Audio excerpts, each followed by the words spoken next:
Jade Wolfram was first.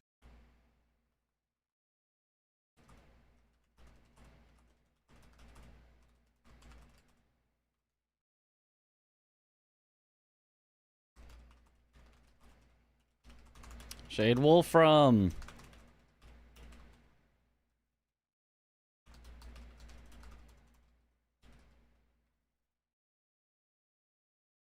Easy first. Okay. Bangus time. Yo. Yo, what up, Morp? Bango. Wahoo. This time with me. I'm over there. So I actually know these matches. ESPN is on. Yippee. Coach Domo on Radon Perry's when. You know, if he actually wanted, I'd be down anytime if he said, hey, let me out with these. I'd do it. But that's up to him. It's always up to the coachee when they want to be coached. Because a lot of people don't want to be coached. I, as the coach, pretty much down any time.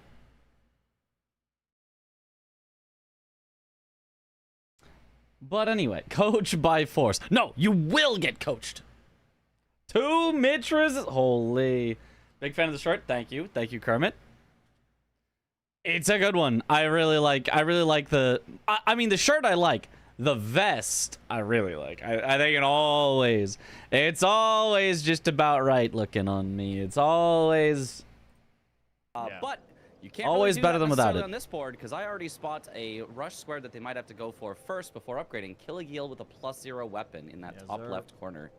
Great call, A reason Mitras. why you might not be able to rush the upgrades. Also, directly next to that, another rush square that doesn't require upgrading your weapon at all. Take Raya's hand to Volcano Manor. So we may not see an early upgrade, but after Just got a form of us too, and they're I think so the earlier you snazzy. can They're so upgrade, good. The easier it is to kind of keep A tempo slight Happy Hob if you don't have an upgrade cosplay. weapon and your opponent does, you just kind of Was Domo lose wearing time on a every nice shirt? square, and it can really Nice end shirt, up Domo. snowballing. So I think the biggest thing is that player power is very important and sometimes underrated. You'll see the really good players can skip it sometimes and they know when to, but I'd say if you're newer, just getting those early upgrades is going to make the whole game a lot easier for you.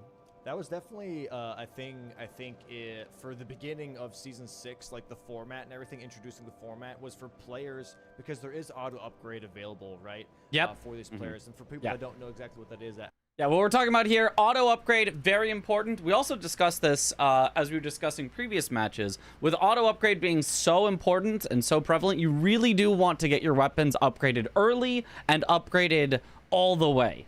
Like, you know, sometimes there's reasons to keep it a little bit lower for a bit of time, but there's not really any reason to be like, oh, I'm gonna only upgrade to +3, and then I'm gonna do 4 more squares, and then I'm only gonna upgrade it to +6, and then I'm gonna do 5 more squares, and then I'm gonna upgrade it only to +8. I'm not even gonna go to +9, and then I'm gonna do 2 more squares, and then I'm finally gonna upgrade to +9. It's like, the later you keep pushing things out for your upgrades, the slower everything is. So it's always good and important to upgrade as soon as you reasonably can. After you do the quick stuff like a Geel +0, like Raya's hand, possibly like Margit's with +6 or with 6+ parries. And yeah, after that, maybe 2 caves. 2 caves is actually quite fast. Maybe Moon of Noxtella because it doesn't require killing. But like, after some of those, you should upgrade. If I upgrade a weapon to, let's say, Somber 5, right? You upgrade... I just killed Domo Balloons, and I'm manually rating, aka I'm watching you on YouTube now. Yippee! It's now automatically also a +5. And so there is this kind of crazy mechanic, which is you switch between... Many of us are. The manual raid. To skip rocks, if you will. Not everyone a best person, but it does look good on you. Thank you, That was Yatlin. definitely, I think that a lot of people had to tackle was like, okay, what's like the best upgrade path? Here's the key. It works if you're the old person. If you're the old person in the group and you wear a vest, it's gonna be like, sheesh. If you're the young person in the group and you're wearing a vest, it's like, oh, that's cute. To make sure that they can get up to at least plus 22. But I'm the old guy in the biggest. Maybe not the oldest guy, but I'm the old guy. So yeah, we'll see how this plays out. We have 50 seconds here still left before. So looking a little overdressed, a little over formal works well. Old. Revelation, thank you for the Prime sub. Welcome back to the bunch. Enjoy the emotes. No. I would. What did you teach when absolutely you were a not be teacher? surprised to see Math that. and science. I also, another rush square to point out is kill Margit with 6+ parries. You do have to find a parry shield, which I'm pretty sure their class did not start with. Yeah, so you have to find a parry shield with that. But if you're able to, doing that is a really, really good idea because it gets you access to Godric. Godric is a remembrance boss, so you could do him with daggers only, for example, in that. Yeah, I kind of missed as I was talking about this. I was like, oh, wow, look, it's a god boss. You could do it daggers only. And I missed. Oh, there's Nefeli Lu. I think I mentioned in just a second. Swear, although I guess you'd probably want to summon Nefeli Lu now that I think about it. The reason I said it in that order and went, let me correct myself. Because it was like, I just missed it on initially looking. And I was like, oh, wait, you really want to do that. So yeah, Margit with 6+ parries, I think is very good. I think you could even forego both of these, give them both to your opponent. Win Margit, win Godric with Nefeli Lu, and you'd be relatively happy. I think if it's me, I'd probably want to win one of these two and then straight to Margit. Probably a Gil, then Margit, then Godric. Especially because then, you know, you're kind of almost threatening 2 lines, although not really because Reyes is probably taken. In but the bottom left, which does some interesting not allow early you to do plays. daggers only. Am I a As full-time summon, streamer now? it's not a Yes, dagger, yes, so I you am. couldn't double those up, but he is also a god boss. See how they go about here. All right, I'm going to be skipping through, I think, a little bit more in this game because I actually do remember a lot of what happens. Also, why is Gustaf so far behind? Was that just a stream issue? On that same row one. So I'm like, Or did he actually get out late? Squares from Godric. Because it looks like he actually opens the door earlier. Here, if they can even find a parry square or a parry shield. Refresh them real quick too, because like they start a little bit later than I thought they would.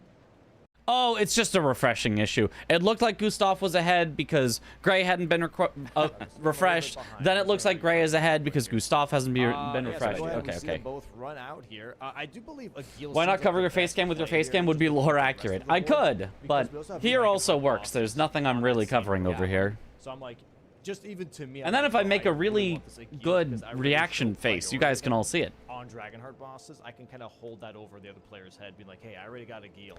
Yeah, Gray going straight for 2 caves makes sense. It does make sense. It's not bad.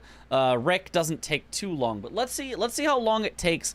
Let's see how long extra it takes Gray compared to Gustaf. Gustaf is opening the door at 50 seconds.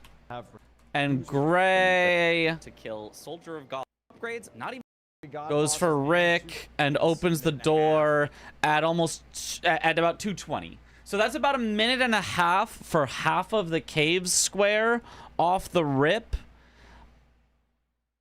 I mean, that's not bad. It's not bad. The only thing is I feel like it makes you a little bit less flexible to other things. So if you go and get your horse first, and then let's say, take Raya's hand or kill a Gale +0, whatever it is that you end up doing as your rush square, you at least now do already have your horse right away. And so if something happens, you're quicker to pivot. Whereas let's say that Gray did all of that, took all that time, still lost caves, I guess somehow. I guess you wouldn't really, but The result is you don't have your horse. If something happens, I'm just a little bit worried. I think it's totally fine, but it's not the play I would have made at the start, I think. It's definitely pretty nice because you don't have to come back later for it.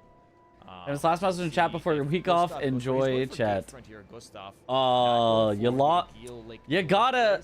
Oh no. If he immediately goes for the Agil, You'll be back. All right. We'll see you in a week. Completely different because maybe he's thinking he's being raced on this. That said Tails, right? Surely it said Tails. Surely it said Tails. Here because it is much closer to Margit. No. So at the very least, he is setting himself up. You didn't for rig it? well, I didn't see exactly which graces he grabbed. You know, along the way, but I sometimes assumed he it's grabbed rigged maybe and starting sometimes steps it's less from rigged. which he can get over to a Gil very quickly anyway. You think So he's there'd kinda be set any up for both interest in like a Gil and 2v2 or Margit if he 3v3 does it this archipelago way. race league, But like DS3 instead, he's Sekiro actually or riding DS123 from as gate examples? front over down towards the other one, league? towards the Aguil Lake. I don't think I necessarily know what you would mean by that.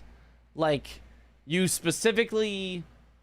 It's always the same 2 games that you race? For a week. 07 in the chat. Rip Crazy Sid.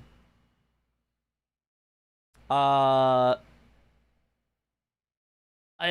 feel like that's very specific. Like, not a lot of people like the exact 2 games as an archipelago.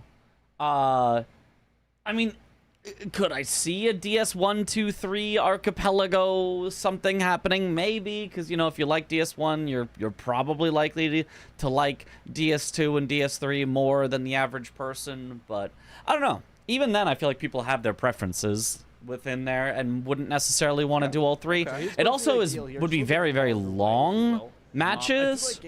So like a whole league seems tough. For some of the newer, Like a single archipelago of those 3 games is a whole day event. You can't get 2 games done in a day. There's no way. And like doing that archipelago over and over and over feels like it'd get very boring.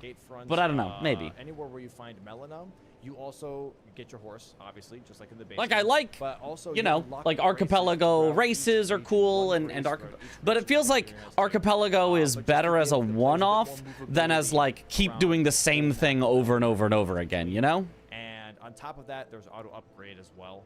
Like I feel like individual game randomizers for the most part work better to actually like speed run, you know, to do the same thing. Like I could do Sekiro randomizer day after day after day, and I have, but you know, let's say for example Sekiro plus Elden Ring, and I also love doing Elden Ring randomizers. I could do those day after day after day, and I have, but a Sekiro plus Archipelago randomizer feels like it'd be so long per game. I don't know. Maybe if you randomize some short games, maybe. And one more important thing. Oh yeah, go ahead. Yeah, that's pretty bad. One more important thing about the mod we have is the randomized weapons. You've already seen it from their starting classes.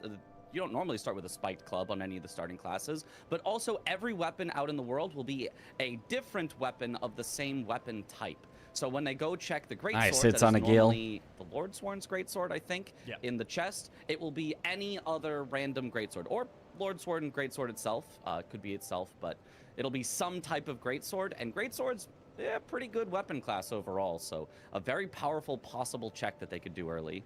Oh, the Aguil fight. I guess this would kind of determine whose starting play was better. They're both going to get a diagonal. Gustaf gets a Gale with a +0. Gray gets 2 caves. Gustaf already has his torrent, I believe. Gray, I believe, does not. Honestly, that was my first point. So I think this actually is advantage Gustaf out of the start. By the way, the great sword check, and then I completely Equal on square positioning, and then Gustaf is going to be done at about the same time, but has horse, I believe. Oh, unless a Gale trolls. Hold. And he starts to fly away. He's going to be on this cliff. Oh, please don't land on the spot No. Oh my god. Oh, he almost lost +0 weapon. That would have been tragic as well. +0 weapon only. Oh my god. Yeah. So Gustaf's play out of the start was with my intuition. My intuition said a Gale +0 should be a faster start than 2 caves, and that is correct. Even though Gray did technically mark it slightly earlier, Gustaf already has Torrent and is able to go on his way to the next thing faster than Gray can. So, okay, both getting a corner square yes, here. this is advantage Gustaf out of the start. Gray's still not having Torrent though. And I wonder if Who all are playing tomorrow? Oh yeah, we do have an Archie tomorrow. Me and Chris, and I don't think Aggie or Parky was able to make this particular one. Oh, but we have a bunch of people that we don't normally get to do archipelagos with.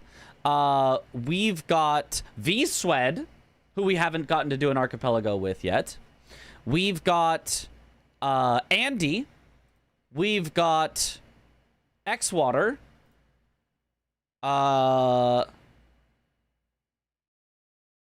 And I'm not sure who all of the regular crew is or isn't. Because those were the people that were, like, added to the Discord, the group chat, you know, to get in on this one.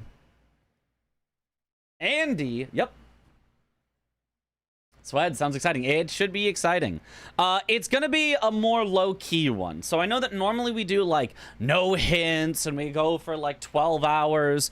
This is intended to be more like, hey, if you can only pop in for 2 hours, that's great. Play your game for 2 hours, and then release your items at the end, and we'll all finish without you, and it's no big deal. If you need to go, you know, relatively quickly, it's okay to hint things. It's gonna be a more just for fun day of Archipelago. For Chris's birthday, we'll all have to wish him a happy birthday.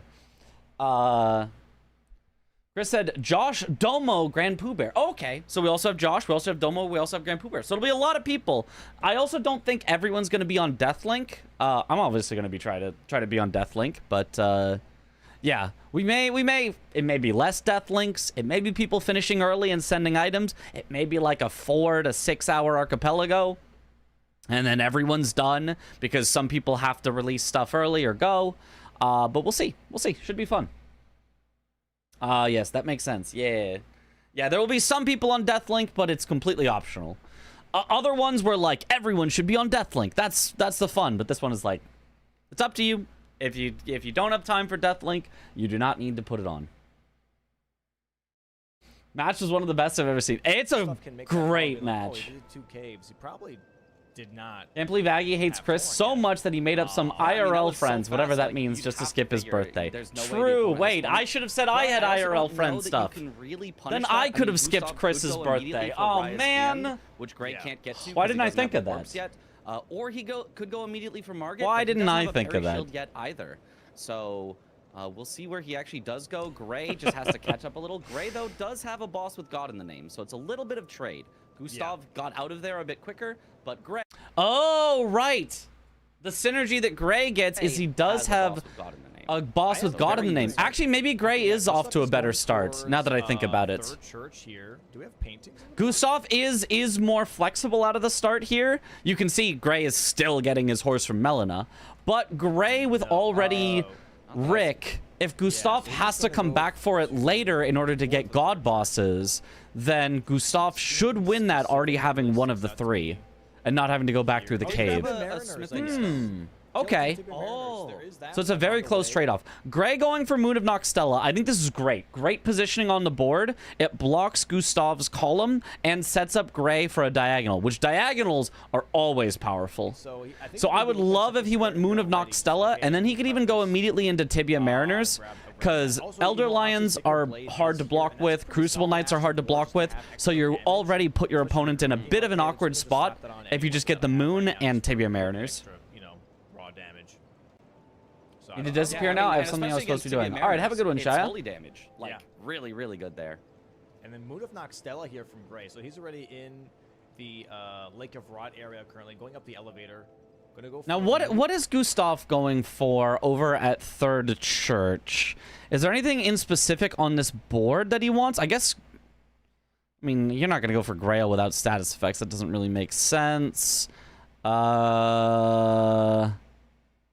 No, Millicent, you just port there. What is he going to Third Church for? He could be getting his Physic. Is there explosive Physic on the board?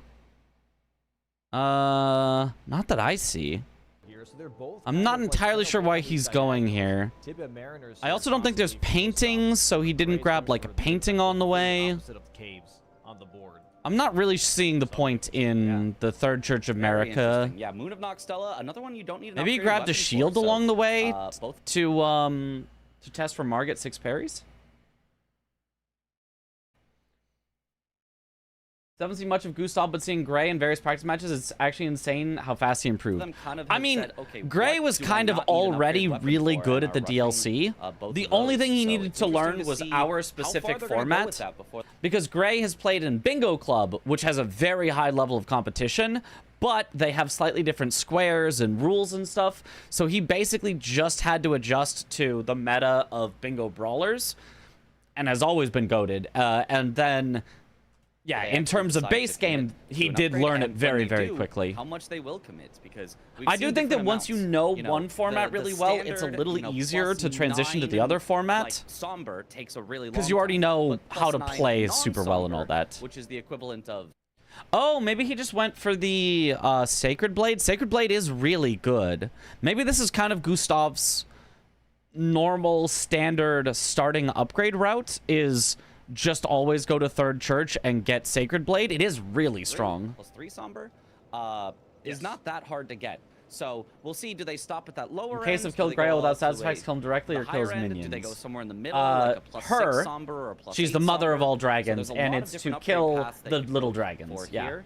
Oh, and a little bit of upgrades already from Gustaf. He put on the The Sacred baby Blade, dragons, as we yeah. noted that he was getting, and I think he upgraded to around a +3 Plus non-Somber. Plus Oh, one. only +1? He grabbed the Oh, right, he grabbed the somber or a smithing one on the way. That's right. Oh, I guess also Third Church is at a Tibia Mariner. Right, that's what Gustaf is doing. Never mind. Never mind me.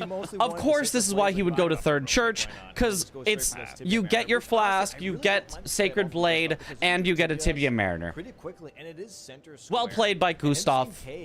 I did not notice it right away. Okay, I'm thinking of going at the Tibia Mariner from the normal way, the Saints Bridge, but grabbing the Sacred Blade along the way is not bad. This will make his fights a lot faster with them. Gray is kind of low-key goated at bingo. Is it even low-key? We're chilling. Kind of high-key. He's really good. But it's definitely not us. We've tested so much. Even if we haven't seen him, you know, before in Bingo Brawlers, he is definitely a very good player. Thing to make. Don't make a promise like that, Dom. That's a scary thing. I promise. I stand by. No. I shall drop dead if this thing does not work. Oh no, Domo has died. Oh, did you hear that all? Domo died. He said he would drop dead if the restream service didn't work on one of the days, and then it didn't work literally the next day. No! Rest in peace, Domo. Nice dagger. Here, this is a very quick Very tibia. nice. Yeah, Sacred Blade really putting in a lot of work. Also, just a nice move set from. Very, very nice Tibia Mariner. Kill? Yeah, that's the first I expect he'll go straight for the second one and just get it. Gray still heading for the Moon of Noxtella. Moon of Noxtella is going to be faster than the Tibias, but Tibia center square, excellent positioning. It is a little far of a travel Locks time your to get to opponent's that Tibia. diagonal, He sets could up your go own the diagonal. Snowfields What one, more that could one you has want? A lot more health, I Tanky. think. So But that is also We'll see. Stealing old content should steal fresh content, but this is official content. It's different. That wouldn't be the worst idea. The guy streaming today was an imposter. Must have they been. do at some point need to check some other weapons. Gustaf as is well, not like daggers and whips for strictly some of training these specific squares. lines, but he has great awareness of the Obviously, a map. great sword is Okay. a great sword, IMO.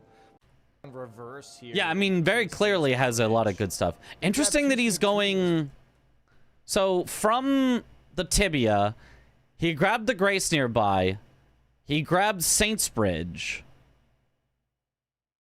But I'm not sure any of those is useful for him. He did grab the Smithing 2s there, but I feel like you're better off, since you want to get to Margit, just instead porting back to Stormhill Shack, or sorry, to Gatefront, go grab the 3 and go to Stormhill Shack, and you're right next to Margit. I feel like this is a lot of extra traveling to do.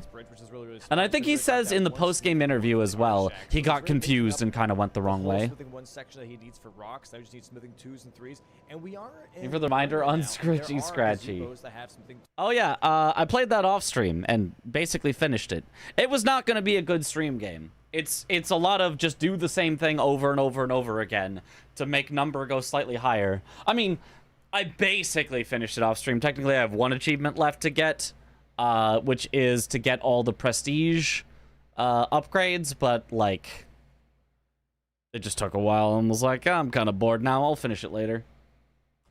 2s and 3s. Good video game, but not stream game. Yeah, definitely would be a bad stream game. The start is a great stream game, I feel like. I feel like we were like, oh my god, look at all this happening, and oh my god, it's so exciting. And then it quickly settles out into, oh, we're just If doing the Gustaf same does thing get over and this, over to make he number takes away higher. the one line threat that Gray was making and makes a very big So, line threat. it's a of good his stream game for own. like 10 minutes, and that's about it. That diagonal is, it's a weird one. 5 bosses that ride a horse. It's not something you can really rush. Literally watch him Ancestor dying in Spirit real takes a time during the long technical while to light all those difficulties. torches. True. And then Mog with 100k plus actually can Back be from done breakfast. very What game were we early. talking about? This is game 1 of Gustaf versus Gray. That was on day 2 with me commentating with Domo. You just go collect a bunch of runes, but it puts you pretty You far can tell behind. it's If you're game giving 1 up because all they're of in the your base early game. runes So just they to always get go that base game square, first, DLC it's hard second. to also get all the upgrades you need, all the levels you need. So Seems like a good very, stream very game when you're interesting BK'd and diagonal that he Archie. might It try to worked. force, or It he worked. might just try to, you know, force Gray to do something he I doesn't probably wanna wouldn't do on it anymore, though, now that I've kind of done everything in it. All right, But let's see here. Yeah, he does grab the Broken Bridge Grace here that is next to that Tibia Mariner. And what I do like about this Grace is that for later on, I feel more fun and better Fight for bosses stream that in right full up version. close. Well, I There's a did nice play camp the right full here. version. Right And next to no, it, it down the was... road, you know? It was worse. Once you're at the end of the demo, you've kind of seen what the game has to I really like this offer, spot for and sure. it's kind of Actually, just even grinding center from square, there. and actually even more of a So, diagonal because that's also on the probably would diagonal, not. 5 bosses that ride a horse. So Gustaf here, I think has just a really nice plan that currently is not contested. This could get out of hand very, very quickly if Gray does not realize after Tibia what the options are for him. Yeah, so he goes immediately to 2 tibias. This makes Yeah, complete definitely. sense. You, of Very, course, very want to nice get this right positioning away. Of all of his squares on the board so far. I do wonder when he is going to finally upgrade. We can see that Gray is grabbing the Greatsword. Got Greatsword of Solitude. It's a solid Greatsword. It's not the best, but it's it definitely works. And Gray is now going for probably the stones on the way to Margit. So Gray is going to be catching up on getting that +3 very, very quickly here. And we'll see if Gray responds in kind. Because one thing is, if you try to force a bunch of squares without any upgrades, like say, for example, you try to go for all 5 bosses that ride a horse with no upgrades, but Gray is upgraded, he's just going to kill those 5 bosses that ride a horse all faster. So, you know, it can be really hard to force out an early bingo in the base game specifically, because you just have to take some time to upgrade. It doesn't matter what route you do, eventually you got to upgrade. Good point, Mitch. Good point. Yeah, absolutely. Because of the upgrading necessity in base game, it can be harder to force out lines. I do feel like it's a little easier to force out lines in the DLC because you can recognize one area of the map that has everything in a line and just go there and hope that your opponent goes somewhere else. Whereas in base game, you can kind of get anywhere at any time, and in order to do squares quickly, you have to upgrade, which takes time.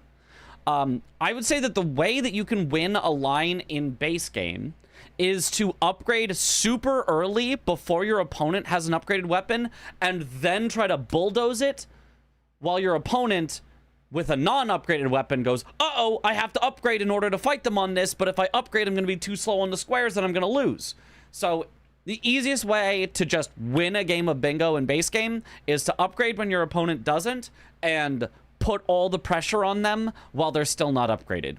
There's a very nice center square. Also, here from another reason Gustaf, why, though. if you do upgrade Really nice yourself block right early, your diagonal. opponent can't put as And much I think, pressure on yeah, you. That's one thing that I think a lot of new players don't fully understand sometimes when they start playing bingo, because they're like, oh, We can't see those base game 5 written anywhere. A camera is bosses conveniently are hiding it. right now. Yeah, And how it's could we like, yeah, possibly know I whether this was understand base that. game or DLC? But you gotta keep in There's mind no that hints on it's probably stream worth upgrading at all because, yeah, as you to where lose they time. are. And I think that's like something that I've talked about where it's like the bigger the number, the bigger your power needs to be. Because even though it sounds easy, if you have to do a lot of it, that's still a lot of time. So the faster you can do it, just the better, you know?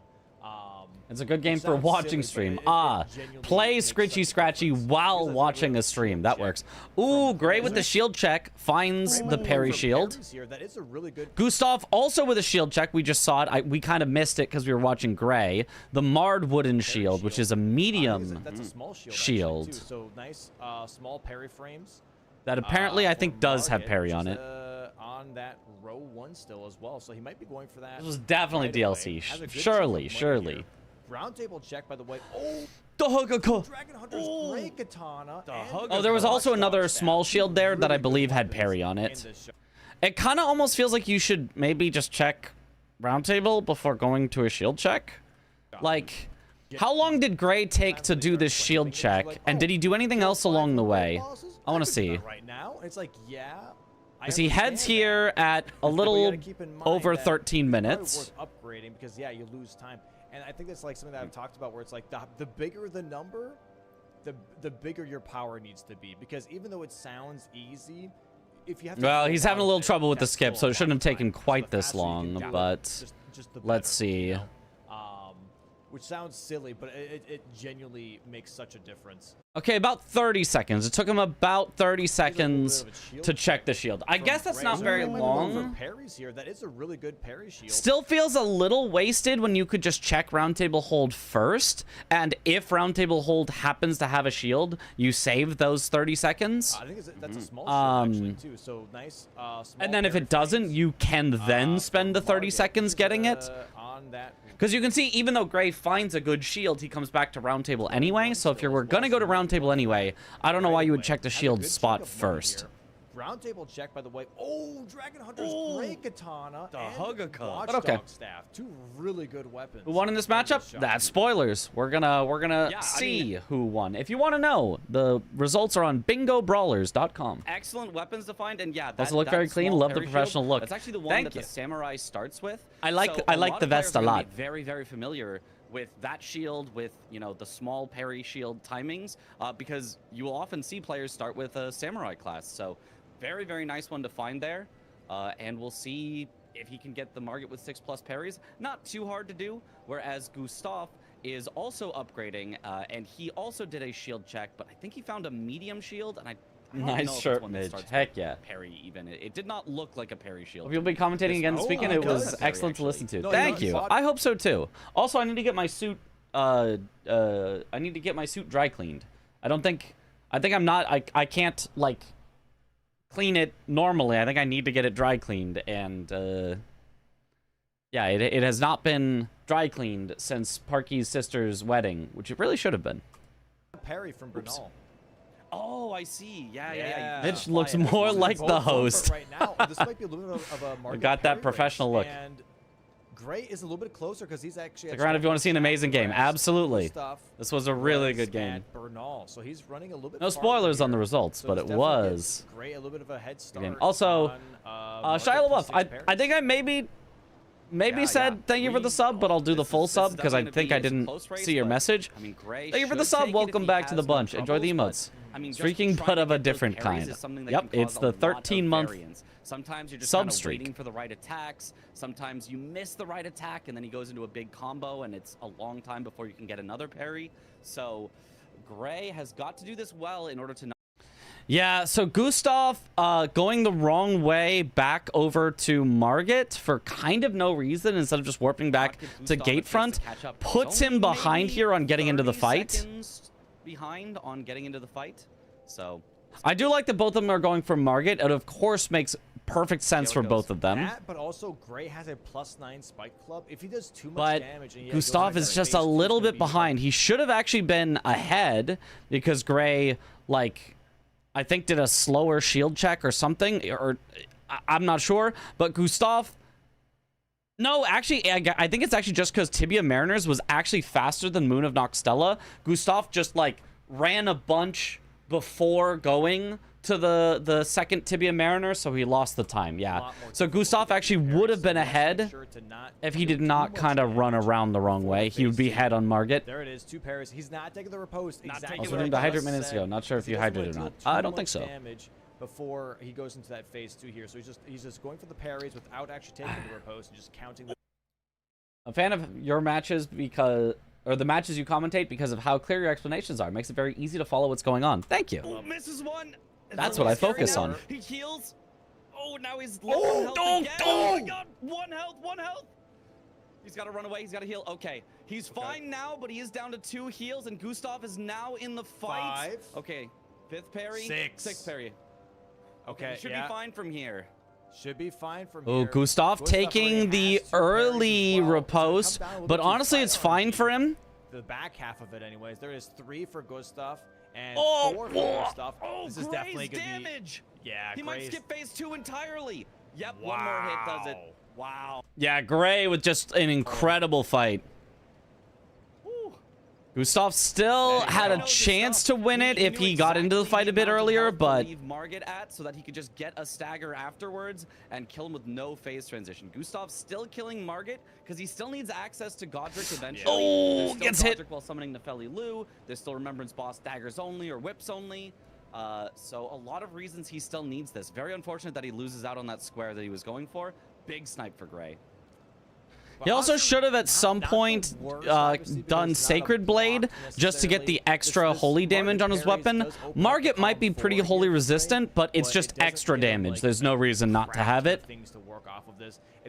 Still a solid kill, but very unfortunate to lose out on the square. Getting sniped, of course, hurts so much, not only because you don't get the square, but because your opponent does get the square. So it's a 2-square swing in order, or having your square sniped from you instead of getting it yourself. So big advantage here from Gray. Wow, not like that big. He's only ahead by 1, but he's ahead by 1 instead of behind by 1. So very unfortunate for Gustaf.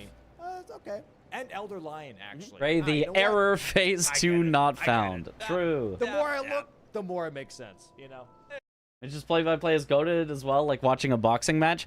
Yeah. I mean, when doing solo commentary, I feel like play-by-play is a lot easier. When doing duo commentary, it's a little harder. Go crazy. Heck yeah. It's a little harder because we don't want to talk over each other. Like, both of us kind of want to start doing play-by-play, but then we're just that makes sense. making noise. So it's a lot harder as a two-person team. A little out of the way if you want it, but it is there. So really a lot of stuff goes through Stormveil. Excited for the Sekiro run tomorrow. Honestly, Sekiro. Margit Wait, who's doing Sekiro? Like a solid amount of runes. Not enough on I their don't think own I'm to doing get many Sekiro. There runes is to Archipelago 100,000 tomorrow. plus, but enough that maybe they get. Gotta all bounce of off each their other well. Yeah. needs met for upgrade. And I feel like we bounce off each other pretty well. I feel like Domo is so good. Like, I need to say it. Like, I felt like I was a little awkward this particular match. Maybe you guys didn't feel it, but especially between matches, I felt like I was a little like silent, a little like I don't really know what to say too much. But Domo did a great job of just keeping like really good energy and like I don't even know how to describe it, but just keeping it like, hey, we're just two friends talking here. Like, what's up, you know? As we were between matches and we had to wait for some tech issues. So I just want to say that Domo did such a great job. I think Chris also did a great job with that on Sunday. But in this particular match, I felt like I dropped the ball a little bit on the between games. I liked what I did during the games mostly, but between games, I feel like I dropped the ball a little bit, but I feel like Dom really picked it up and really kept it good. So, yeah, I think I just want to throw that out there that I was like, man, I was really impressed with that. And I got to get better at that. I got to get better at the just making banter part, because I feel like the teaching and the talking through things stuff I've gotten a lot of practice in, but banter is harder because I don't usually practice with other people. They can mog away with no fear. So being a shoutcaster really is not easy. True. Solves every problem, but Gray actually Build the silence thing is hard. Build the silence for me is easy when I'm watching something happen, because then I can just explain stuff. I have 1,000 things going on in my head at any given moment. As you can see, I'm literally pausing because I have things in my head that I need to get out, and the match is going too quick for them. So filling the silence is very easy for me during matches, but sitting there between matches waiting for tech issues to get solved, I don't know. I don't have something to explain, right? I don't have something to commentate. I can't do play-by-play. I can't do analysis. You just gotta vibe. You just gotta vamp. You just gotta say stuff. So that's where I think I could use some help and so combining with learning how to do that. Very upgraded very quickly. Is it just me, or does Domo seem to get annoyed with Zoodle? I love Zoodle Lamau. I think he like fake gets annoyed with Zoodle. Like the way that they do it is, Zoodle is the out there guy and Domo is relatively the straight man. Same thing with Chris. With Chris, Zoodle's the out there guy, Domo's the straight man. With me and Domo, Domo's actually the out there guy, and I'm the straight man. You always need that, not always need, but it's often fun to have one person take the role of, I'm gonna go a little bit too far, gonna go a little overboard, and the other person be like, oh my god, why did you take it that far? Why did you go so overboard?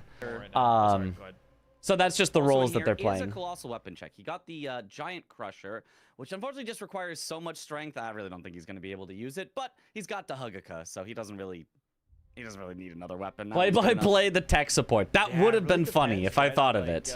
The amount of money, Oh my god, and they're you're trying gonna make another from your DNS match server is to see if going it away. connects this time. 12,000. Oh no, Wow. disaster! He's gonna It make doesn't this connect from the anyway. new It's definitely server. surprising, 'cause, Oh, like, I feel what are like- they gonna try now? He's trying to Okay, here's the restart his There is a PC. consistent way of Oh, killing he's restarting people his with just PC. two This is clubs. gonna You take him a have to swing while. your weapon. Now, while he's restarting his PC, I don't know if his opponent is gonna catch up on time here.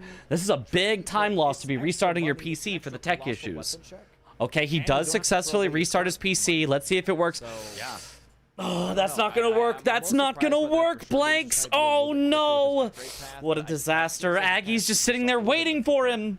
Yeah. Gustaf here getting ready for Godric right now, by the way. Summoning the Felly. Okay. Serbian weather used thunder. It was mega effective. True though. Oh right, yeah, even there was also the tech between game 1 and game 2. I forgot about that as well. Whips only for Godric, and Can you narrate me helping my grandma install Instagram on her phone? You know, I probably could, but you know, now I'm a professional commentator, so you know, let's say for example, Radon, I'll give you my rates, and then you can you know, ancestor spirit, and work that's out how to also pay me ancestor for that. spirit. So I think leaving yourself open with the more flexible ones is better, and doing the Godric specific one on Godric, of course, makes the most sense. But for yeah, I do like this from Gustaf, the kill Godric while summoning Nefeli Lu. There is, of course, a slight problem with this, which is you make it a lot harder to do daggers only or whips only. Now, in my opinion, that's perfectly reasonable. I think I take Godric while summoning Nefeli Lu. You take Godric with daggers only or whips only, whichever one you want, and then the two of us can fight over Radon with the other one. I think that's a perfectly fair and reasonable trade. I don't think there's anything wrong with doing that. However, if you're going to have that as your plan, you do need to make sure that you're not going to get forced into one of these, because it can be tough to do it on Radon in a pinch. So if you're doing Godric while summoning Nefeli Lu, you need to be aware that you have now basically anti-priority on daggers and whips. So if you're Gustaf, you should be thinking, I've already blocked this column. I need to block something in this row. And I've already blocked this row. I need to block something in this column. So if you're Gustaf, it could actually make sense to do 2 unique Crucible Knights immediately after this, because it prevents you from having to worry about this row and prevents you from having to worry about this column, and similarly sets up this row and sets up well, it doesn't really set up this column, just blocks it. But so the other thing about Crucible Knights is actually it's not a terrible square to go for, surprisingly, because there's also 2 Everjails. So if you do your Crucible Knights, one of which is in an Everjail right after Godric, you're also kind of setting yourself up for a second square. It's a pretty nice spot to go for. He's also like, oh great, now I can just do daggers only on Godric, and that's not too bad either. I do think Nefeli Lu is also the fastest of the possible ones. Daggers, not a great weapon class. Zoodle is very intelligent, yeah. Not a great weapon class. Zoodle has a high Nefeli Lu social does IQ. It was increase hilarious the things he Godric's came health, up with but on she the also fly, helps you yeah. fight him, so it's, you know, it's Maybe with the tech issues, just try and bring up different tactics, routes, fun facts that the audience may not know. Not sure if that's good during bingo or not, but possibly. I would say in general, that's something I could do. It didn't really feel like the vibe as we were between games. We were more just like... it's definitely a very bad trade-off if Nefeli Lu talking. just stands at the door. Because just you having a accidentally conversation. Control from outside, he's just punching her in the head. She doesn't even ever join the fight. There's like, a nice if Dom... proc there. I kind of let Dom lead the conversation, which I don't think is necessarily a bad thing. But as he was leading, I didn't feel like I had, like, good segue to keep it going. Segue to keep it going. I would just kind of answer the question he had and then stop and then be like, what's your next question? And it was, like, all on him. So I feel like that was not very close to ready great commentary from me to put all of the one god boss. So he make something happen on Dom, especially when he's also the person who has to go fix the tech stuff, or not fix it, but stress out about it. Square. Yeah, I feel like Godefroy might be I'll work on that in the closer, future. a little faster, a little easier, but definitely one of them plus Rick could I feel that I was watching you, and you're right. Not sure if that fit the vibe at the time. Right. I don't know if that would have fit the vibe at that particular time. Actually, that's very true. That's fair. I don't want to try and force the convo. Maybe discuss it with them behind the scenes. I think it's more like do a better job of keeping and almost like accelerating the vibe, like make the vibe even better than it was, as opposed to just like letting Dom set the vibe and then only going off of exactly that. Very, very nice. If that makes sense. And Gray now going to go ahead and upgrade, I believe, up to plus 20, pretty much, or plus. Yeah, here's the other thing. Gray does upgrade quite early here. So. Yeah, plus 8. It's easier to say in Somber. It's like so hard to do the conversions. Yeah, plus 8 Somber, which is. This is the big advantage of getting a little bit of a lead early, because Gray got the 3rd square early. And basically the last rush square, right? The only rush square that has not been taken yet, which is a little surprising even that it hasn't been taken yet, is take Raya's hand to Volcano Manor. And outside of that, all the rush squares have been claimed. So did he also go through Gray is now happy to upgrade, and now he has the advantage to go wherever he wants. Whatever he wants to force, whatever he wants to do, as soon as he's got an upgraded weapon, and Gustaf, he knows, doesn't, because he just saw Gustaf rush to Godric. Gray is like, awesome, I get to force something. If you're the one with more upgrades, you are in control of the board. Where do you want to go? Your opponent has to follow.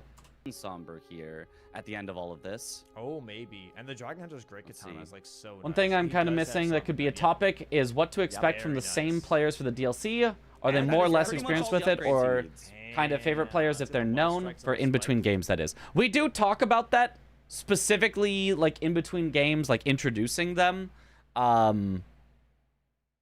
Yeah, I feel like maybe we're getting like slightly sidetracked because this was like a very specific time. There were tech issues. We kind of wanted the energy to be intentionally like not super analysis we're going right now. We were like, hey, this is gonna take like 15 minutes. Let's not like take 15 minutes of like super high energy like that. We were like, let's chill it out and have a little relaxing conversation for a bit. And I just don't feel like I did that particularly well. Thank you for the suggestions, but yeah, this was a super specific thing, so I don't think it's pretty much maybe more like a diet great start. Yeah, a lot of the things I would say normally, it just didn't feel like the right time.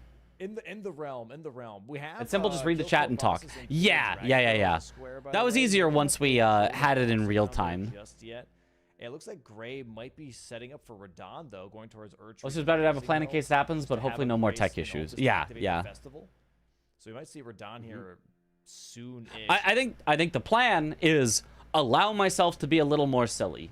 Like, I love being professional during the actual match, but allow myself to be a little more silly between. I was still trying to like sit up proper, like I've got a posture that I do when I'm commentating, like I'm up straight, you know. I'm like I'm being proper and professional. I just let that be whatever, you know. If something like that happens, and just we also have Crucible goof around and have fun. So you can do Radon into because you can always also do that. That's standing on business. Right there. Yeah, but also one of the Crucible Knights is in an Ever Jail. Looking so snazzy, thank you. That one. Yeah. And then I guess the question is, would you rather do the duo as a boss in Caelid Dragon Barrow, or would you rather just do the non-boss Crucible Knight in Stormveil because it might be faster? You know, I just realized how good Row 2 is, by the way. If you just daggered only Radon. If you dagger only Radon. The money and then did the duo with Evergel Crucible Knight. Yeah. And then you've got Radon's Great Rune. The whole entire row. Yeah, so that's kind of what I was saying, where honestly both of them should kind of be thinking about it. Gustaf should be thinking about blocking that row because he's going to have a harder time with dagger only. And Gray can think about pressuring that row because he knows Gustaf will have a harder time dealing with dagger only. So Gray can think about pushing it, and Gustaf could think about blocking it. To clear that whole row. That's kind of insane, actually, that row too. Yeah, if somebody wanted to speed Oh no, you both did Bingo, great like, with what that you were is given. Thank you. A top contender for what you could do for that. That's a very Domo got the gamer hunch going. He's very forward when he commentates. He's very forward. So one of the dagger checks would be Nereus, right? The invader right before patches. That's a dagger check. The other one would be the black. Dagger only Radon, Grace out, restore the rune. The black knife check. Jail Knight and one left, and that would have been Scary Rush. That's true. That would be a very scary rush. And Gray is going for Radon. One.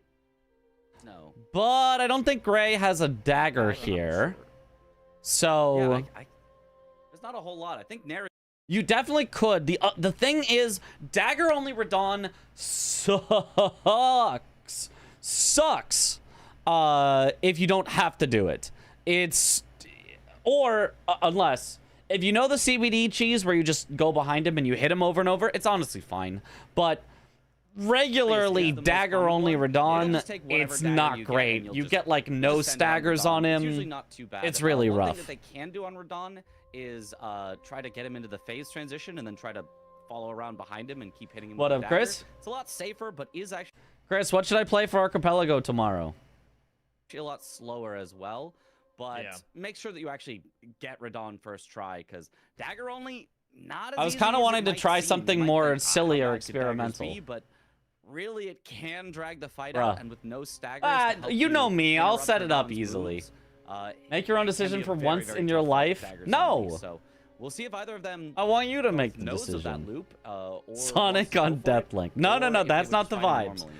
I was Yeah, thinking we do about see, trying like I said, Trackmania Gray because I was like, I feel like that fits the vibes of like the Archipelago. The only thing Gustaf still kind is of upgrading. I think it it's kind of like just a seems like you're just somber playing the game 4, normally. Like you don't really like get shipping stuff 12 kind of setup to right now, like change how for you. his You're just playing upgrades. He's Trackmania, definitely really behind when it comes to overall damage output, which but is like map relatively progression-wise, fine. I do It's think that just Gustaf has the lead right now on just overall areas and graces unlocked. So we'll see how that plays out. It's just, you know, I like ones where you like unlock new abilities and stuff and new combat power, you know, like a Metroidvania does. So you're just not really getting that with Trackmania. Your gameplay doesn't change at all. It's just you unlock new maps that you can race and try to get the medals in. Godric, so that's actually something that he could also try to get. But I He's might also do it got anyway. access to Could be fun. An Elder Lion there from.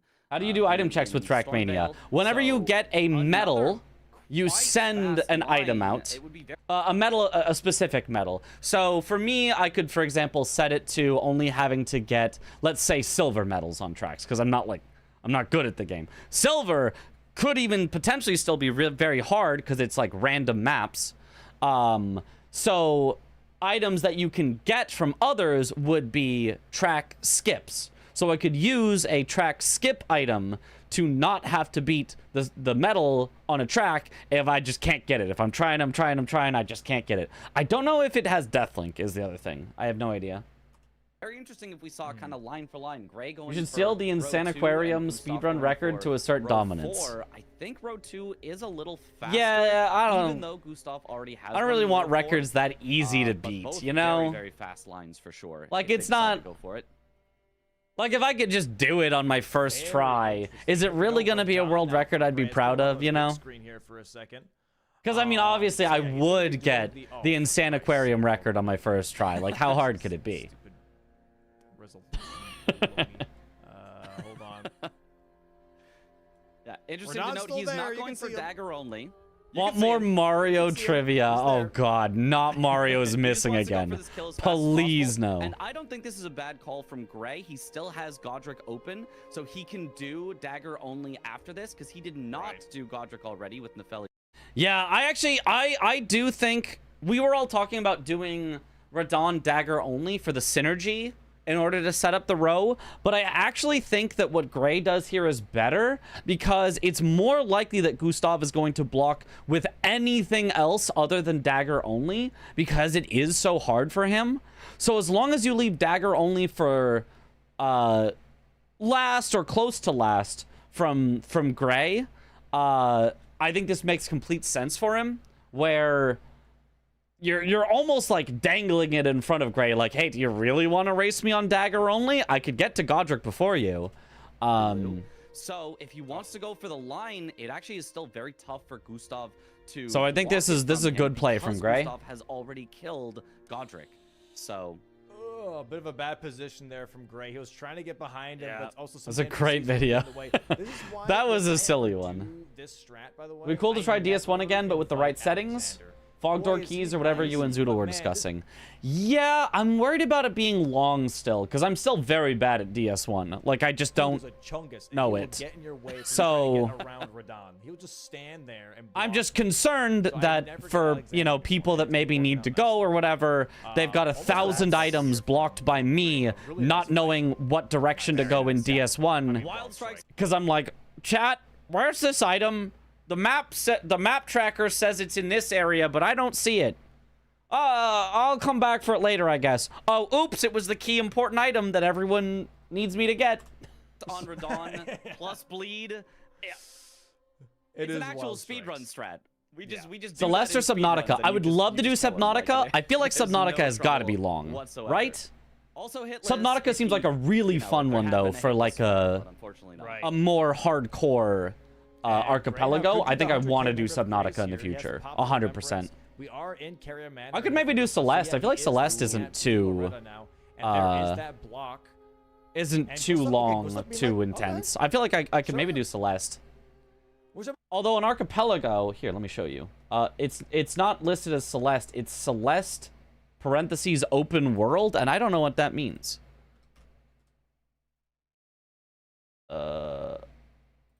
Here, look. Supported games. Celeste, parentheses, open world. What's that? What is that? There's also Celeste 64, which I did for the, you know, CJ makes us do like 20 different games. But, you know, this one was cool, but it was like, I don't know, like an hour-ish of game. And then you were done. So I don't... The ability to interact with various objects in the area, such as springs, traffic blocks, feathers, and many more. Please be safe on the climb. I don't know. I would try it. Open world is regular. Is Celeste considered an open world game? Weird. Oh, well, I'll probably... I could do that. That could be fun. I could do Celeste. That could be fun. Is a randomizer for the original Celeste. Huh. Okay. You have access to all chapters, that's why it's called that. Ah. I'm not gonna okay. lie. That could be fun. Because I'm like, oh, that diagonal. But he's like, okay, sure, man. Sounds good. I think that tells him that it's most likely Radon. So I feel like now, at least for Gustaf, maybe he can kind of look at that line and be like, oh. Yeah, Gustaf heading for Loretta Blue Spirit, which does block another new line, sets up his own line, is a boss that rides a horse. Oh, that sounds a little tough. It's relatively powerful, although slow. Going for Jaren. He's not the fastest one. He's going from Radon fight immediately back into the festival, talking to Jaren, being like, hey, get out of here, bozo. I need to kill 2 folks. So... Yeah, and then, yeah, see, here's the thing. Because Gustaf didn't immediately try to block out row 2, now Gray can potentially pressure it with unique Crucible Knights here. And, I mean, when only one's... Paint, I did think Paint would be very funny. On that line, it's a really hard call to make. It's really hard to say. Do you prefer commentating and viewing the matches, or do you enjoy the thrill and pressure of competing more for Bingo Brawlers? I prefer commentating and viewing, but I also did like competing in season 5, so, you know, it's not something I would necessarily want to lock myself out of, like, I'll never compete again, because I prefer commentating, but, like, I do prefer commentating. I mean, we can just see if I could commentate 100% of games or play in an entire season, I'd commentate 100% of games. Quickly can do 2 Everjails with 2 Crucible Knights, just bang bang, and that's gonna put them well in the lead. If I compete in, you know, every other season or so, immediately going for, that could be fun as well. Going to be going for Know what? Unfair flips. You could review Bingus while playing it. That maybe. I'm not sure. Oh, maybe it's going for they the might be dagger mad check. at me if I'm not actively.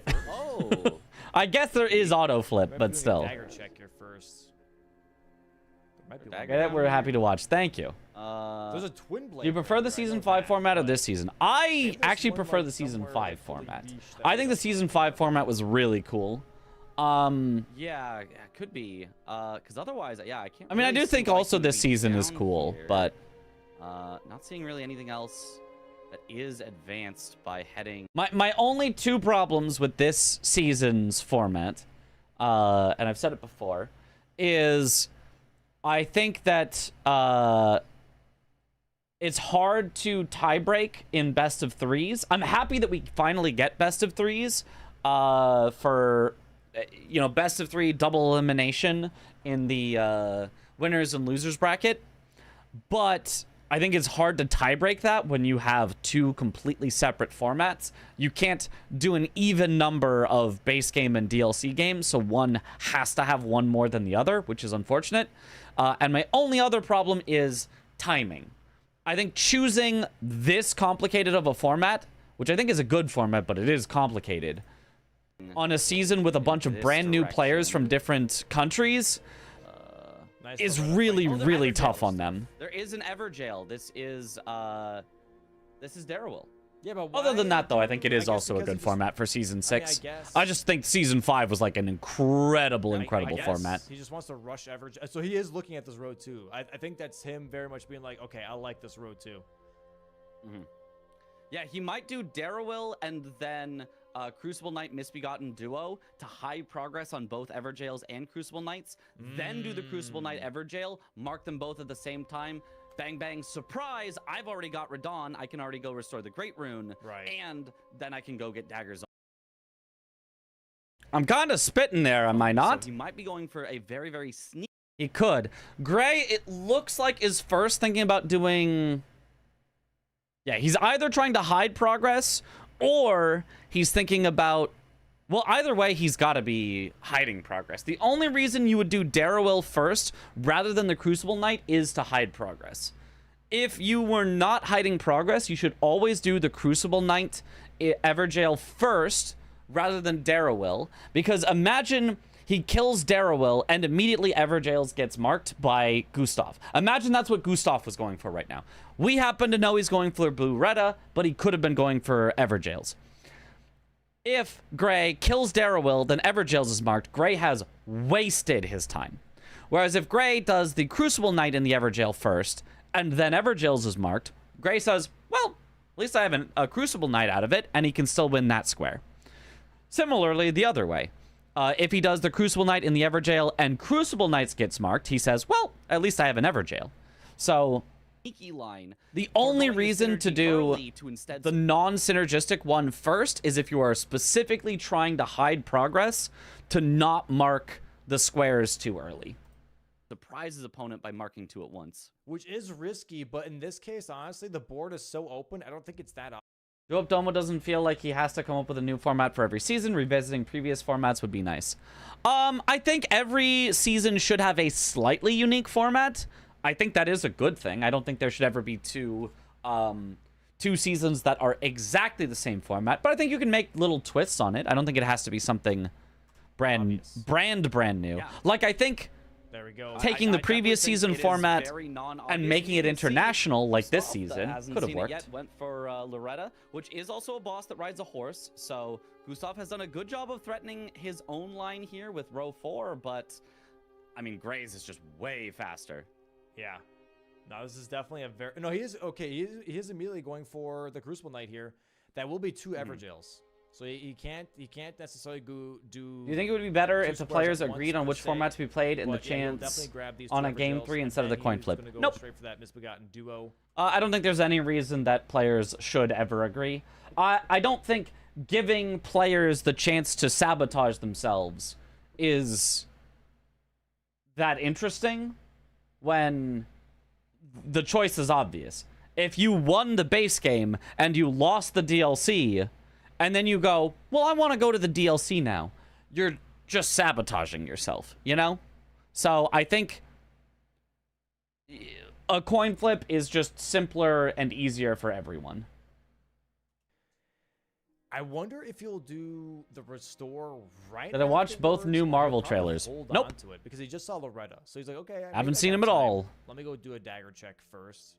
Go do Nereus. Yeah, I'm not a super duper Marvel enjoyer. It's like I'll see Marvel films. They're fun, but I'm not like waiting on the trailer to drop and watching it frame one. I'm like, if it comes across, my recommended, I guess I'd watch it. And you just win.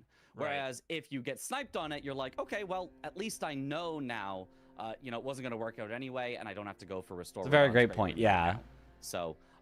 Yeah. So, given that Gray does Darrow and then immediately into Crucible Knight, we can say that Gray did, in fact, unless there's something else that I'm missing, did, in fact, make a mistake. Very small mistake. Doesn't really matter as a mistake, but made a small strategic mistake here. By not going for the Crucible Knight Everjail first, he set himself up to be sniped. Or, I guess I should say, if he was sniped, it would have been a lot more costly. The only time it matters is if he would have been sniped. Since he wasn't, it doesn't matter. But he set himself up where if he got sniped, it would have been very costly. Whereas he could have hedged his bets and made it less bad if he got sniped with no downside. There it is, 2 Everjails for Gray. Very nice. And now this Road 2 is building. Does Gustaf see it? Does Gustaf see it? I think adding seamless co-op one season could make for incredible bingo. That is the question. No.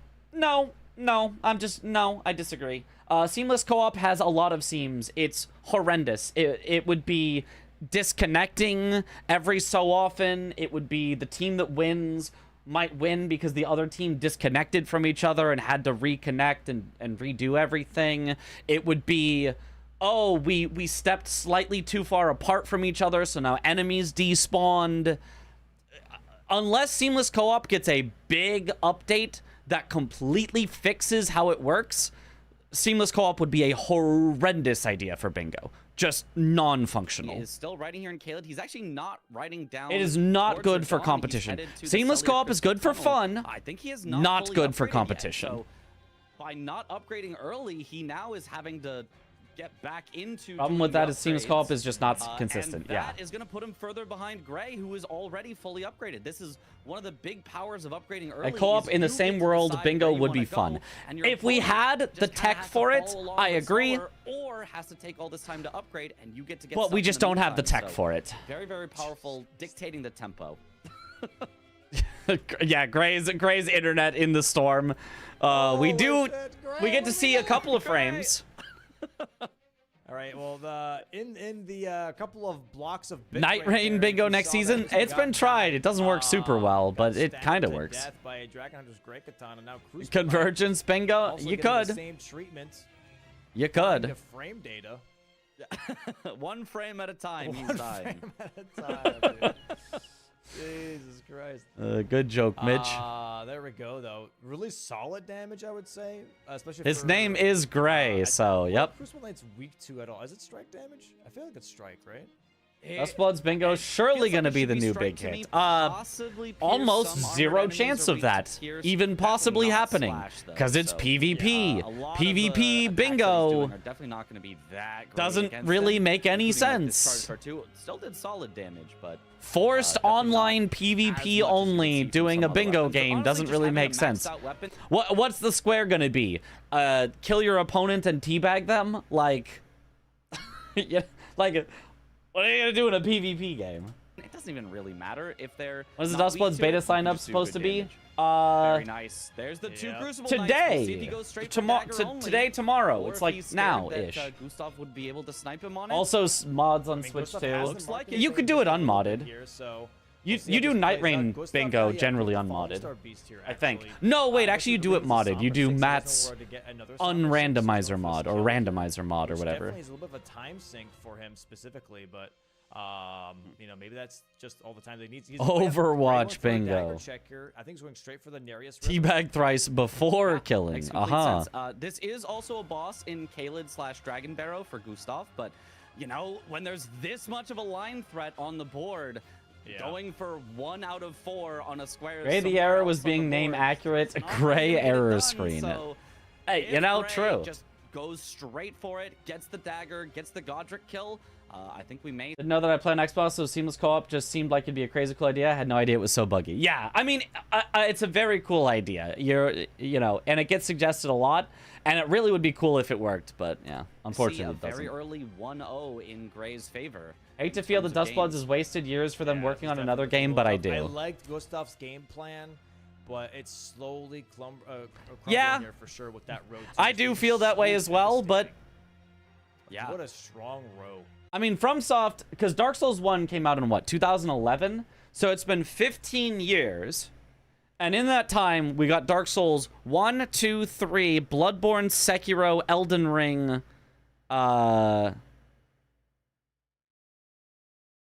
Armored Core 6, Night Rain. We're going to get Dustbloods this year. Like, 8 games in, like, 15 years. Like, they are still cooking on, like, a fast release schedule. So even if one of their games I'm not super excited for, felt like it appeared magically out of nowhere. it feels like hopefully we won't have to wait too long for another one that I will be more excited for. We spotted Sign-ups open 7 a.m. Pacific. Oh my gosh, okay, wow, that's a really powerful line. so in sometimes 8 Bingo and can a just bit swing around hours. that quickly. I swear it has been like 5 minutes since there were 0 marks on that, and now there are 3. Michael Zaki does what he wants. So if that he feels has just Dustbloods is the answer, a then so be it. Yeah, ridiculously fast line. I think it's much better that he makes something that I don't want, but that he really, really is passionate about, and that the whole team is passionate about, rather than he makes something that, oh, the fans have been clamoring for this, that he's like, well, I don't really care about that. Like, the game is going to be better if they put their heart and soul into it, rather than if they do it because people like me are, you know, like, oh, well, I don't like PvP games. Like, so even if I'm not going to like it because it's a PvP game, like, I am glad that at least they're willing to just follow what they have. Anyway, Gray did actually do now both unique Crucible Knights, the Ever Jails, and is now very obviously pressuring this row 2. Gustaf, what did he do after Blue Retta? We spotted it, and He did Falling Star Beast. Falling Star Beast, maybe as part of an upgrade. Is Falling Star Beast even on the board? It is a boss in Caelid Dragon Barrow, so it's a little bit of synergy-ish with getting his upgrades, but this feels way too slow of a way to get your upgrades at this point in the game. Like, Falling Star Beast, I think you can synergize if you're doing it, like, first thing. Oh, I'm going to get my upgrade materials while also progressing a square, but it's so late into the game to do that, it feels like. Appeared magically out of nowhere. It's like we started looking at the board, none of us saw it, great. Yeah, and then Gray going for a dagger check here from Nereus. So Gray has Radon killed, so he's ahead on Restore Radon's Great Rune. Has a dagger now. Gustaf is still stuck in a tunnel and still needs to upgrade his weapon. Gray has already upgraded his weapon. So this is very disastrous from Gustaf. Wow, that's a really powerful line and just went for it. So, this is a really, really rough spot to be in. Sometimes Bingo can just swing around that quickly. I swear it has been like 5 minutes since there were 0 marks on that, and now there are 3. Like, so that has just been a ridiculously fast line that Gray was able to find. It's probably been more like 10 or 15, but it feels like it's only been 5. It's been 8. That he's. It's been 8 minutes. 8 minutes. 8 minutes of the 36 went from nothing along this line to bang, bang, bang. 3 along the line. That's so fast. It's been 8. And that's so tough to defend against. Oh You my marked goodness, Memory of yeah. Gray's 100K. When was this match played? I saw Zoodled and Chris casting over the weekend. You missed me. I was in between them. I was on Saturday. Which was the first square in that line at 28. At Yeah. 28 minutes. So- it's been 8 minutes. Obviously, I don't know 8 about the minutes, director whole for those, line not the of actual pretty team, so the rest of the team much could still be different. Which Could is be. definitely Yeah, that- very intimidating. Demon Souls, Dark Souls 1, 2, 3, Sekiro, Bloodborne, Elden Ring, Night Rain, This and Armored Core powerful on a 6. bingo board, but really, really nice. I forgot Demon Souls, so that's 9, I believe. Yeah, I didn't forget Demon Souls. Yeah, no, I left Demon Souls out. We were talking from when FromSoft started making good games. recognition by Gray. Chat, try not to get just say, rage hey, baited. wow, that is a powerful Try line. not to get I rage wanna baited go by for the it. I streamer, wanna get it chat. before my opponent can, and before my opponent can block. I He's doing believe a in great you. job, You can do but, it. I guess he did not get the dagger he wanted because he is not headed straight for Godric. Oh, or maybe he's split progressing, setting up for Dawn's great. Consider the 11 years between I think Dark he's Souls and split Elden progressing Ring, here. The dagger and that the he increased got quality of was FromSoft's the, work in that time. main god. 15 years, right? 2011 to 2016? Or no, 2022 is when it came out. You're right, 11 cents. Sorry, I was thinking to this year. Yeah. 11, wow. Oh, wait, Elden Ring is 5 years old? No, 4. 4 years old. 4 years old, 11 years, 15, 4 years. 4 years old, holy. It still feels like it came out yesterday.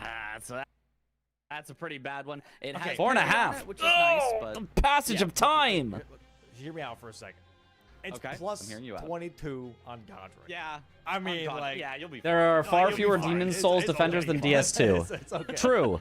Unless the remake comes up. Then every FromSoft, oh, the remake was the worst thing ever. Oh, they ruined everything that was good about Demon Souls. Oh, did you play and like Demon Souls? Nah, but the remake, I know, destroyed the artistic vision because it wasn't made by Miyazaki. I know it did.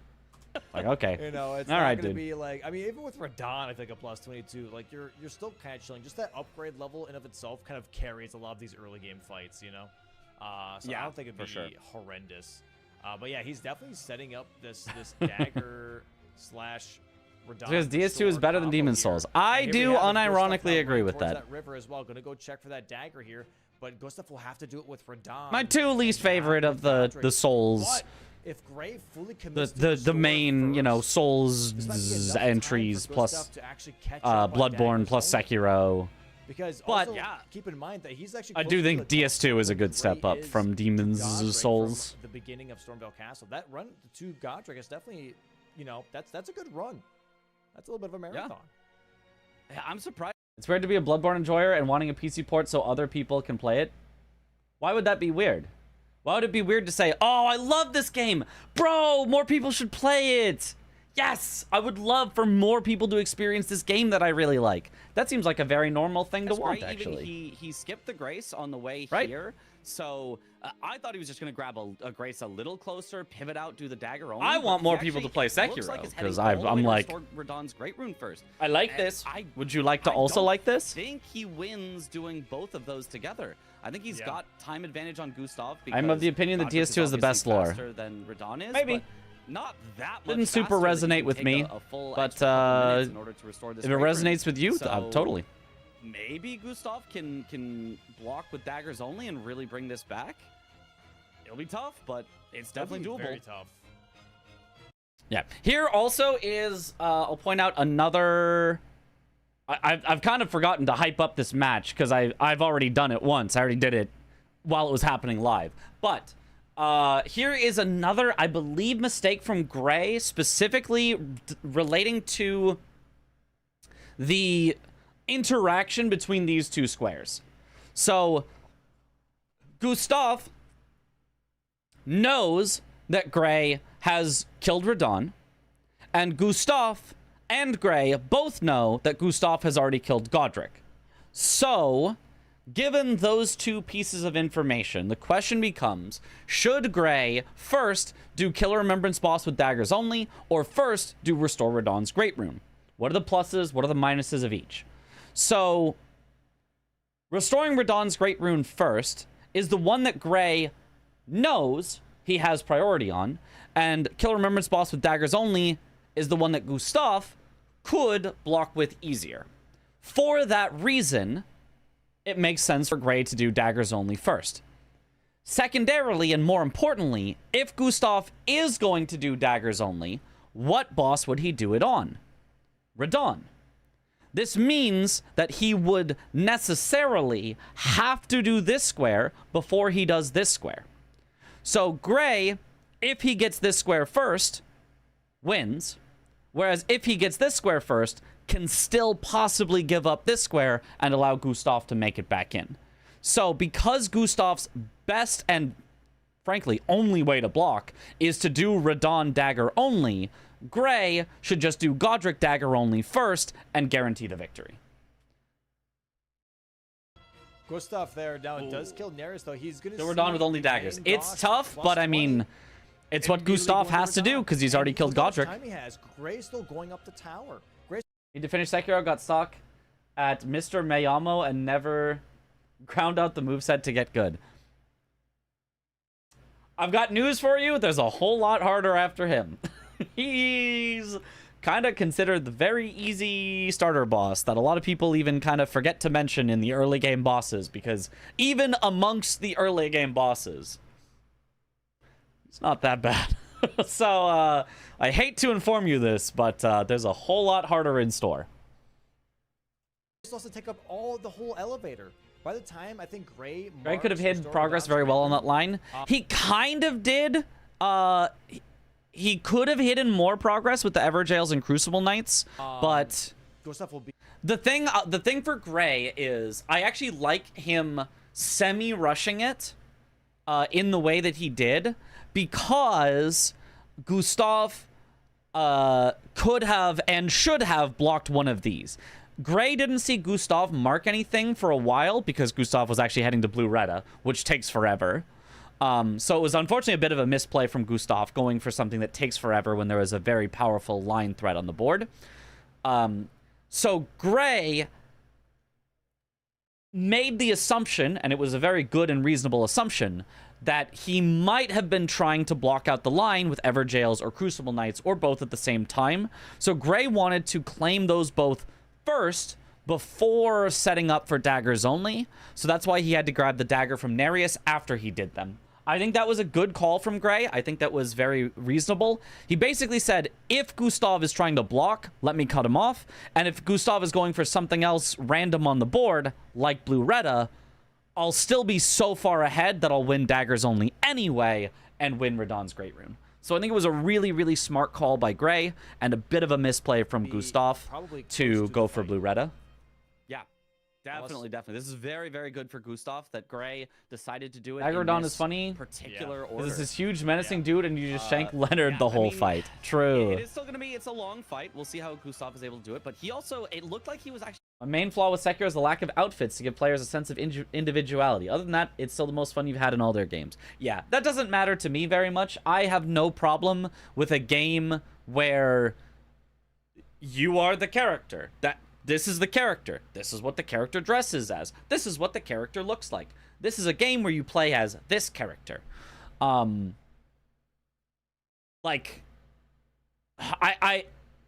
will have to tell me, because I haven't played Final Fantasy VII.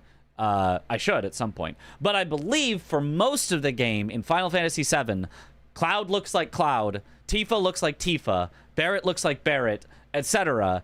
Aside from the weird mission where Cloud dresses up as a girl or something.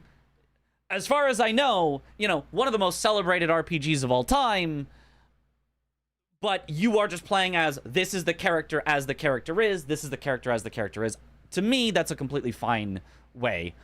If you're really used to Souls and that's something you really like about them, I get it, but to me, it's not a big deal. Maybe he's The Witcher 2, Garrett about his power level. I looks... thought it was Geralt?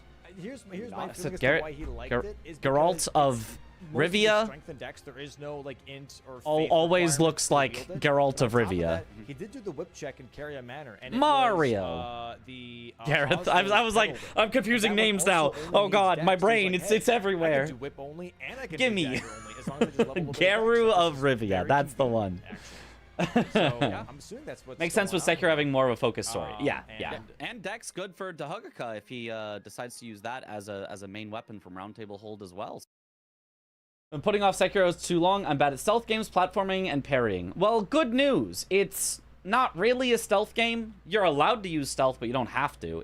Stealth is like an optional way to make getting places easier if you want, but you can also just run through. It's fine.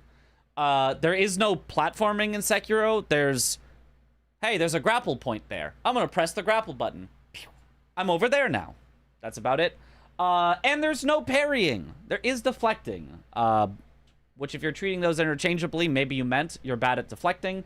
But it's The deflecting in Sekiro feels very nice. The deflecting in Souls feels god-awful. Yeah, Not even remotely the same thing. If you hate parrying in Elden Ring, brother, me too. I hate parrying in Elden Ring.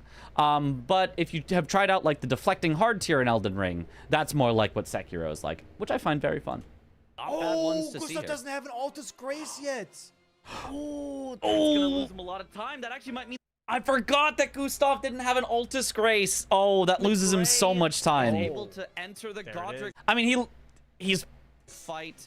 probably Maybe not around the going to same win time he anyway enters the because Radahn Radahn is fight. just a very long fight, but Uh-oh. that's tough. Yeah, that's really not good.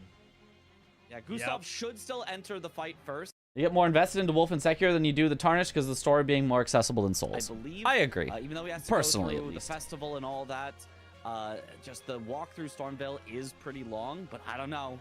It's gonna be close. This is And going to Gray be has a very much So easier your boss. explanation of parry versus deflect, I always thought that Souls parry works like Let me deflect. refresh. Kind of baffling to me how it's Get Gray implemented. one more time here. Yep, baffling to me too. It's very weird. All right.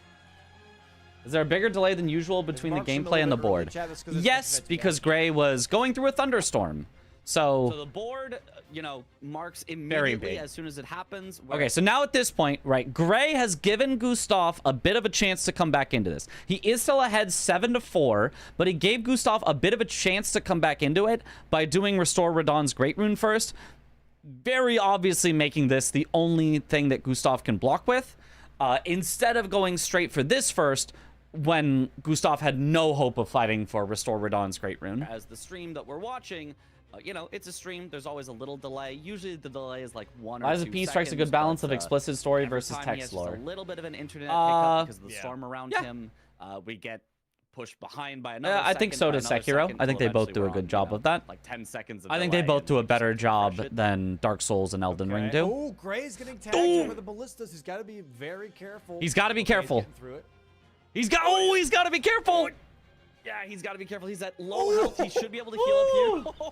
How did that miss him? Has to be careful. Devastating. Okay, he makes I it through think they though. entered the fight at the same time actually, because Gustaf still has to ride the elevator all the way down. Yeah. And if they enter the fight at the same time, man, you would rather be in Gray's position. Thunderstorm was going through him. He was stationary. With, like, Oh, less than half the health of You're right. Radahn. Gray actually taking the longer way though. I don't understand parry versus deflect. Which did Lies of P had? Lies of P's was called Perfect Guard and is a deflect style, except it also has parries. It has both in it. Elden Ring also has both. If you've played Elden Ring, have you played with parry on a shield? If so, that's what parry is. You do the thing, and you have to time it way before their attack hits, so that your arm like comes up as their attack is hitting, and then you get a riposte. Same thing in Lies of P. That does exist, but only on certain weapons. It's called guard parry. Rapier is the big example of that. You can use the Fable art on it early, and it will do a big counterattack on the enemy's attack. Perfect Guard is the standard thing that you probably think of with Lies of P. That's a deflect. That's just time your block at the right time. Oh, okay. It's Not not going long. past One is the like lights. a special lot, skill and that it is like safer, but it is has a definitely not the very fastest way to awkward get there. timing, the but grace like now, he's staggers the taking enemy time, and does a little big bit. hit. And the other is just a Oh, well-timed man, block. I do think Good morning, in general the Mitch. Hope Godric you're fight doing should amazing be and quicker, have fun. but Praying Oh. gesture emoji. Thank you, Son Waikawa. emoji. I don't know. I don't know. What do you think Gustaf would have done if Gray had done Margit dagger only? Done Margit dagger only and then started pressuring the line. Hold on. Gustaf would have done if Gray had done. I don't know what you mean by Margit dagger only. Margit was with parries. Margit has nothing to do with dagger only. If Gray had started with Godric dagger only, then went for the line, I think he would have given way too much information to Gustaf for how to block him.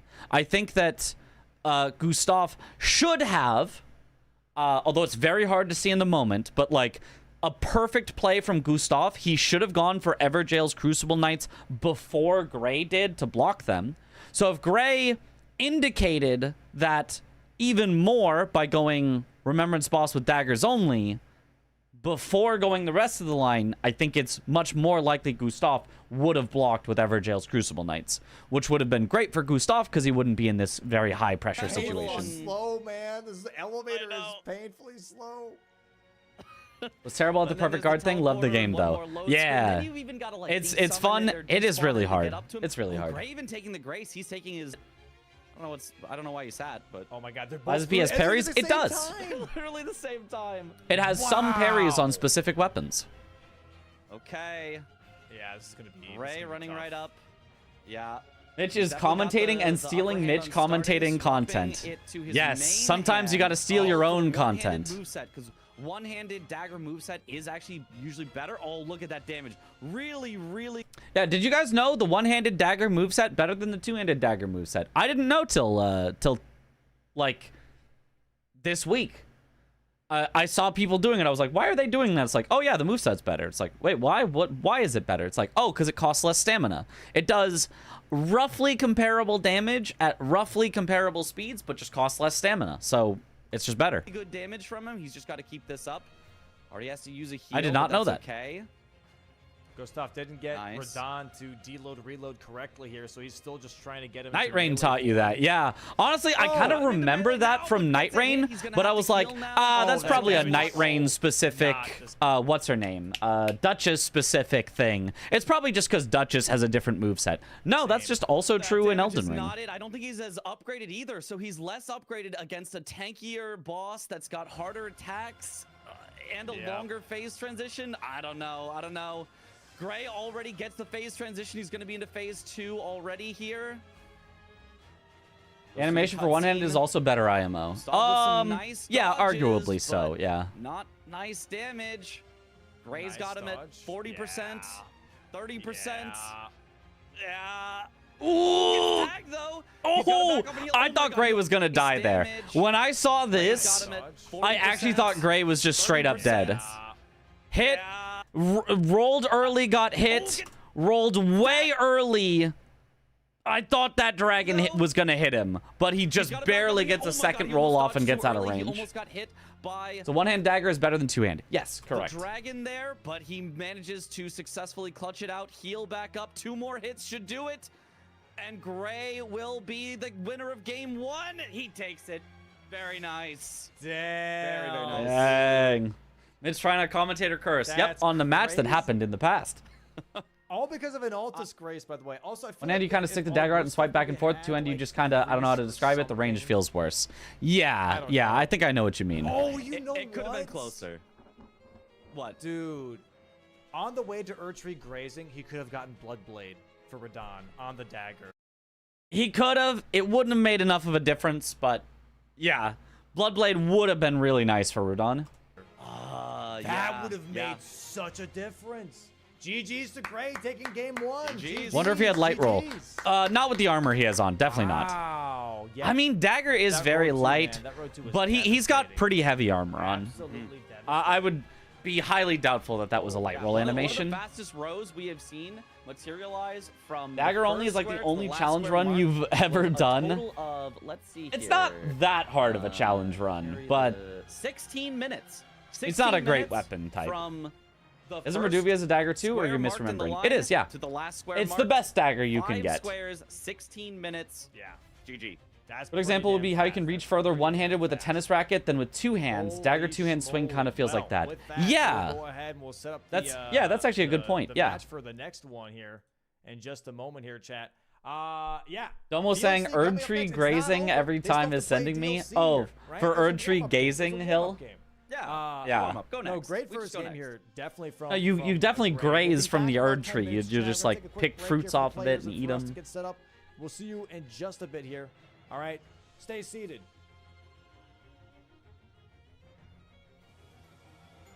Power Stance, Erdtree, Steel Dagger, multi-hit setup is nice. Yeah, there's ways to make daggers have some pretty cool stuff. All right. Pass the break. This is the one where they had to remake it because of Gray's internet going out. Look at this board that they almost played. Just drink it in for a moment. How quick of a board, aside from Bale, this would have been. Just look at it. Blow a finger. That's pretty fast. That's pretty easy. Mog, that's not too bad. Florisax asleep. That's a rush square. Dupe only one time. That's pretty fast. Ancient Dragon Man, literally a rush square with progress. 2 Blessings of America, the rushiest rush square. 2 only Nameless Mausoleums, not that rushy, but like not too long.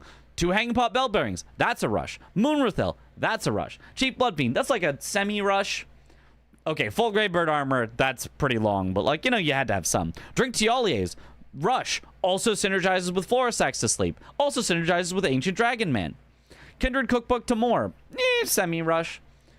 Okay, this one's kind of long, 4 enemy NPC drop talismans, but like, there had to be some. Iris of Grace, that's not too long. 3 trolls, you just need south access, synergizes with Ancient Dragon Man.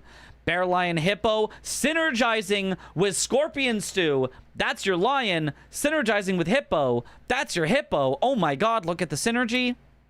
Lamenter, okay, kind of sucks. Rakshasa, not too bad, and one of the Nameless Mausoleums. Devonia, not too bad. 4 status, literally you can do it with Hippo. Bale is long, and then 2 unique base game bosses in the DLC. This would have been like a 40-minute DLC game if they had done this board. It actually would have been like a 40-minute. They would have just like breezed through it. If it went 13 to 12, maybe it would have been an hour-long game because they eventually would have needed Gravebird armor set and kill Bale.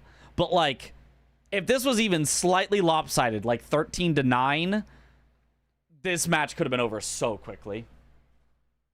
I wouldn't say it kind of sucks for Lamenter. You know, maybe really sucks, but still. Did they re-roll the board or something? They did because Gray had a power outage.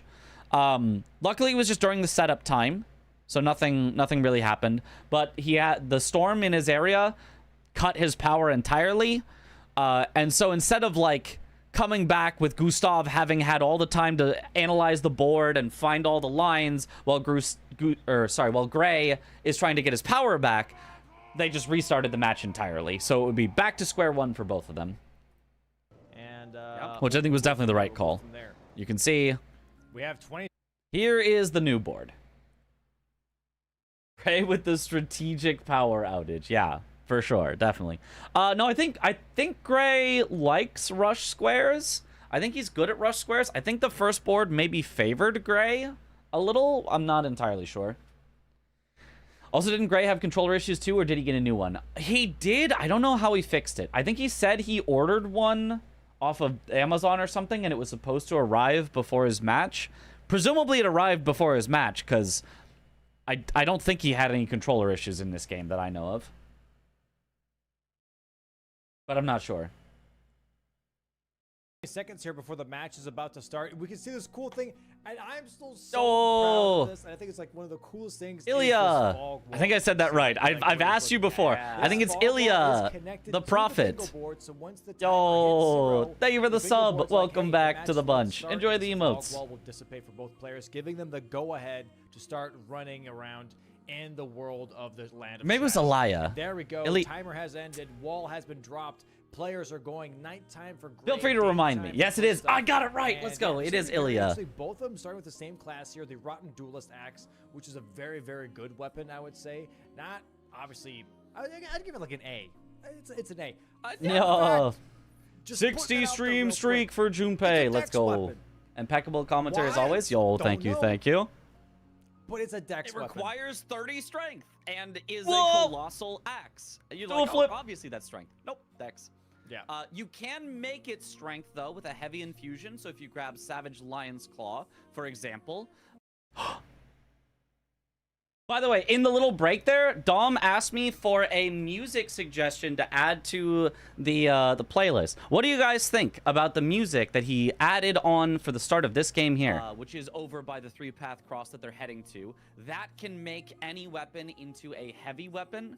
And it's very quiet, so you guys might not notice so heavy but changes the scaling from being whatever split it normally is to being a high amount of strength scaling. Yeah, it's so fire. I'm afraid it is near. It's like a B scaling because it only bumps it up like 1 from its normal scaling. Near Automata. but it is lower strength scaling than a lot of other Colossals. So that's its one downside. City But Ruins, free I rot, believe. I mean, you can't complain about that. Yeah. No, especially in the DLC, free rot is actually. If you're wrong, but the very, hydrate very, or very good. TTS Yeah, earlier both- from someone didn't work. Hydrate. Oh, seems to be working. I might have not heard it, but seems to be working.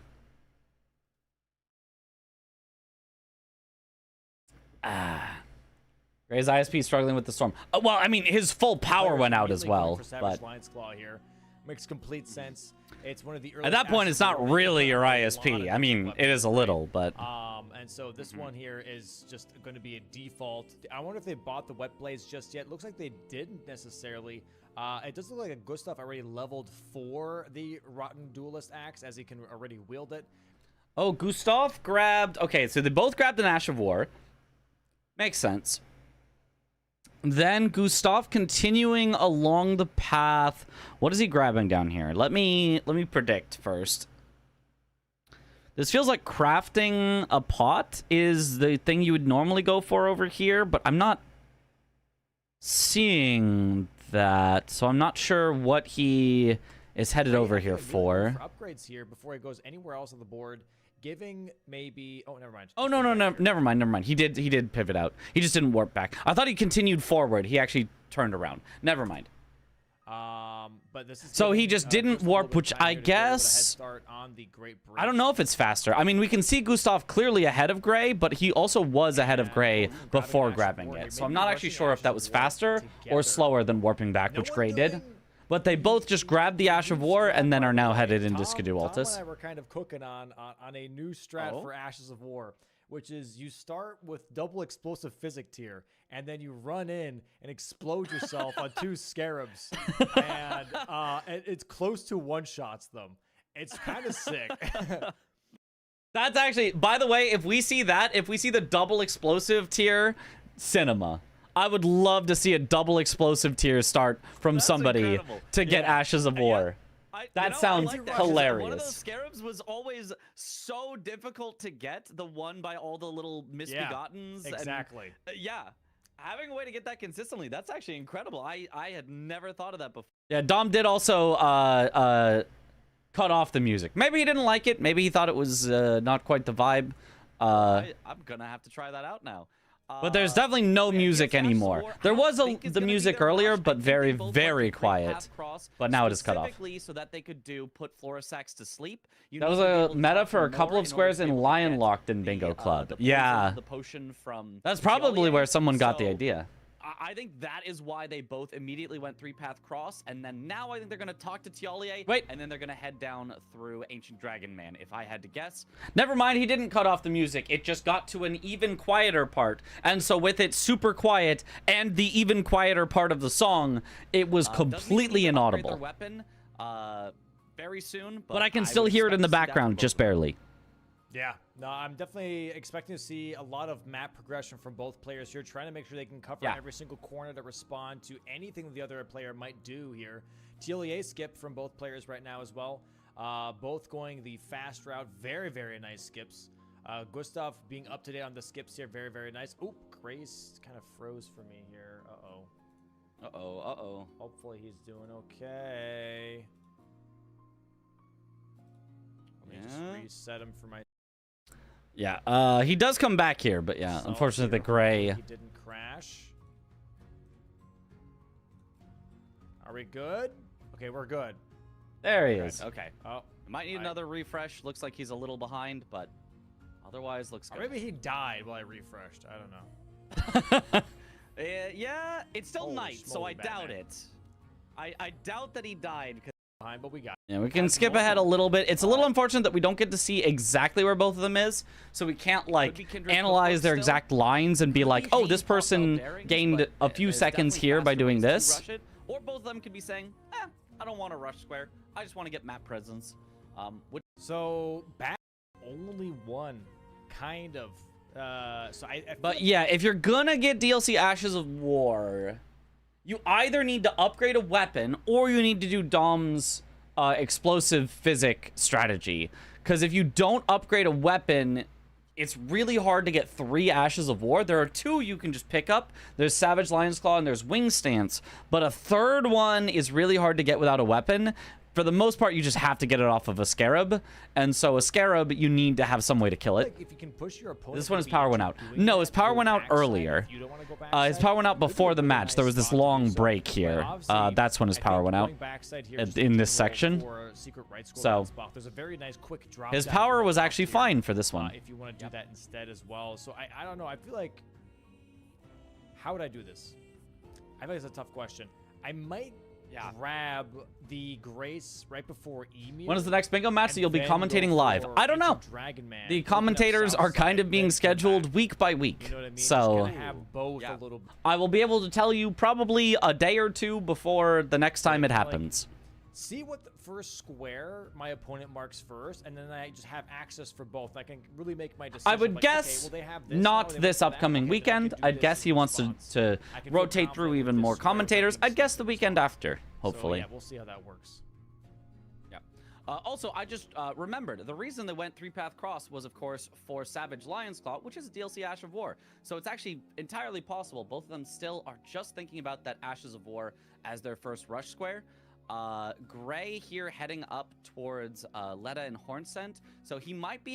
I guess, let's see here. If you are doing only an Ash of War rush, I think what Gray is doing here is actually better than what Gustaf is doing.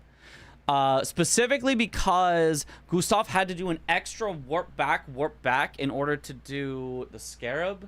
Oh no, but then Gray doesn't get to do the Scarab on the way through. He has to come back for it. Actually, maybe what Gustaf is doing is faster. That is over near Rolana, whereas Gustaf is upgrading his weapon. He might be thinking about doing the Scarabs instead. So we might see which of those paths ends up being a little faster. In general, I do like upgrading your weapon earlier because it allows you a little more flexibility. It's not quite like base game where it takes like 10 minutes to upgrade your weapon. It takes like 2 minutes. You just kind of port back and do it. Oh, he had some trouble leaving his weapons. It could get you sniped. He tried to drop them, didn't really work. Yeah, he lost actually a good bit of time trying to drop and auto upgrade his weapons there. He tried to do them both together, but then he got so lost in the menuing of it that it just cost him extra time and didn't even drop. From Gustaf, and looks like it is what he's gonna do. You're actually very fine to just, like, as you are riding along somewhere, just like drop it and only stop right as you drop it and then pick it back up is actually very, very fast. So you don't need to try to like drop multiple at the same time. I also really like that Gustaf bought the full set of armor. He can't equip it all just yet because his endurance is very low, but I do like buying it early so that you'll have it throughout the match. Do you like the base game rounds or DLC rounds the best? I'm a fan of the DLC rounds. I think the DLC rounds are super cool. I know it's fairly split as to who likes what. Oh yeah, and then the complete whiffing on the Scarab. Because the attack just went right over it. Oh, oh no, and then just dies. Oh, that was unfortunate. How unfortunate. A full Would you ever do a how to set up for bingo video? Like Shifa route and all. When they're trying to do something complete. I mean, I would, but I'd probably make it like unlisted and then just like share it in the bingo server or something. As far as like a public video for that, I don't. And doesn't have a Grace nearby, so to run. I feel like that's not. That's definitely tough here. What would be really solid is actually if he gets this Scarab mass, here and then you know, right afterwards, because Idra does appeal or whatever. Like I feel like I'm supposed to be a YouTuber right now, and I'm supposed to care about my numbers, and it feels like that would be bad for numbers. But I mean, I would do that just to help people out and then share it places. It's enough to get the basics. You can get a little armor, you can get your weapon leveled up, you get a talisman or two, but once you get a couple more bosses, now all of a sudden you're kitted out. You've got all 4 talismans, you've got greases. Interesting that Gray... Does he not have enough money? Like no, he's got more than enough money. So interesting that he only bought 2 pieces of armor, not the helmet or the gloves. Now, semi-spoiler alert for later, we're going to learn why he didn't buy a helmet later. This is a piece of lore about Gray that I did not know, but definitely early money is underrated. Ooh, Gustaf is sneaking up and making sure that the Surprised side at this walks point that away he did from not them. buy the full set of a nice armor, easy because it feels kill. like just having the That full was set awesome. so you Can we can go back to juggle it being Richard around now based for the on third weight Ash of War? is No, better okay, than we're not going locking there. yourself into Ring only stance, some of which the I pieces. think is a solid call as well. It's pretty fast. They'd be like, DLC or base rounds? My computer blue screened. I like DLC better, but I think it's generally split. In fact, we could do a poll if people just want to. What do you like seeing more? Don't let me saying DLC influence you, because I think both are good. What do you prefer to watch? Base game, DLC. Here you go, chat. 2 minutes. What do you prefer to watch? What do you guys like? And just I just like watching bingo in general. That's fair. Maybe I should have made that a third option. If he goes for Morth Ruins first, though, that's a little. I feel out like of the way. everyone would It looks pick like he's that gonna though go if for there it. was a third Might option. be So great time to if catch up. Gray you already like has 2 out watching of the one 3. more than the Gray other, just feel needs free to go for the vote. Scarab. So, he's actually going for Edred instead. Ooh. Both are fine. Both are good. I think both are great. What is faster? I really He's can't tell. Sitting down, he's skidooing, he's leveling up. I think Gustaf gets perfect this with 30. wing stance, but I don't know. It's pretty Oh, close. Gustaf isn't Actually, even going wait. for. Yeah, Gustaf doesn't go for wing stance, which is I think this is a mistake here. If you're gonna rush this, wing stance is a very, very good one to get for multiple reasons. First of all, it doesn't require any killing. You just go there and you pick it up. Although he already has his stuff upgraded, so that's not that big of a deal. But it gets you up to a Skidoo fragment up there by Letta and Hornsent. So like, nothing wrong with getting extra Skidoo, and then it's also a very fast one. You can just go there and get it quickly. It might not be exactly along the way to where Gustaf wants to go. Maybe Gustaf does want to go backside, but if this is your rush square, it feels very risky to leave it. Like, he's not setting himself up for a split rush. I feel like in DLC, you either have to commit to one square and do it as fast as possible, or you need to split 2 squares and make progress on the map. So, for example, if he had gotten one Hanging Pot Bell Bearing on his way through by, you know, doing the skip up towards ADM and popping that one, and then he went for the Ashes of War after that or something, which would... you can't really do that, but you get the idea. If he split progress on 2 of them, said whichever one my opponent gets, I'm going to win the other, I think that's fine. But if this is your only rush, I think you need to just win it. And so he's just not probably going to win it. That's also, yeah, not a bad one to go for as well. A little Honestly, slower, he though, might- so he might get sniped. No. Like base I game, don't but really know. both are good, and I like the one of each matches. I do like the one of each, yeah. Well, yeah, definitely then. Okay, a preference for base game. I wonder Yeah. why. Are you guys only saying that because you've watched Aggie and Aggie has complained about DLC so much? You don't like to see Aggie play DLC and complain? Be honest. Be honest. It's okay. This is a safe space. Caught. I knew it. I knew it. No, the DLC far less. That's a very fair point. Yep, completely fair point. Played a lot more base game, easier to follow. There you go. Okay, that works too. Both. Okay. I think you definitely had a good call here, but I think Gray is gonna. No base game better. Okay, apparently we got a lot of non-DLC players. You guys got to go back and play the DLC. The DLC is so good in Maybe Elden it was Ring. the Omen Killer aggroed. yeah. I think that's why, because the Omen Killer can come up the Yeah. staircase and kind I don't of. I like think you DLC can make because it I'm into somehow the still fight, seeing new though. bosses I and don't think I've ever areas. seen the Omen Yeah, Killer the actually make it DLC is like into- super I'm not dense sure. with I've stuff, definitely which is seen it, really cool. however, show up while I was fighting once, and it skipped DLC has out smaller on amount me. of squares, so people run the same Yeah. route Yeah, if you / drag Edred rushes out, compared to definitely it could base. be a bit of a problem. So maybe just take It has a bit fewer squares, yeah. Good. Oh, his damage on Edred is so good. Wow, Gray's so far behind. What the hell? We're so far I behind. prefer DLC, more interesting boss fights. I Holy also schmoly, like. but- Oh, what happened to Batman. Gustaf? Let me see damage on his Edred is skip so- here. This is actually the second gonna- time he died But he missed the twice skip. on this skip. Way to the Hold on, let me backside. see what he That's does both also- times. Yeah, not a bad one to go for as well. A little Honestly, slower he though, might- so he might get sniped. No, I don't know. He just misses. You have to land here. He's down here. That doesn't land. He needs to quit out right away. Oh, well, if he misses this. You just have to. He didn't even try to quit out. You have to. Well, yeah, definitely. You have to be ready to quit out, especially on a skip like that. First try of both. Okay. I think you. As soon as you see you're jumping to the wrong spot, you gotta quit out. Quits out. Maybe he tried. Maybe Oh, it was just the not- Omen Killer. Of the crouch R1 spam on the knights. Yeah, I mean, very unnecessary. With a colossal, like it's more necessary on other weapon types, I think, that don't stagger as easily, so you have to do more attacks before he staggers, but while I was fighting, might as well. And it scared the hell No out of me. problem with it. Yeah. If you drag E-Dread out, definitely he can be a bit of a problem. So maybe just taking it safe here, which is.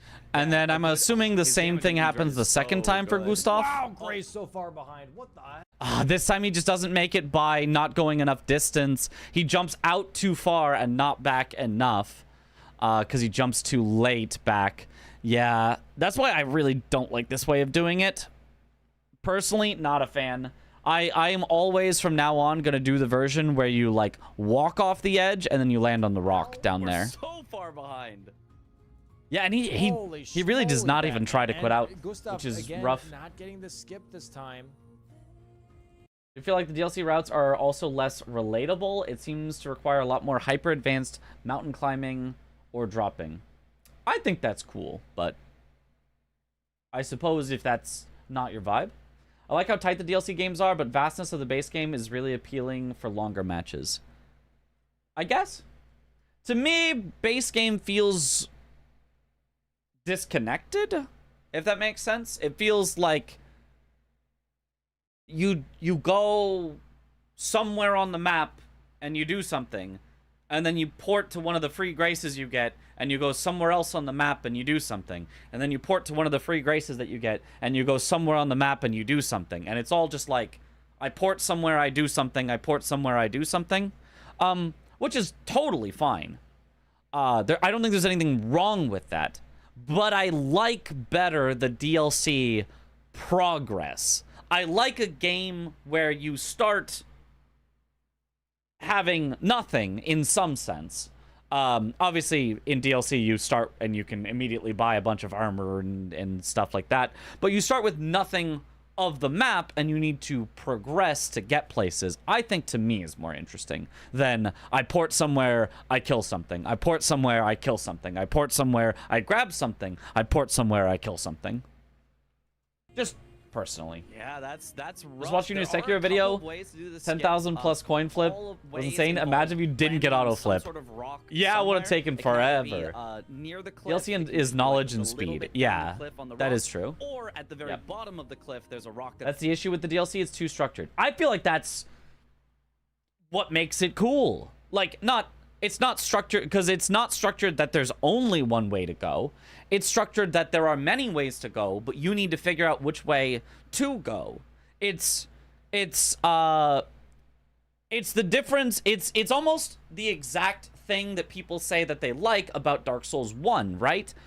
I can go 7 different ways at the start of Dark Souls 1. Not actually, there's only technically a few, but like that this idea of there are different ways to go, and depending on which way you go, there's stuff there, and it all kind of like interconnects around with each other. If I go through Ancient Dragon Man, it can connect down to Cerulean Coast that I also could have got to by doing Tialier skip.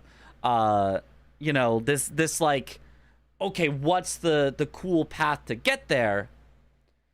As opposed to people saying, Dark Souls 3 is bad because you start with the Lord Vessel, so you can just immediately warp, and you can just immediately warp back to places, and you don't even have to plan out your route or anything. Like, as much as, like, I don't necessarily agree 100% with that for DS1 versus DS3, I think in a bingo game specifically, it kind of makes sense. Survive as well, but he unfortunately did not quite get either of those. Things tend to lead into each other better than base game. Yeah. Instead, gonna grab the skidoo here from the pot guy. And then if you kill 3 dragons, your opponent knows for a fact you're past ADM. In base game, you could have done that anywhere. Not true. There are 3 dragons not past ADM. You would never do that, but you could. You could do the 3 Ghost Flame Dragons. All 3 of the Ghost Flame Dragons can be reached without going through Ancient Dragon Man. However, I think that's a good thing. I think it is a good thing that your opponent knows where you went. That's the fun of it. I think that's the best time of base game as well. And I think base game players would agree the best part of base game is when you see your opponent mark Memory of Grace with 100,000 plus runes and you go, I know for a fact he did Radon. I know for a fact he did Radon. So now I know that I have to worry about Radon's Great Rune. Now I know that I, for free, get to do kill a boss, you know, whip only later because he's locked himself out of it because he already did Radon. Like, I think that's the cool part, is knowing what your opponent did. I don't think the cool part is going, okay, my opponent killed 5 bosses that ride a horse. I guess that was 5 random Knights Calves somewhere. Does that get him progress to anything else? No, he just walked around and killed 5 Knights Calves. I think those are the least interesting times in bingo, is when it's just, yeah, you did something. Who knows where? Who cares where? It doesn't even matter. The most interesting parts are when the board tells you what your opponent did, and you get to make informed decisions off of that. IMO. The cool part is guessing and playing around your guesses. Yeah. But educated guesses. You need to use the information you get. Right? At Oh Mother. This also does give him the Great Axe check here, potentially for Rusted Anchor or Omen Killer Cleaver, but... And that's, I would say that's the other thing with base game. You don't need progress in the base game. Outside of getting Underground from Radon, you load up the game and you have access to probably 10 bosses that ride a horse. You load up the game and you have access to, you know, almost every Great Rune boss. I mean, technically you might have to kill like the mini boss before them to get to them. You load up the game and you've got access to anything you could think of. If I know my opponent went to Mount Gelmir for the Hero's Grave to mark the Red Wolf Square, that doesn't even tell me anything. Like, okay, they've been to Mount Gelmir. There's nothing else in Mount Gelmir. Oh, maybe they've got a grace slightly closer to the abductors, but I could also warp there and get to the abductors in less than a minute, you know? So that's my thing, is base game just feels very like you could do anything at any time, and so nothing is that important to know about your opponent, in my opinion. I think there's still some, like the Everjail's Crucible Knight we saw in the previous game.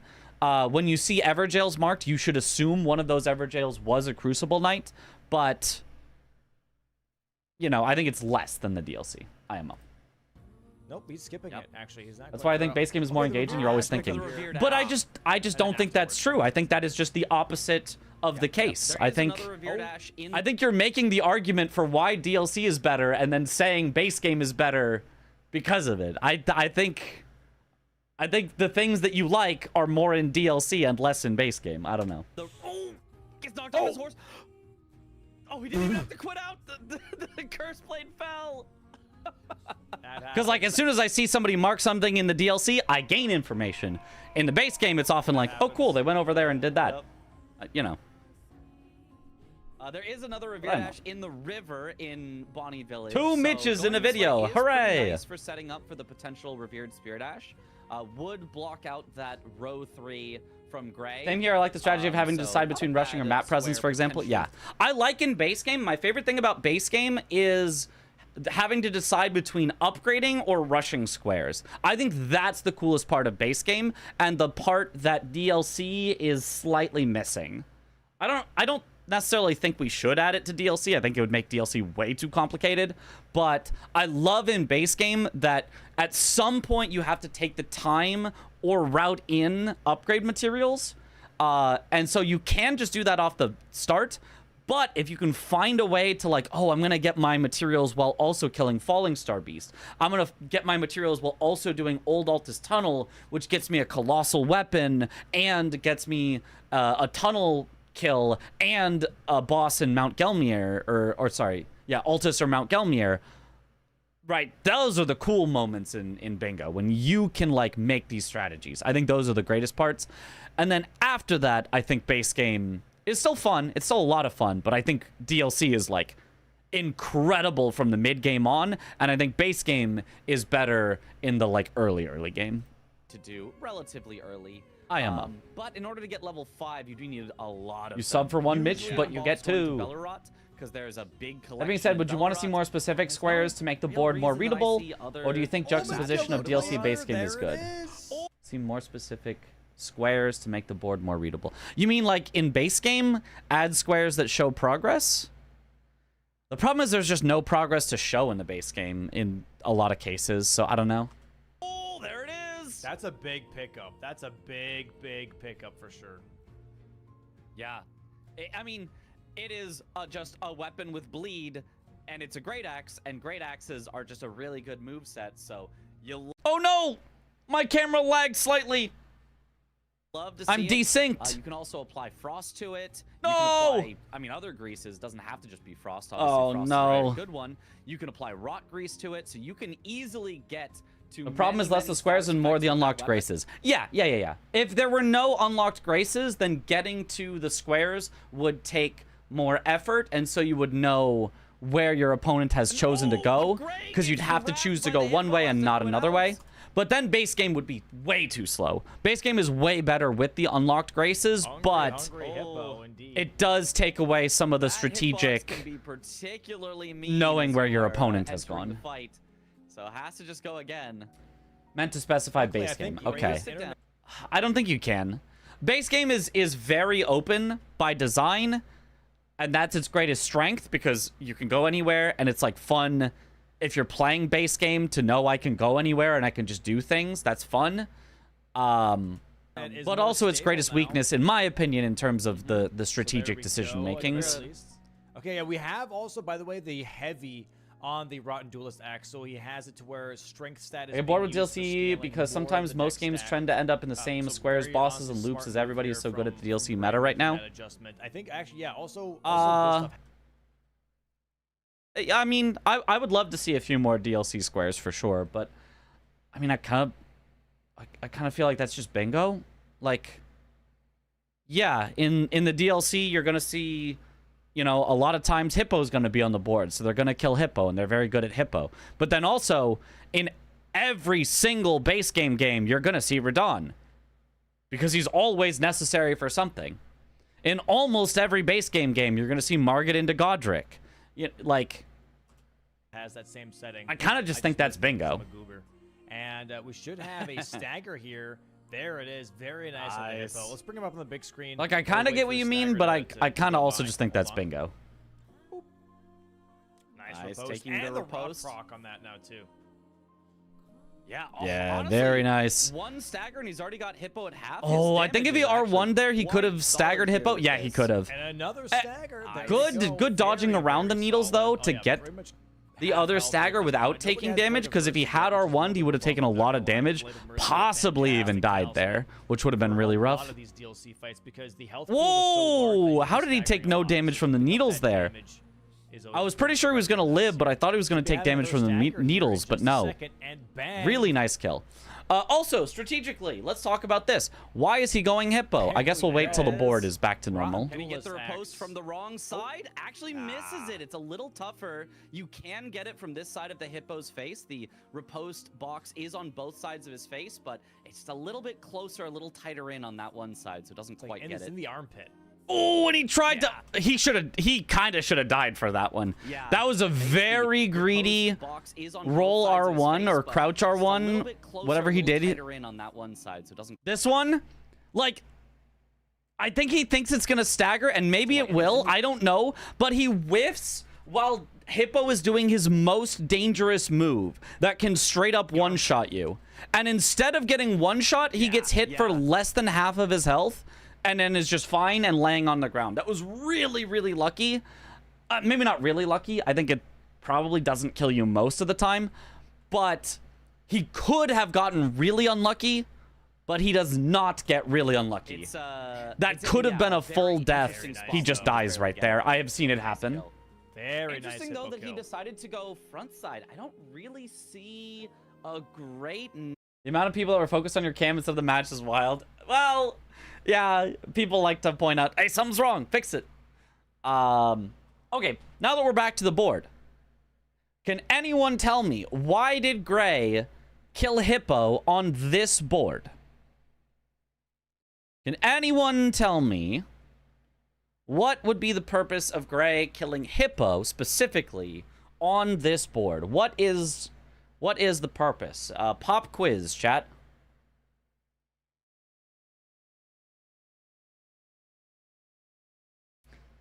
Can we use chemist logic? Let's use knowledgeable bingo player logic. Ansbach. Yep. Could be. Because there were no elephants. That must be it. Because it has stuff. Skidoo? Okay, yeah, possible. However, the correct answer has already been said by Dude It's a Shark, because Gray always kills Hippo. This is a very bad board to kill Hippo on. This is not a board where Hippo makes any sense whatsoever, but Gray always kills Hippo. So Gray killed Hippo. Good job, Dude I'm a Shark.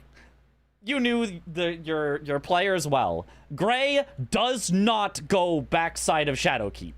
He doesn't. He just doesn't. He goes front side no matter how bad of an idea it is. 95% of games, it is better to go backside. Sometimes even if Hippo is on the board, sometimes it's still better to go backside. 5% of games, it's better to go front side. But Gray will go front side 99% of the time instead. So he will make the wrong call in, I guess it would be like 94% of situations. Right? Because it's like, or no, 5% in, it's 1%, something like that. Gray just likes to go Hippo. He just does. Level 9 Skidoo is on the board, so you know there's like a little side benefit. Secret right scroll to Ansbach is there, but it's actually, if you go backside, you can actually get to secret right scroll just as fast, maybe even faster than going from the front side. And the 2 Skidoo you get from Hippo is some of the slowest Skidoo you can get. You can absolutely get 2 Skidoo by just walking over to a church and picking them up much faster than this. So Necessity to go front side. It does give you 2 Skidoo. Not the correct play from Gray, but For level 9 he's still ahead. And I think Gray He got has the rush basically square. said, I will go Gustaf front missed the side rush every square single and time unless died. I have to go backside. I kind of feel like this was a have to go backside board, though, if I'm being honest with you. Yep. Because Colossal Finger Creeper you could get to a lot faster. Yeah, I mean, just look at the actual board, right? Right. We tried to come up with a reason to kill Hippo, and it's like, there's like slim little, like maybe, kind of, sort of. But look at the reasons to go backside. Oh, well, there's Yolan Summon. That requires backside. Oh, there is Death Mask Helms. That requires backside. Oh, there is Colossal Finger Creeper. I mean, technically you can do front to back skip, but is much faster if you go backside. Letta and her allies benefits backside because you can in total get to Mesmer and Romina and stuff faster if you go backside. Secret right scroll to Ansbach isn't either, but is faster backside because you can do the little loft skip.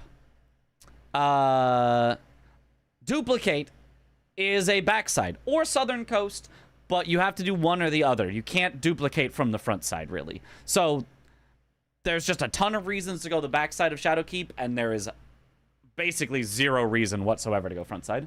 Death Mask Helms literally requires backside. He clearly has fought Hippo a lot. Yeah, it was a really nice kill. Yolan Summon requires backside in order to get the whistle. So Devonia too. Devonia is an either. Devonia I'm not giving to backside because it's an either. You can go through Hippo and then you can ride the elevator up and then you can go over to Devonia. Devonia is fine. It's only if you want to go up towards the loft area that backside ends up being much faster. So if you want to do Mesmer, that benefits backside generally. But if you want to go Romina, front side is just as good. So, not the play that I would have gone for, but it does. The only benefit I can think of is it maybe gives him a confidence boost. The other benefit, there is one other hidden benefit that I don't think I saw anyone say. Hippo does give a solid amount of runes to start, and so you can jumpstart your build. You can get your build online very early if you go through Hippo. You can do that anyway if you go for most other squares on the board. You kill one big thing, you're going to be set up for, like, the whole game. Or you could even just pick up the runes in Fort of Reprimand, and, like, that's half of the runes of Hippo right there, and it takes, like, 10 seconds instead of, you know, a minute and a half or whatever Hippo takes. But to potentially go for the secret But right yes, scroll. that is the other Go do that potential now. benefit. It's a solid amount of runes, And 200,000. Is that it for early Shadowkeep? Plus, I knowing that That's- Gray I always mean, does it's pretty Hippo much is if like- it's like on I the said board, you before know at it's the a beginning race of the match, then. like, That's true. backside is definitely important, but it's Yeah, if you know Gray's habits, it is easy to exploit them. If you know he's gonna go front side, you just make plays knowing he has no access to backside. Like if you're Gustaf, you actually don't have to rush Death Mask helms because you're like, Gray's not gonna do those till way later. You don't have to rush progress towards Yolan. I mean, not that you would anyway. You don't have to rush. What else did I say that's in the backside? You don't have to rush the Colossal Finger Creeper. Don't hold on to it too long because Gray does no front to back very skip, minimal, but so maybe do there's a front lot to of things that you backside can hold on to a Shadowkeep little bit here, longer you know, to knowing get you're the facing Colossal Gray. Creeper makes sense. Same with what was the other thing that I was looking at? The only thing that doesn't work, it's Dapper a bit Mitch of on the a stream? trek, Heck yeah. is doing back to front to backside Shadowkeep skip here, and then draining the water for the helmets. Like, Dom talking about, oh, let me do front to back skip to then go backwards down to drain the water. Like, it's such an absurd thing to even say. To even, like, think about doing. Because you have to go backside around from Bonnie Village at some point anyway to get the whistle for Yolan. Like, That's the one I'm like, there's just no purpose to that. It's much slower. That's rough. That's definitely very rough. Yeah. I mean, surely we wouldn't actually see that in a Still would match. have to go mostly around. Surely we the backside wouldn't at some actually point see to that. Talk to Ymir. I don't think you're gonna like drain the water and go backwards through Church District I've done it once ever. Yeah. to try to come out. And It's talk been to done, Ymir. but it's That would very make no silly. sense. Right. So it feels a little bit like wasted time right now to me to go through the Hippo and go front side.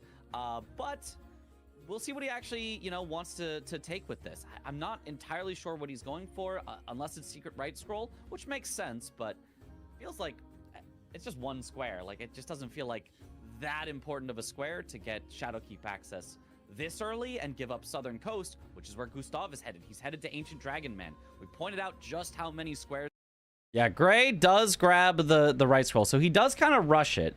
Now, if the secret right scroll was along a line and he wanted to pressure it, I could also see that, there but are like, in the southern area. it's kind of just So, over I there. think this It's is kind of in a who cares Definitely spot. gonna favor Gustaf. I like this a lot. Yeah, Gustaf going for the early. I think it was, I need a Skidoo Tree Flower now situation. Yeah, there can be situations where you're forced into it, but making that your main idea for a play from the start of the game seems very odd. Meteoric Oreblade, because he really leveled strength. Meteoric Oreblade would be great.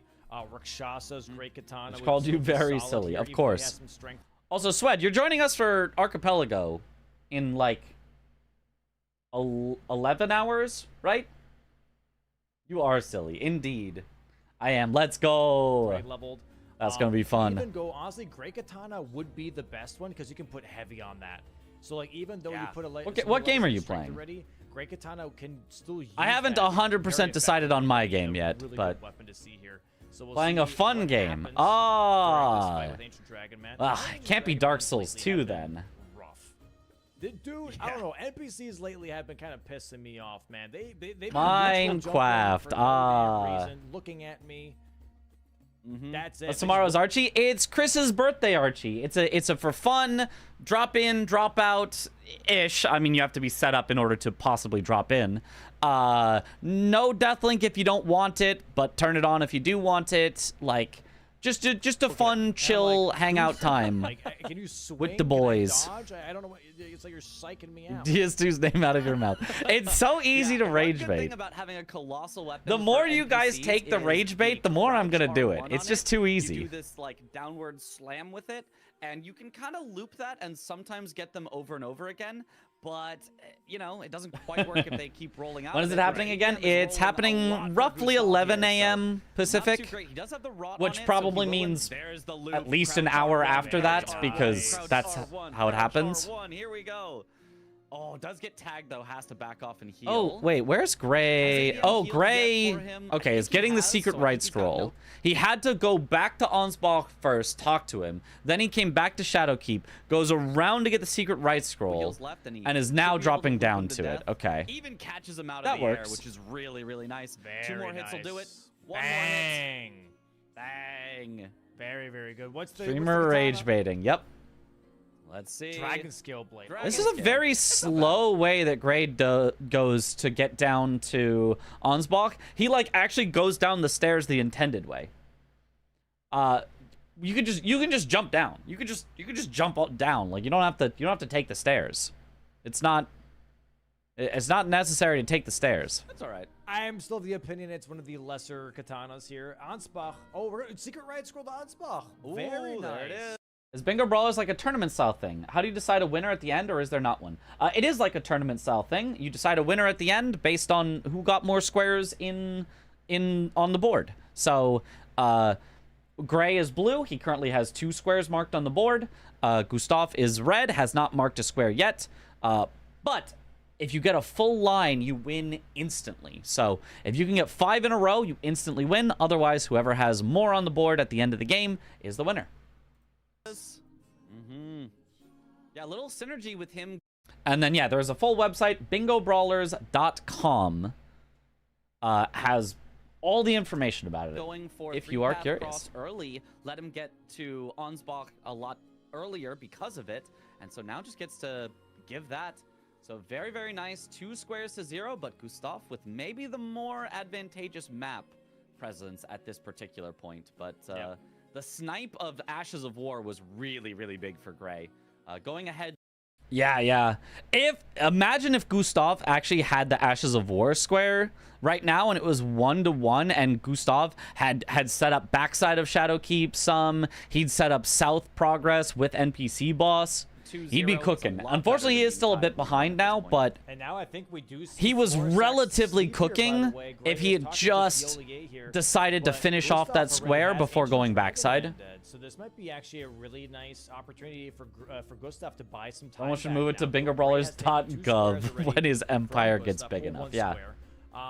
But now it's his turn to be like, hey, how about you waste some time? Bozo. Exactly. Yeah, I mean, I really think that there isn't a lot of point to getting the potion before you've killed Ancient Dragon Man for exactly this reason. If Gray killed Ancient Dragon Man first and then got sniped on the square, it'd be unfortunate, but at least Ancient Dragon Man is dead. But now he got the potion and then will get sniped. And what does he have to show for it? A useless potion that he can use to die? Like, doesn't really help any. So I really do think that it is important to go for, like, the map first, the synergy first, before you commit to something that only works for a single square. Mitch is spitting there. Do you know that? You know that guy on the left? Man, he's smart. Yeah, exactly what I said there. You should always, if there is a square and there's multiple steps to the square, you should always do the part that gives you map presence or synergy first before doing the part that is specific only to the square. So, in the case of put Florisax to sleep, if you have not yet killed Ancient Dragon Man, it makes no sense to first grab the potion, then go kill Ancient Dragon Man after at this point in the board. It is acceptable to do that at the very start of the game if you know it's going to be a race, right? If it's going to be a race, you know that if you get sniped, it's by a few seconds either way. It doesn't really matter what order you do it in. But at this later point in the game where Gray has no idea where Gustaf is, there's no point in grabbing the concoction unless you already have access past Ancient Dragon Man. So, unfortunately, a little wasted time from... Oh, unless... You know what he can do is he can drink it after the match, after you lost. You know, just be like, That's... Yeah. GG's. A little commiseration. Unrelated question, but have you played Absalom before? Nope. I don't All right, yeah, think so I know Ancient what Dragon Man here, type of game it Gustaf is even. has that boss killed, has the Grace near Florisax, but now it's going a little bit of a reverse here. Do we have any... Let me look at Gray's All right, talismans yeah, so real Ancient quick. Dragon Man here, Gustaf...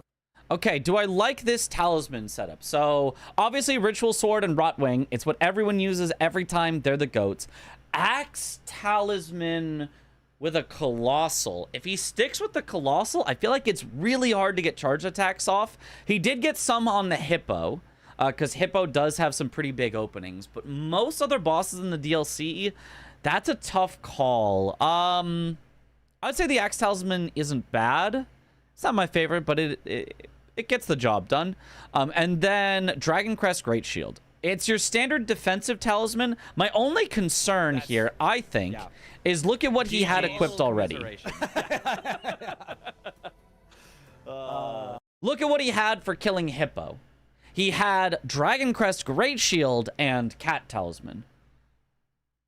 I don't vibe with that as starting talismans. The reason I don't vibe with that is because I think you 100% every time should have an offensive talisman to start, especially if Gray knows he's going Hippo, and Gray is really good at Hippo. Why are you buying a defensive talisman instead of an offensive one? You should get an offensive one and kill it quicker. Your defense should be covered by the armor that you equip. So I don't love his starting talisman choice, but I think by the time he gets his full talisman setup here, I think he's...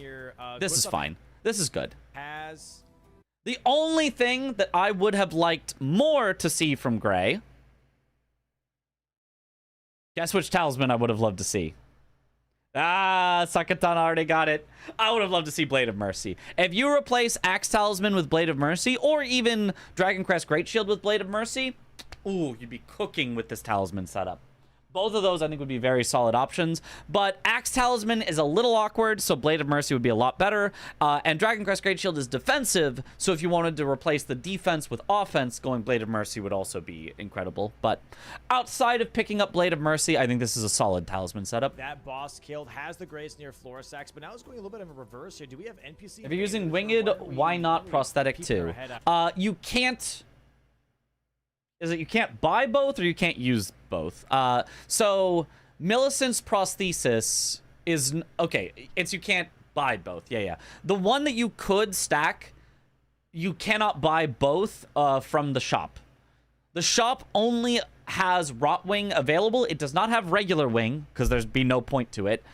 Rotwing is just better, so why would they offer the unupgraded version that you can't stack? And then Millicent's prosthesis, which could be stacked, is not available because in a single playthrough you can't get both. So Dom decided he would put one or the other into the shop, and he decided on Rotwing.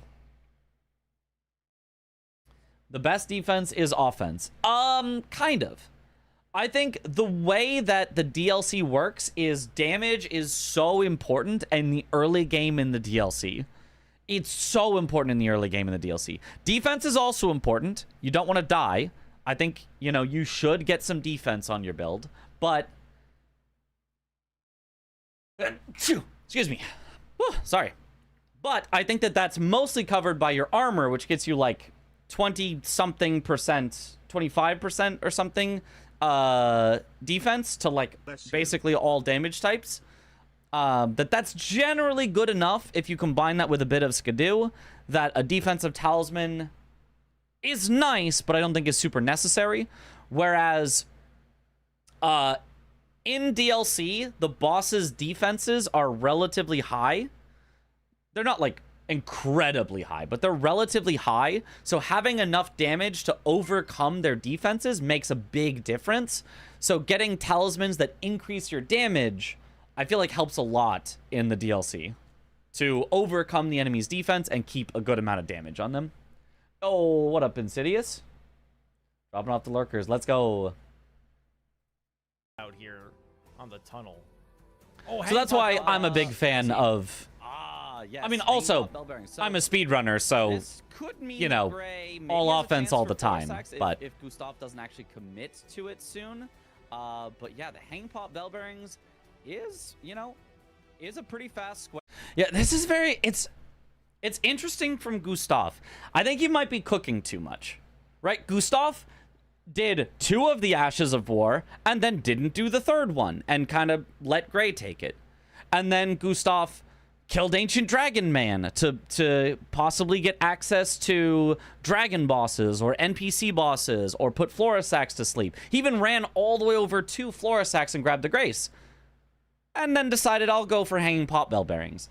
So it's very interesting the way that he is like cooking on things and not necessarily committing to it. He's already gotten punished for it once. But if he doesn't get punished for it again, it can be good. It can bait your opponent into stuff, but it's very risky. As far as a second one to go for, you could do good. Unfortunately, though, Dome was about to mention it.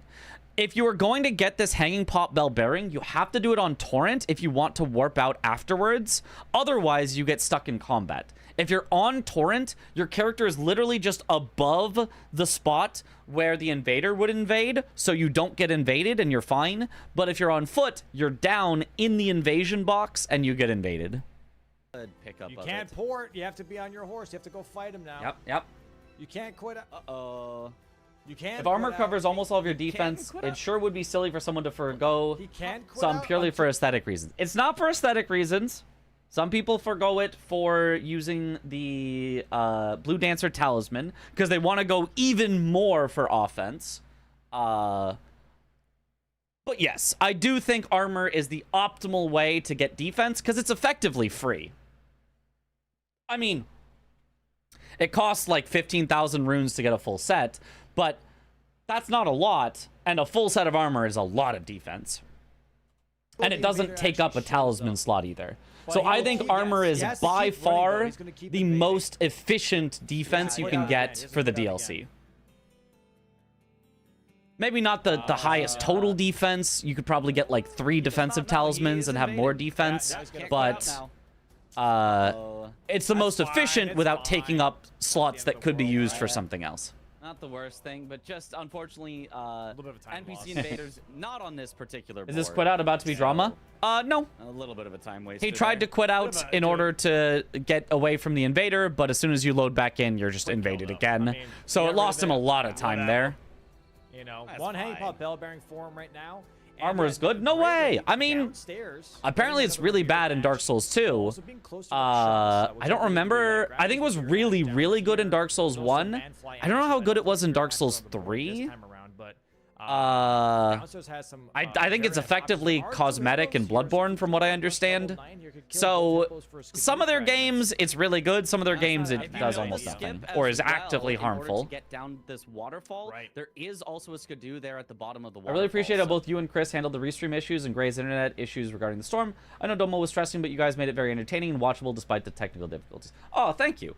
I felt like Chris did a much better job than me of handling that. I felt like I was a little silent, a little, like, waiting for Dom to say something and then, like, responding to it. I felt like I could have been a little more active in being more fun. But a lot of potential things he thank you that you did not think that I was being a little too stiff. I felt like I was being a little too stiff. There's also look at this from Gustaf. I have not done this before, but look at this from Gustaf. This is so good. You break the pot with your first jump, and then on your second jump, you angle yourself to land here so you don't die from fall damage, and then you drop to the bottom. That's so good. That's so good. I gotta learn that. If I get back into bingo, I gotta learn that. That's so good. With the nice movement. He broke the bell bearing and landed. Did someone have tech issues mid-tourney? Gray and Blanks, and then everyone on day 2 or on day 3. But we'll get there when we get there. Really cool. It's a very smooth skip. Yeah, that was so nice. 2-1 right now. Gray certainly. We need to get back to a culture of shaming Dark Souls 2 enjoyers. Nah. Look, it's fine to like whatever you like, no matter how Dark Souls 2 it may be. Maybe gonna talk to Ymir right now. Or one time I would ever change armor for practical reasons is Bloodborne if I needed frenzy resist. I see. Mask helms, but he might just drain the water on his way through. I think for Death Knight helms, so though hopefully everything worked out. I tend to miss live and catch up in VODs. Oh yeah, everything worked out fine. Yeah, there was some delays, but nothing that went like, now we're like 7 hours behind. It was all relatively fine. because later you can actually come back, drain the water, and instantly drop down to. I'm not the here to Death yuck Mask your guy. yums, So but I that's actually weird. would skip it right now and do whatever you're gonna do right now, and come. Yeah, so Gustaf, to summarize what Gustaf has done, because I feel like it is sort of worth pointing out here. Gustaf got 2 Ashes of War, then didn't get the 3rd. Went backside of Shadow Keep, but only to the Grace by Ymir. Went south side, or ish, and killed Ancient Dragon Man, but then didn't do any graces, or didn't do any squares there. Ported back to get the bell bearing on the way to Ancient Dragon Man that he did not grab on the way, but instead had to come back for.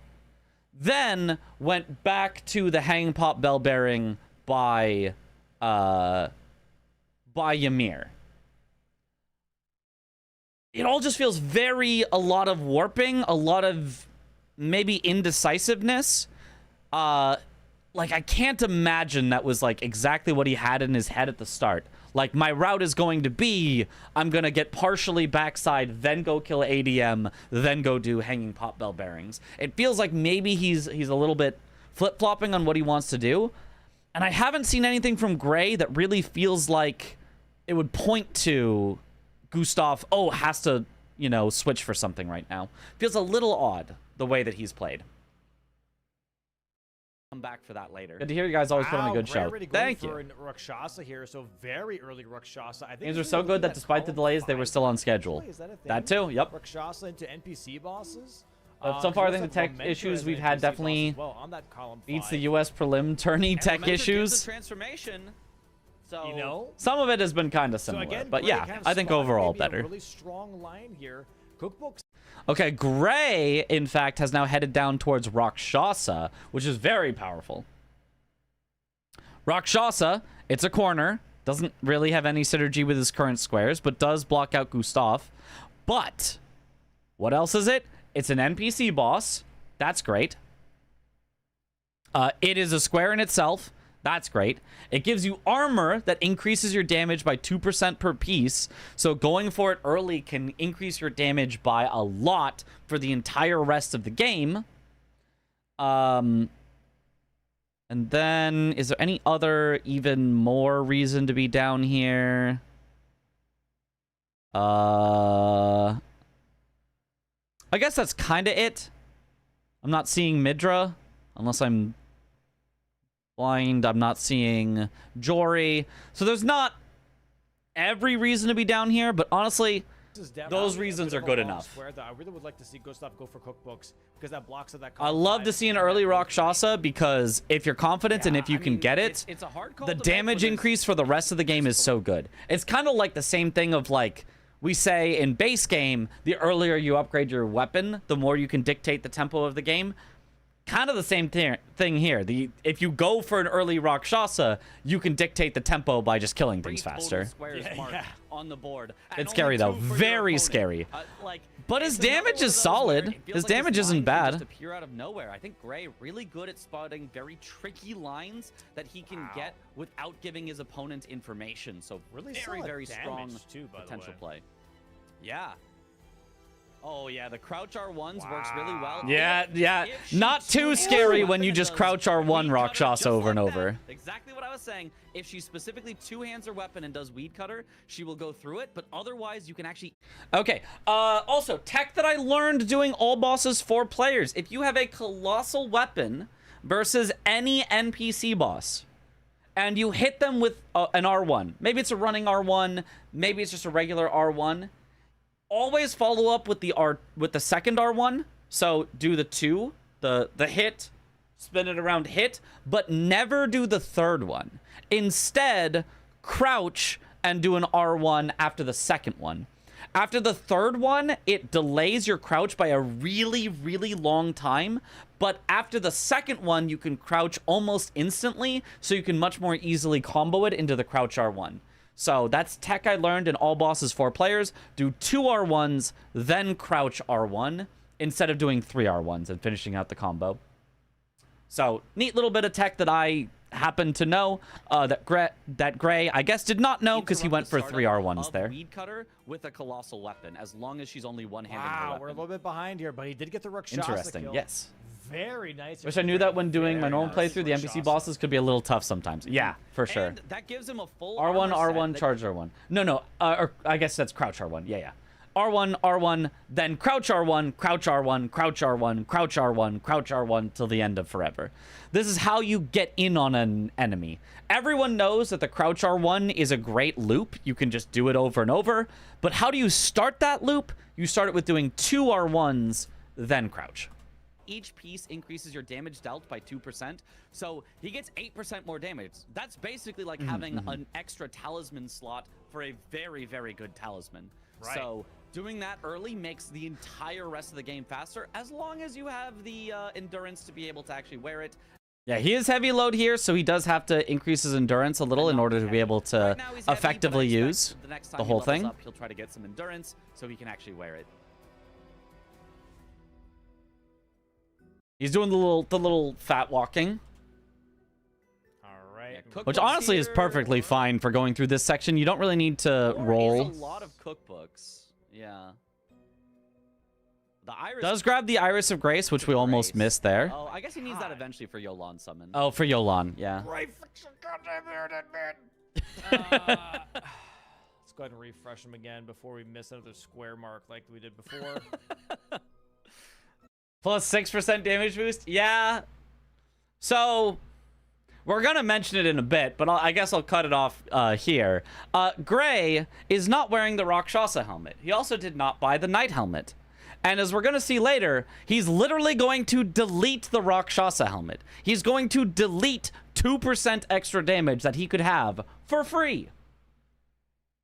Because he wants to see his character's hair. It's fine. He can just be, 10 seconds in the future or past. He really takes Fashion Souls very seriously. Fashion Souls more important than Bingo Brawlers. On table, he marks 3 squares. Like, how the hell does that work? What? That makes no sense. Based. All right, so we have. He's just that good. I know. I respect that, Lamau. I mean, you kind of have to. Like, what can you say? I'd do the same. It's I like, wouldn't. It's like when you play, like, Call I like of the look Duty, of the and, helm. like that thing, or like in Counter-Strike where you stand somewhere, you just like headshot people across the map. I mean, it's That's what he's 2% doing after all. around 2% tables, is a like, lot. Doing all the objectives, just standing there, spinning in a circle constantly. 2% is a good amount.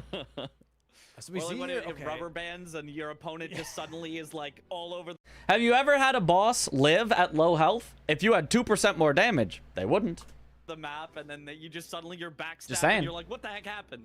Yeah, exactly. Good old DS1 exactly. Reminds me of when, I forget his name, summoned Melina for Godric, I want to say. Elden Ring names confuse me. Ah, when Raydans summoned Melina for Morgott.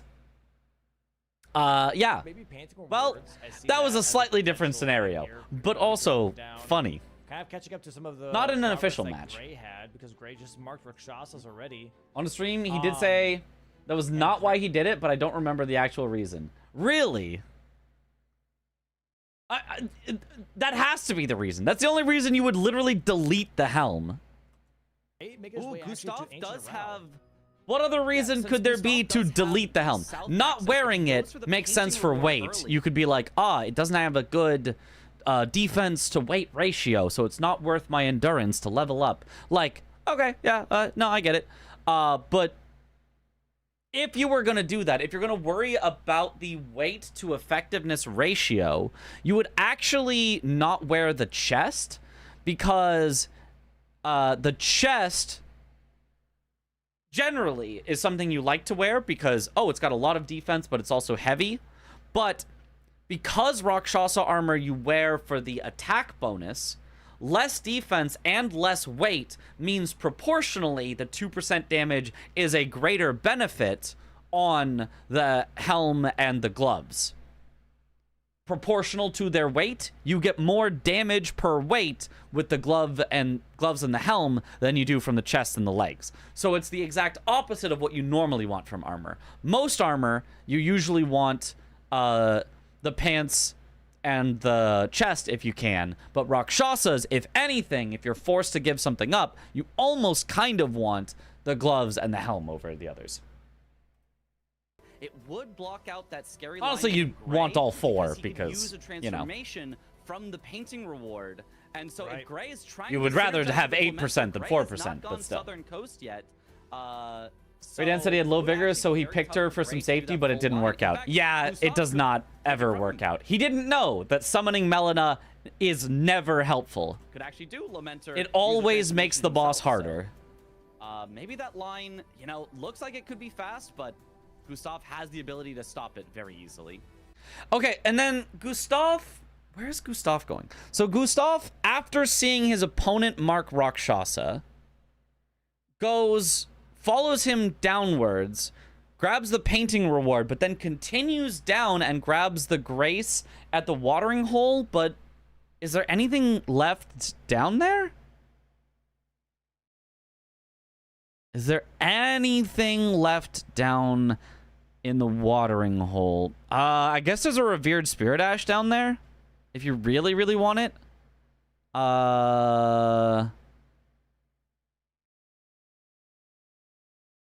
Otherwise, no. So he should have just poured it out as soon as he got the painting reward. I think he was maybe a little too, like, concerned with, if I grab an item, I should go to the next grace, then pour it out. Without really thinking that there's just nothing to do down there. My job and my only job. Rakshasa is weirdly heavy for its defense rating, right? Yes. It has roughly 2% less defense rating than other similarly heavy armors, because it has 2% more damage done. So that's the trade-off. You get 2% less defense for 2% more offense, which is a great trade-off for speedruns generally. Thank you. Don't let anyone tell you otherwise. I'm doing the best I can out here, guys. Just for you. Rakshasa has a potential NPC boss for Gustaf, maybe? That would be a really slow one to do. It's still a trek from where he got to, and 3 NPC bosses. He already has ADM. Dane is instantaneous. You spawn Dane in and he falls over dead. And then Knight of the Solitary Jail is a lot closer, a lot faster than doing Rakshasa is. I mean, unless you want to do Rakshasa just for the armor, but it's probably not synergistic enough. Holy schmoly, Gray going around collecting a lot more Skidoo here on the way to Romina. There is also Crucible Knight Devonia is on the board, so a good spot to be, but also just 2 Skidoo. Even just getting to her is really, really nice. Helps with that level 9 Skidoo, and Gray is going to be so powerful already. Rakshasa's set. He's already level, looks like 7 Skidoo. I mean, yeah, get some endurance. Very nice. Yeah. Powerful. And now he's medium. Oh, he's like exactly medium. There's no way he can put on the helm. Yeah, 7 Skidoo already is really, really nice. He did kill Golden Hippo, which also drops 2 Skidoo here, collecting a bunch of other Skidoo along the way. And Gustaf here making his way already towards that rock hard transformation, by the way.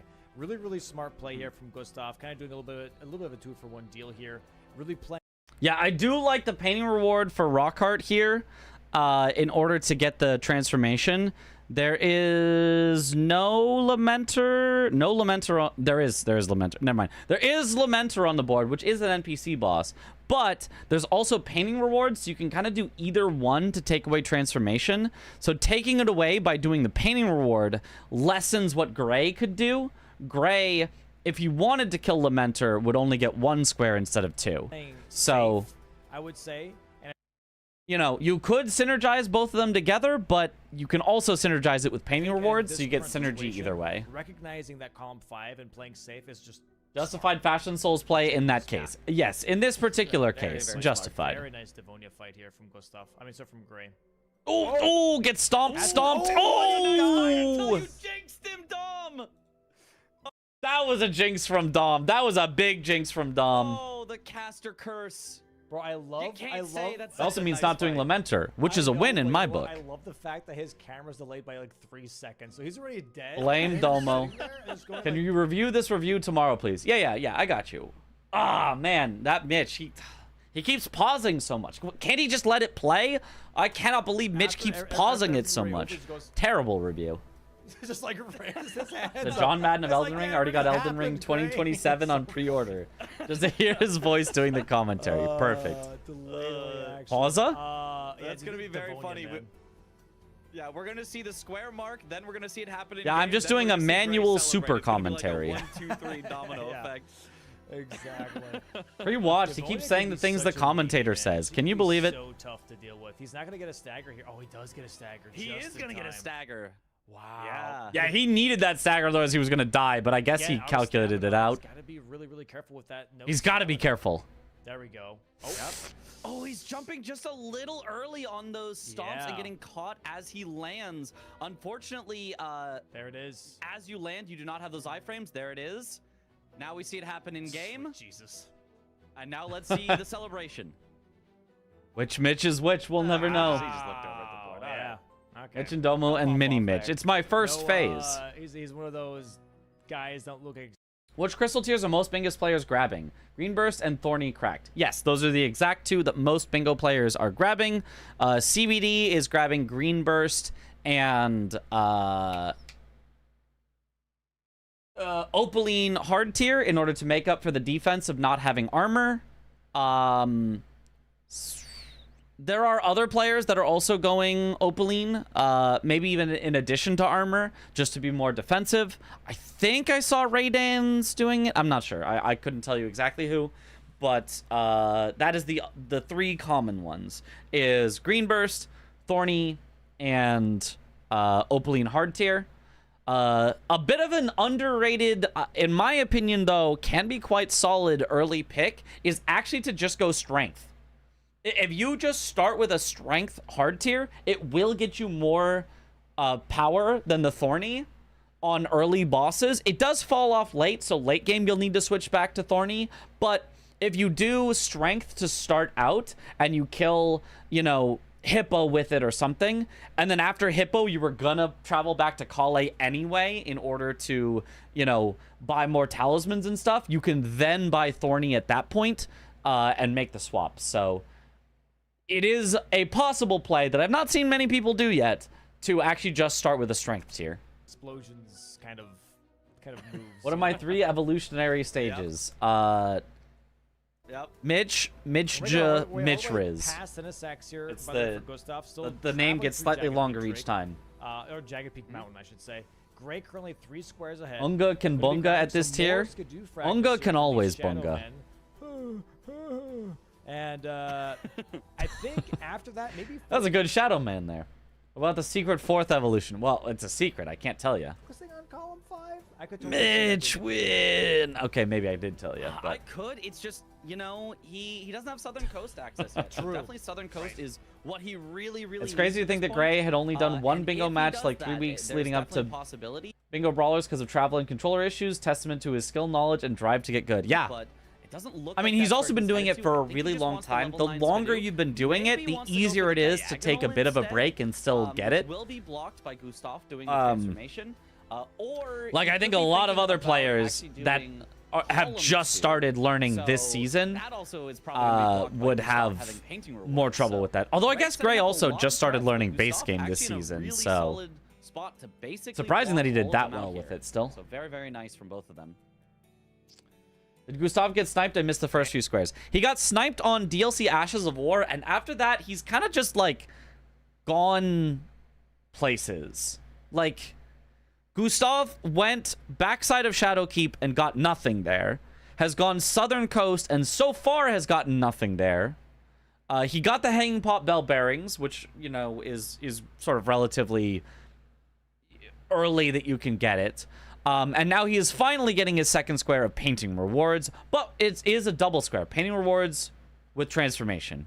I guess he maybe is only doing transformation right now, but he's done a lot of, like, getting to spots on the map without really, like, claiming squares there yet. He hasn't shown any of his progress, which can be scary, but this board just doesn't really feel like it has, like a sudden, oh my gosh, he's here and now he claimed 5 squares moment. It's like, different places just kind of have, like, a couple of squares, but you have to, like, really work for all of them, so. Damn. And here we have it. Whereas Gray, more or less, has just been like, I go to place, I get square. I go to this place, I get the secret right scroll. I go down the bottom, I kill Rakshasa. I go towards Romina, I kill Devonia. So Gray has just been go to a place, get a square, and Gustaf has been go to a place, go somewhere else. Go somewhere else. Go somewhere else. Okay, now get a square. So he's been to a lot of places. He just doesn't have a lot of squares to show for it. Transformation pickup is huge. It blocks 3 lines because it already has the Spirit Rakshasa Spring is just diagonal. not working. I watch for Gray's him. streams, and every time he practices base game, he said he hates it.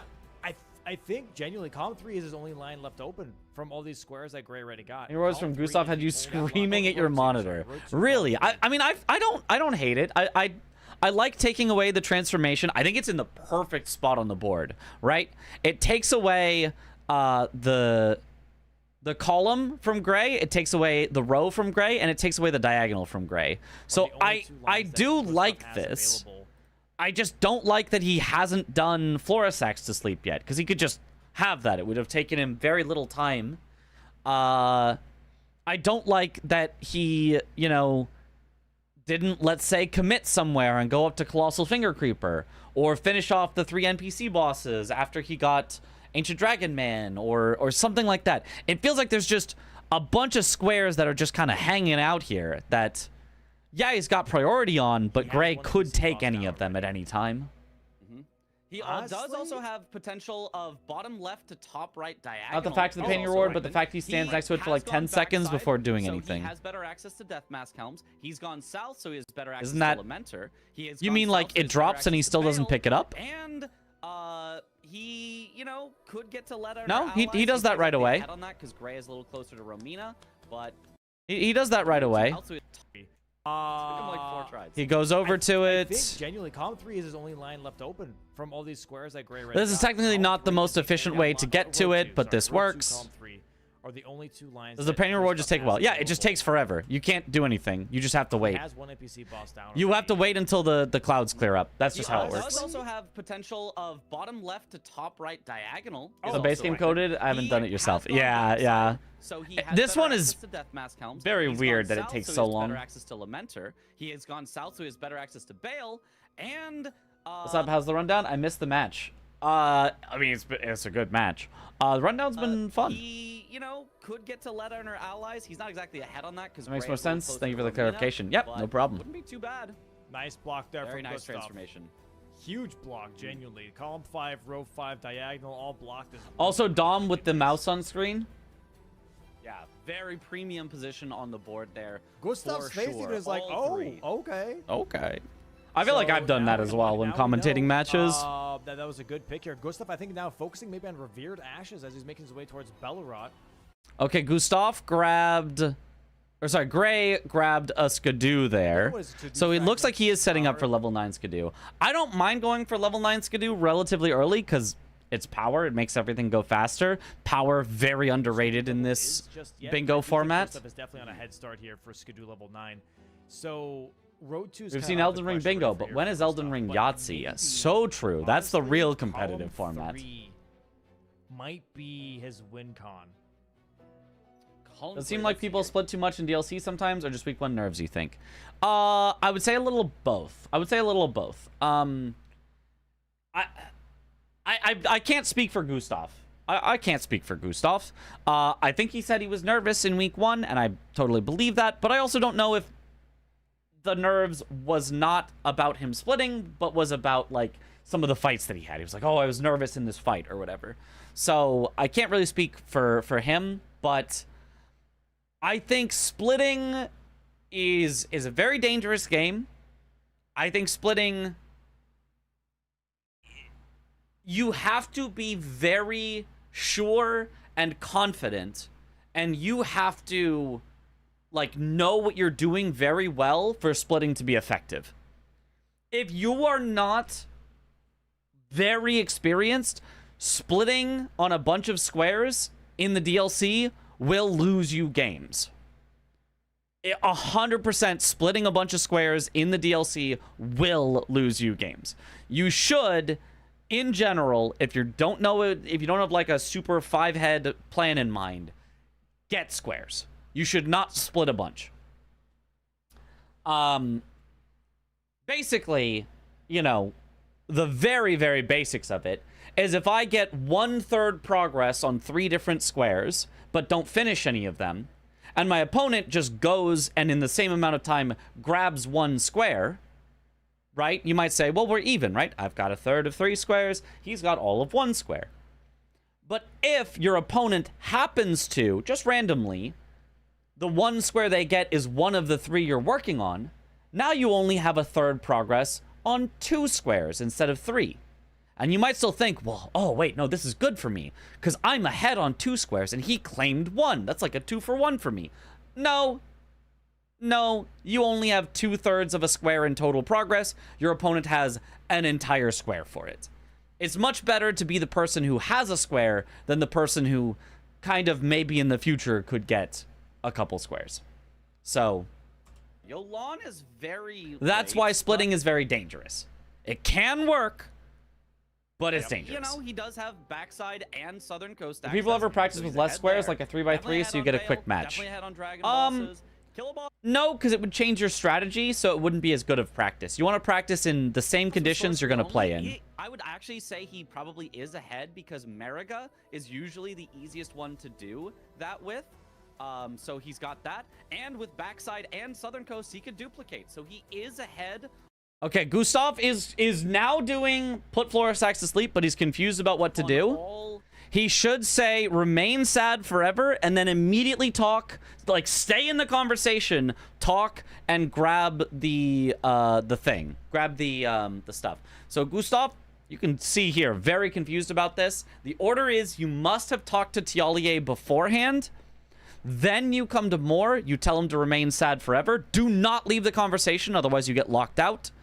And then while in the same conversation, you select the stuff, the goop. You talk to him again, he gives you the goop. However, if you do that, you do lock yourself out of Kindred cookbooks. So it's a bit rough. You can instead tell him to put it behind you. You'll still be able to do Kindred cookbooks. But if you fight Letta and friends later, he's going to show up there, which is going to suck. So those are your 2 options. You can lock yourself out of cookbooks, which Gray did, or you can tell him to put it behind you and you'll have to fight him later. 5 of those, but it's a very, very... Bro doesn't know about the goop. Bird in hand is worth 2 in the bush. Exactly. It's actually that saying. A square on the board is worth 2 that you have priority on. I don't know. Something like that. Ever even process how annoying it would be to remember all the dialogue options when doing a bingo run? It's a big part of it, actually. It feels like it would be hard to sneak it. It's hard to rush it. It definitely would be up to something that you have to catch Gray not noticing it in order to get, I think. I don't think that's one that you can just like, oh yeah, I just got it. It's yeah, and here's Gray once again. 16-minute, start to finish bingo. Now here's the fun fact though. This is player knowledge. Look, he's selling Rakshasa Helm. You can't tell me he's selling Rakshasa Helm for a strategic reason. This is absolutely a hate sell. You would sell anything else other than a piece of Rakshasa armor. Sucks at bail. Did Gray just sell? Also, why does he even need to sell for? What was he even selling for? Why does he need 30,000? He just possibly because he doesn't sold Rakshasa Helm. Yeah, he doesn't like covering the head of his character. Again, player knowledge. And again, I mentioned this before because Gray made some progress on this before. He like talked to Moore when he didn't need to. So okay. So this is actually like, this has gone, I think, from a minor mistake from Gray to actually a major mistake from Gray. Gray, earlier in the match, for no reason, ported to Moore, told him to be sad, which locked himself out of cookbooks, to get the goop that he wasn't even going to give to Tialier at that time. It just casually said, I'd like to lock myself out of a square right now, please and thank you. Later now, Gray comes back to Tialier, gets the goop when he still hasn't gone through Ancient Dragon Man, so he is still doing the part that's snipeable before doing the part that gets you access. Player knowledge. He didn't want 2% extra. So, I would call that a relatively major mistake from Gray. It's not like a game-losing mistake, but it is one of those mistakes that, like, as well as more defense. if you do lose, you're like, I come back to that moment. I really shouldn't have done that type of thing. He just didn't want it. Who needs it? Here we go. Actually, Gustaf marking Florisax. The negative energy of Gray sucks at Bale has reached him and affected his reasoning. No, Gray, you've got Bale. I swear, it's fine. That's not until you. He said on stream he miscalculated the place of what he needed to buy for something, so the Rakshasa helm didn't need to be sold even for the money reasons. Okay, yeah. Yeah, so he thought he was buying a second, because you got to 30,000. You can see he has 30,000. He thought he needed to buy the concoction instead of just talk to Tialier for it, I guess. Because it cost 30,000 to rebuy the concoction, but he hadn't used one yet. The ceiling tree, I think, that you get locked out? No, but if you... Yo, what up, Gray? Oh, you can answer. Why did you sell the Rakshasa helm? Was Dom right that you never like to cover your character's hair, or is this fake news? Is this fake news? We're very much wondering. Off the top of your head, do you know what the biggest bingo fumble of all time has been? Nope. And I almost feel like it would be, if I did know, I almost feel like it would be rude to say. Unless I could say it was my own fumble. Then it's a story to laugh at. Maybe doing an entire any % run instead of playing a bingo match is the biggest bingo fumble. Forgot that I got one concoction from him, wanted to have money to buy it. Gotcha. But why the helm then? It feels like the helm is like a very powerful thing to keep that you could have sold like a single throwing dart, because you were literally 9 runes away, that I'd rather sell anything else rather than the helm. But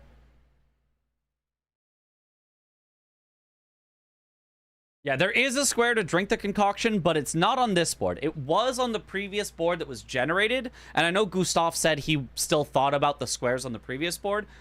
I don't know if Gray, that affected you too. It was yard sale, panic, and stress. Gotcha. No, yeah, you did say you were very stressed afterwards. Understand. I was also wondering, again, I hope this is not like harping on you. I know if the answer is panic and stress, totally get it.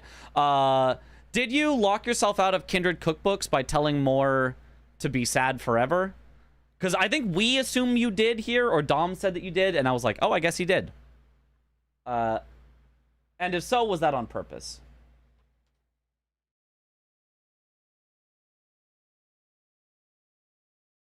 Parky's fumble this weekend was pretty bad. Did Parky fumble this weekend? I haven't gone through the matches, but I don't recall. I don't recall a Parky fumble. I'm pretty sure Parky played well. Also, what up, Parky?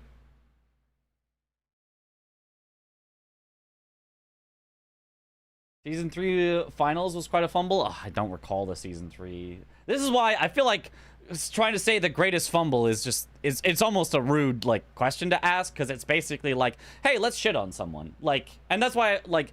I said, I don't know. I genuinely don't know. That's not like me lying to try to like save face for someone. I genuinely don't know. But even if I did know, I would probably save face and say I wouldn't want to talk about that.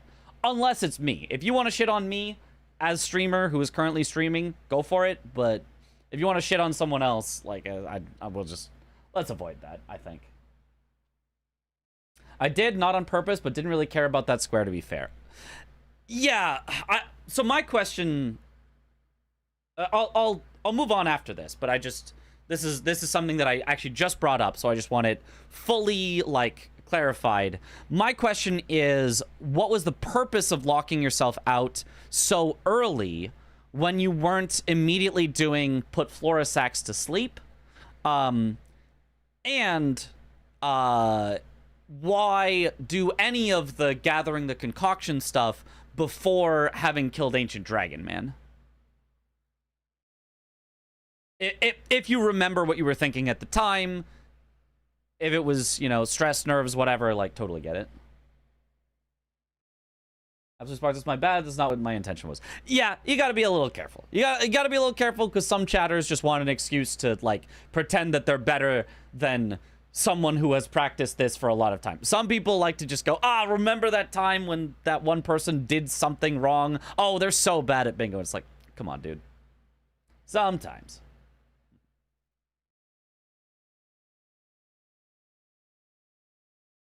Absolutely messed that up. It's all good. It's all good. It's all good. Idea to go for column 2, but not necessarily remember why exactly at that point. Okay, gotcha. Column 2. Gotcha. I see. Yeah. Okay. Don't remember exactly at that point. Okay. In my analysis as a armchair expert, post-match analysis, I do think that was probably a mistake. Just because you hadn't gone through ADM yet, but yeah, I mean, what you were thinking is what you were thinking, and we'll move on from there. Absolutely agree. Gotcha. Awesome. To go die in a hole, all the bugs stop giving you cookbooks. But I guess it depends on what you said. He played great. Technically, Swed fumbled by locking himself out of square, but in hindsight, I'm glad he did. Yeah. That was probably the most entertaining, chaotic match of week 1. They were good matches. But yeah, Well, we'll get to them when we get there. But yeah, they selected there. They were. I believe both of them. Bit of strange matches. The rune broken. And you're great for giving us insight. By Yeah. the time you talk to more, you don't have to tell him either. You don't have to tell him to be sad. Did it for the content. I mean, if you were Chris, we would believe you. We would believe you if you were Chris. But so I believe that at least for Gustaf, he broke the rune pretty early. Or no, Gray did with the hippo. So I think Gray would have had to tell him to be happy, or might be locked out. Yeah, I'm really not sure here. So, really nice print of block again from Gustaf here on this column 2. Blocking farming with floor sacks to sleep. So this is gonna be would we really? Well, we'd pretend to believe him. We'd mostly make fun of Chris for it regardless. Here currently on the board, but a lot of okay, Gray going Ancient Dragon Man here. Of course, Ancient Dragon Man always good to get Southern access. Painting is still on the board. Lamenter is still on the board. It's an NPC boss. Bale is still on the board. Dragon Bosses is still on the board. The best boss for sorcery only is Mariga is still on the board. It's a spot to potentially dupe. So yeah. Putrescent Knight even. So I do like Gray getting access to Southern Coast. I think if you're ahead, getting map progress everywhere to make sure that whatever the threat is, you can respond to it, and you can just keep your majority lead is a really good play. You know, it seems like that's a big lead that he has, but Gray just has so much better. I will see me grabbing Blade of Mitchja. In my opinion, with I will, because I noticed you didn't have it earlier, and I was like, But Gray just has to go through ADM to catch up on it. If you do grab it, then yes. I might say Gustaf is like very slightly. Why camera do that? Because someone redeemed the Zoom camera reward. Yeah, I can't really tell. He definitely has a huge advantage on south side. So much. Like that Blade of south side in 36 minutes, I do feel like is definitely a. Do you know what happened with Blanks vs. Aggie match? I can't find it anywhere to watch. Do you mean on the YouTube side or on Twitch? It should all be there. On the YouTube side, he probably had the exact same thing happen that happened to me, where we had to restart the stream. So we had to restart the Twitch stream and the YouTube stream. And sometimes the YouTube streams just get weird about you restarting them. It should be there on the YouTube side because I know people were watching it live, but I don't know. YouTube gets weird sometimes. It's definitely there on the Twitch side if you want to look at the Twitch side. Position for him. Obviously, this fight's going to go decently quick. It's a bit weird, but what actually won this game was getting that one Revere Dash on the way to Rakshasa. This is true, although minor spoilers on the result of the game. But I mean, spoilers from the man himself. I guess we can't trade that truly for be now backside upset access with. That Gray doesn't have. So. Does the YouTube stream also don't have autosave? It's very odd. Yeah, it can be. Oh, sorry. No, you're good. We're kind of like treating it like we're going through it, like we're not exactly watching it for the first time, but analyzing moment by moment rather than like thinking about the results and like what happens at the end. So, but no worries. What do we see here? I don't think it will Colossal Finger I think right it's- away, would he? Watching live when the stream crashed, but I think couldn't it would find be where it Colossal picked up. Finger Creeper. I I'll think check that Twitch is- too. Yep. It definitely exists somewhere, I'm sure. Otherwise, he could just get a Remembrance boss, but I wouldn't expect it to be Gaius. Like, I don't know why you'd do Gaius on this board. But he could get a Remembrance boss early in order to duplicate a Remembrance one time. Yeah, Gustaf, I mean, it's kind of just obviously going for Colossal Finger Creeper. Like, I'm talking like there's something else you would do on this board, but it's Colossal Finger Creeper. With Gray having taken Skidoo, there's no reason to go Gaius. Otherwise, Gustaf could have gone Gaius in order to try to win 9 Skidoo and have a Remembrance to duplicate. But if he did that, you could do PK for the double up. this rundown is going full DGen schedule. Well, not too late, because I do have Archipelago in the morning. The damage on ADM was nasty. Oh, let me see it. Oh, yeah, it's nasty. Sheesh. I think it's... That's the power of the Rakshasa set. Colossal Finger Creeper. I think And that level is- 9 Skidoo. That's the damage. Christ. Otherwise, he could just get a Remembrance Yeah, that was nice. boss, but I wouldn't expect it to be Got Blade of Gaius, Mixture like, when I you were don't know why grabbing you'd do Skidoo. Gaius on this board. Ah, But he yeah. could get a I did see you kill the pot guy, so I guess it must have been then. Remembrance boss early in order to duplicate a Remembrance one time. If he did that, you could do PK for the double up, but I mean, he's pretty far out of the way. I You could appreciate also that. just go Yeah, Mesmer right before or that. Makes Romina, sense, yeah. in order to eventually set up Leda and her allies. So that's another one that I'm looking at and I'm thinking, man, if I get a Remembrance boss first, I get a free duplicate out of it. That's a very fast square. So Yeah, there is just no great Remembrance boss to go for on this board. There's, like, Putrescent Knight is a Remembrance boss. You could dupe his Remembrance, but, like, that's just so far out of the way. I mean, if you think about Putrescent Knight as a 2-for-1, it's still worth it, but you would have to know for sure that your opponent wasn't going to duplicate in the meantime. that's what I'm looking at. Otherwise, the Colossal Finger Creeper. It's a it's camera not and bad. waved at It's, camera. You know, We're going to go back and we're going to find it.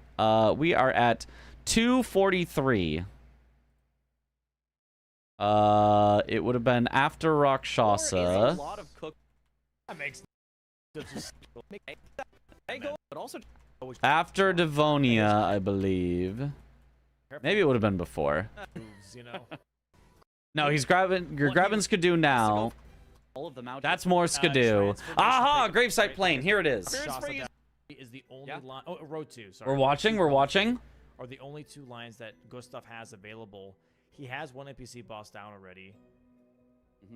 It's while Gustaf was going for the painting reward. Right diagonal is Oh, also right. open. He Right. has gone backside, so he has Yeah, better access to that Blade fast of count. Mixture. He's gone south, so he has better access to Lamenter. He has gone south, so he has better access to Bale, and he, could get. Just stared at the camera even before grabbing it. A little closer to Romina, but wouldn't be too bad.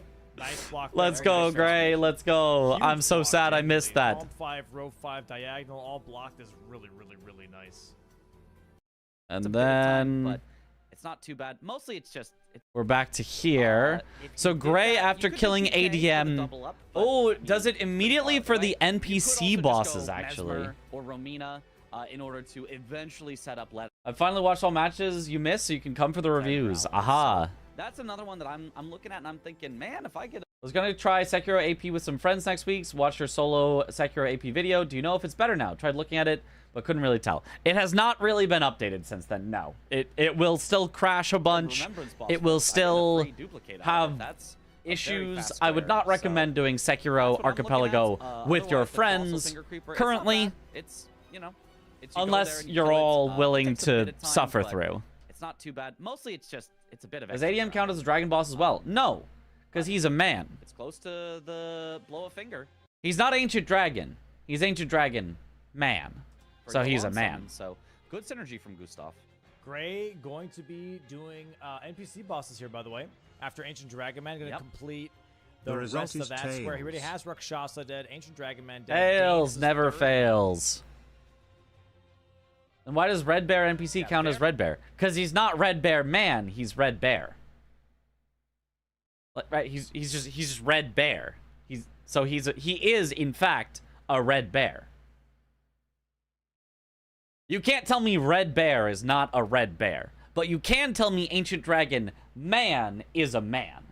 That one Vash Blast has been added as a VIP. it's right there in the name. Very, very Congratulations. fast fight in Dane. Oh yeah, especially with the crouch R1s, Dane just does nothing against Ancient that. Dragon Man Dane is parentheses surprisingly bear. Not very role happy as an NPC boss, Yeah. unless you're in the Letta fight and you have Tails never allies. fails unless If you're there are called two of you, Parky. Dane will That just was spam very rolls, funny but when if she you was solo, timed out he for a actually, week like, and does not tried roll raiding much. me and couldn't, and just Alright, ended we get stream and the had to everyone had to front-to-back manually shadow raid keep over skip here because you from can't Brain raid just someone you're over timed here, out in their setting it chat. up right now. Trying to run up Michelangelo's hand. That was very funny. Jumping He across. first may just be heading all the way up to Mesmer. Maybe he wants to also get that for a dupe, potentially. Or, yeah, do the front to back. The front to back skip, though, Oh, feels... Oh, that's unfortunate for Gray. He did not. This is. Well, all the way up to Mesmer. Maybe he wants to... I feel like, also get... if I'm honest, I feel like this is a controller issue. I feel like this is a controller issue. Because it's just harder to like turn the camera like easily as you're going to see where you're going. That- Whereas on mouse and keyboard, I just look where I want to go and I jump there. potential. Because yeah, the angle's just a little off. It's just a little too far left. Doesn't quite make it. Not happy with how I played in general, but win is a win. It was your first match. You were super stressed. You know, figure out a way to calm yourself down for next one, and I'm sure you're gonna play incredible. Because I think that's probably the only, you know, real issue that you had. I think outside of that, I think you obviously showed very, very strong play in general. Keyboard and mouse supremacy, heck yeah. You should relearn all skips on keyboard and mouse. Okay, don't do that, but Or I yeah, just do the had front to throw back. my The keyboard and front mouse to back skip, propaganda though, in there. feels- I just had to. Was that supposed to That's happen? actually worse? No, that is not supposed The storm might have also been a factor. Yeah, I mean, yeah, tech issues while you're trying to do something like this makes it infinitely I was worse. about to say, right? I don't know. Also, first day with new controller as well. Oh, yeah, okay, yeah. Was having issues with quitting out as well, just not familiar with it. Okay.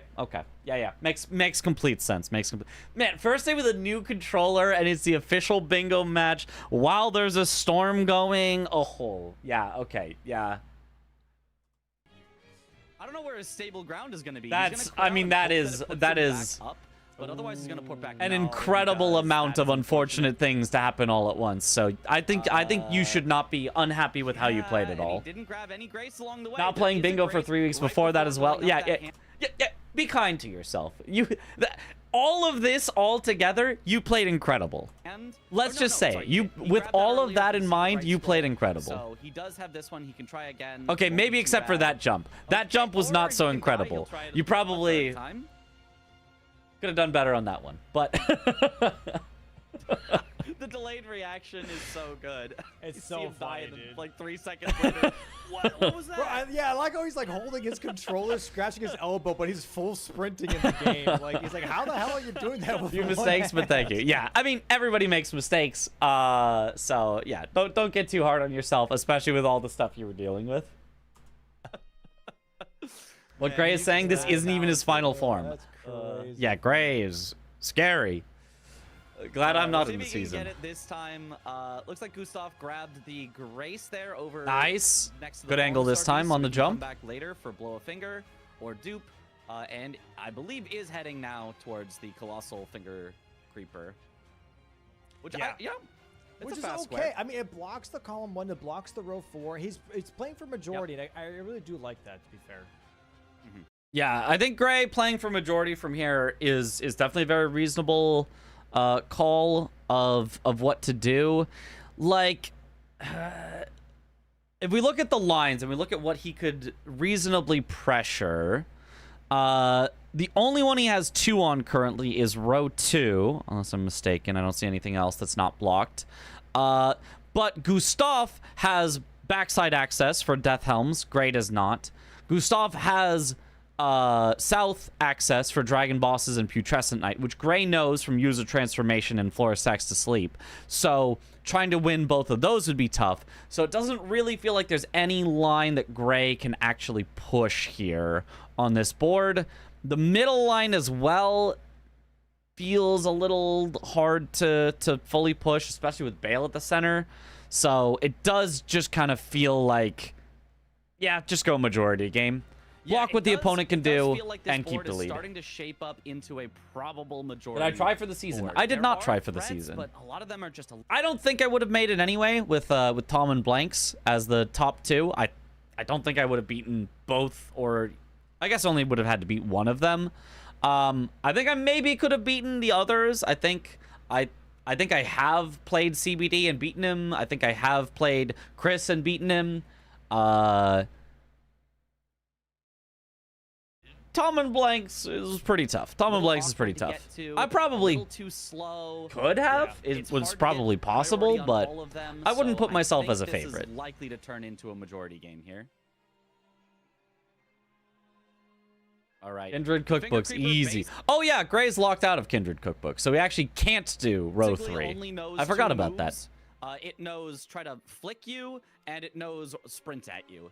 So you pretty much just know it's going to do one, then it's going to do the other, then it's going to do one. Where's Gustaf to defend himself with his first day controller usage as well? Well, Gustaf, I mean, is also very new to Bingo. Much newer to Bingo than Gray is. Gray has been doing Bingo in the Bingo Club, I believe, for quite a while. I don't actually know how long. I don't know all of Gray's history with Bingo, but I believe he has been doing DLC Bingo for quite a while. Gustaf had to learn both base game and DLC basically from scratch for this. So One, it's going to do the other, so very predictable. that's really fight. all you can need to say just for like there's the Gustaf, run. but I mean, you don't even have to say that. I think Actually, Gustaf it also does played more quite well. He did make some mistakes. We pointed some of them out, but I think overall still he played really well. It does the like left hand, right hand kind of. Dan like, somehow beat Blanks in a base game match tonight. Let's go, yeah. Dan. I don't know, whatever the hell you want to call that. Yeah. It's just like if you're Team America kind of cracked. Yeah? normally are. Team America with the most bingo experience by far. Yeah, the moveset's definitely very limited. I agree. Actually, no. Team Has the Canada giant hand, Roderick, though, has this should like definitely as be a much square for bingo Gustaf here. experience, but Team America also cracked. But like Aggie has been in bingo since like season 1. I played DLC for a year and a half basically, but never played one base game before this. Wow. Yep, just a couple more hits. But hey, I or mean, you learned honestly it just and wait, but did well. I do like more that he hits would definitely blocks. be That's actually faster. really smart. Oh, gets caught by the other half, yeah. though. Ooh. Gustaf played great and also had a Gotta smile on be his face, even playing from behind. Yeah. There we go. Which is a And then- really good thing for your long-term future in bingo brawlers, right? Obviously, short-term, you'd rather win with a frown, but winning with a frown isn't necessarily as conducive to winning the next week, where, you know, if it's upsetting you, it can snowball. You know, it can be one of those things that's tough. Like, the mental side of bingo is really, really hard. So having a smile on your face, you know, enjoying what you're doing can make it easier week to week to keep up good habits and to keep up practicing and to keep up, you know, Yeah. Okay, that'll do it. Nice. playing at your best. Good mark. It's easier to play well when you're having fun. There it is. Nice block here from Gustaf. I do like this. I do like this from Gustaf a lot.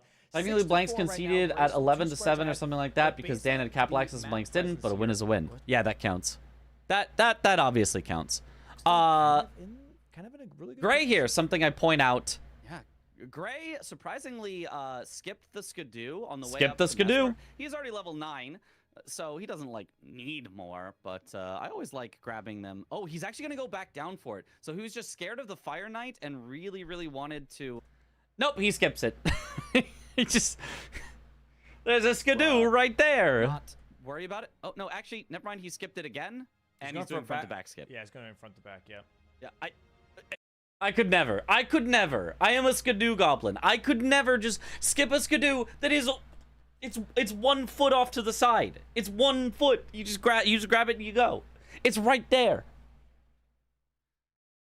The skidoo goblin is mean, he not could've taken pleased with this literally, like, skip. 1 second to Not grab at the all. skidoo, but whatever. I'm the skidoo goblin. I like grabbing every single one of them, but... and we does see a quit out Dragon here Bosses because he here. doesn't... Okay. Sorry. Ooh, yes. Yeah, he does a quit out here because he doesn't want to have anything... Now, front to back skip. The question is, for why? Why 4-2 front to back skip when Colossal Finger Creeper has just been claimed? What do you get at the backside? You get eventual Yolan, but that's in 1,000 days. Who cares about that? That's not what you're rushing for. No, no, no, no. That's, like, down. Well, kind of arguably, but, like, not really. This is not the fast way to get there. No, no. I don't think so. No, no, no, no. No. Arguably, but he's already got Southern Coast from killing ADM, so no. So where eventual Yolan? This feels like a strange front to back here. Chase him and destroy the table. You need this table to be here in order to get the front to back skip. So if there's an enemy chasing you and that enemy destroys the table, then you wouldn't get a second try at the skip. You might not need it though, because nice skip. And nice damage on the Jagged Peak Drake from Gustaf. Already has a Didn't need Rakshasa Helm, didn't need this Skidoo. Simply built different. Yep. Big damage. Gray getting the skip first try. Very, very nice here. Yeah, but very nice skip, though. Shows everyone how to do it. Very nice here. Also, a bit of a preemptive block yet again on this road 2 here from Gustaf. And it gives him that column 3 that we've been talking about before. So I really like these plays from Gustaf here. Yeah, the 3 dragon bosses is not bad. Gray or Gustaf not that far behind. Gray only with a 2-square lead, so really on these squares, Gustaf definitely with his like kind of priority on some things that he's been holding can definitely make this comeback. Idea was Helms at that point, and Dupe wanted to test how quickly you can get the Dupe compared to Ymir one. Bit of testing mid-game. Maybe bad, but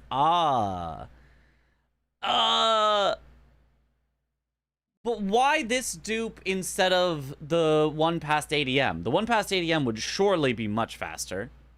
Really have a stronger position. Like,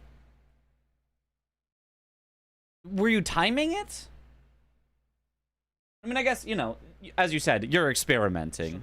That's, it's understandable, but it seems like an experiment that has almost 0% chance of being faster. Tested time for that one. Having lower squares, but having strong presence. Yeah. Blade of Mixture! It's equipped! Let's go! And now he's starting to convert that presence into some squares. So I think we will see that lead definitely. Wait, did you just Yeah, for sure. He has taken the presence and now he's starting to convert that presence into some squares. So what? You equipped it then unequipped it? Gray, how could you? Heavy load? I don't care. Unequip something else. I can't believe you would do this to me. I can't believe you would do this to me. For Gray.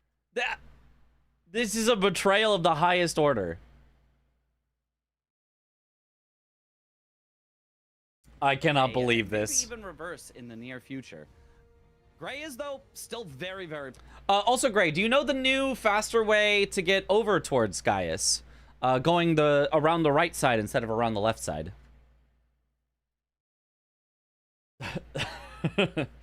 He knew I didn't notice. You know what? Honestly, fair. That's on me for not noticing when he picked it up earlier. Are there dragon non-bosses? There is a magma worm non-boss.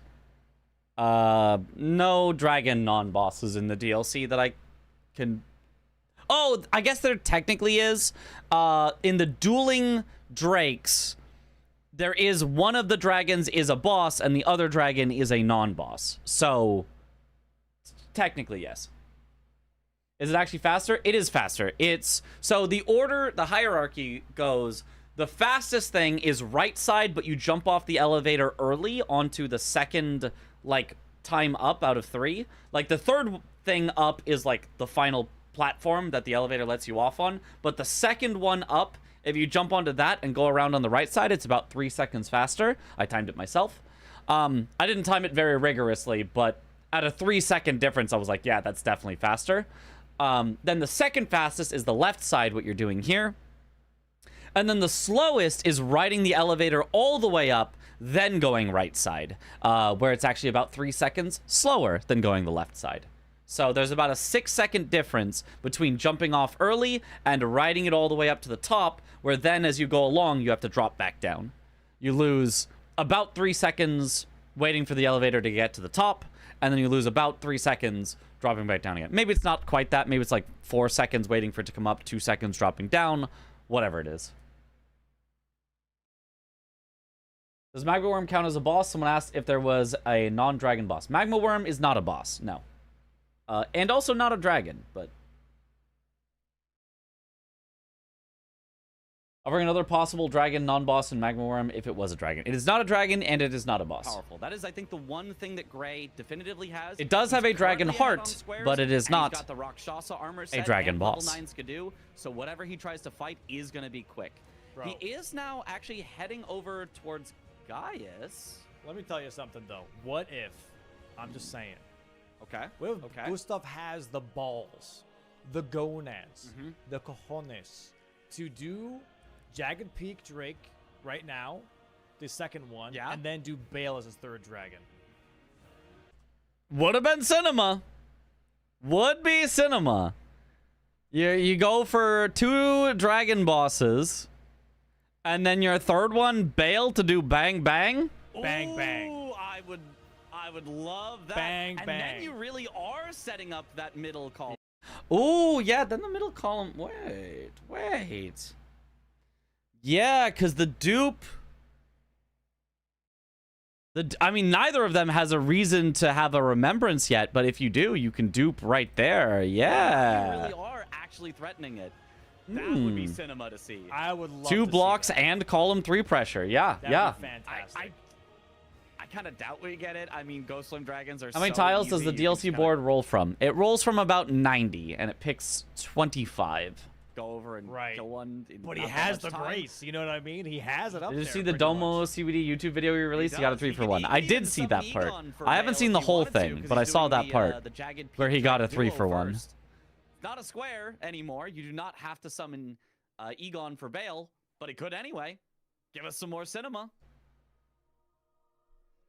Ah, that would be amazing. I don't know how comfortable Gustaf is on Bale, but I had a match versus Gray where both of us were stuck on Bale for 15 minutes. Oh no. That's Oh, why I'm no. like, Gray, I know will not go for Bale. So if you could push him into Bale, you have a What do you think about this, Gray? Is this slander, or are you accepting these allegations? really good shot because both him and I hate the fight. It is so annoying to do. It would be kind of funny. Yeah, don't let Chris hear you say that. He'll Oh, I tell him all the time. Okay, so then Gray goes for Mesmer, and Mesmer is so that he can dupe. Okay. This also feels like a misordering as well in on Gray's end. We had bad weapons. For me in this game, makes 0 sense to go Bale when he got transformation. I agree. 100%. I agree. Yeah.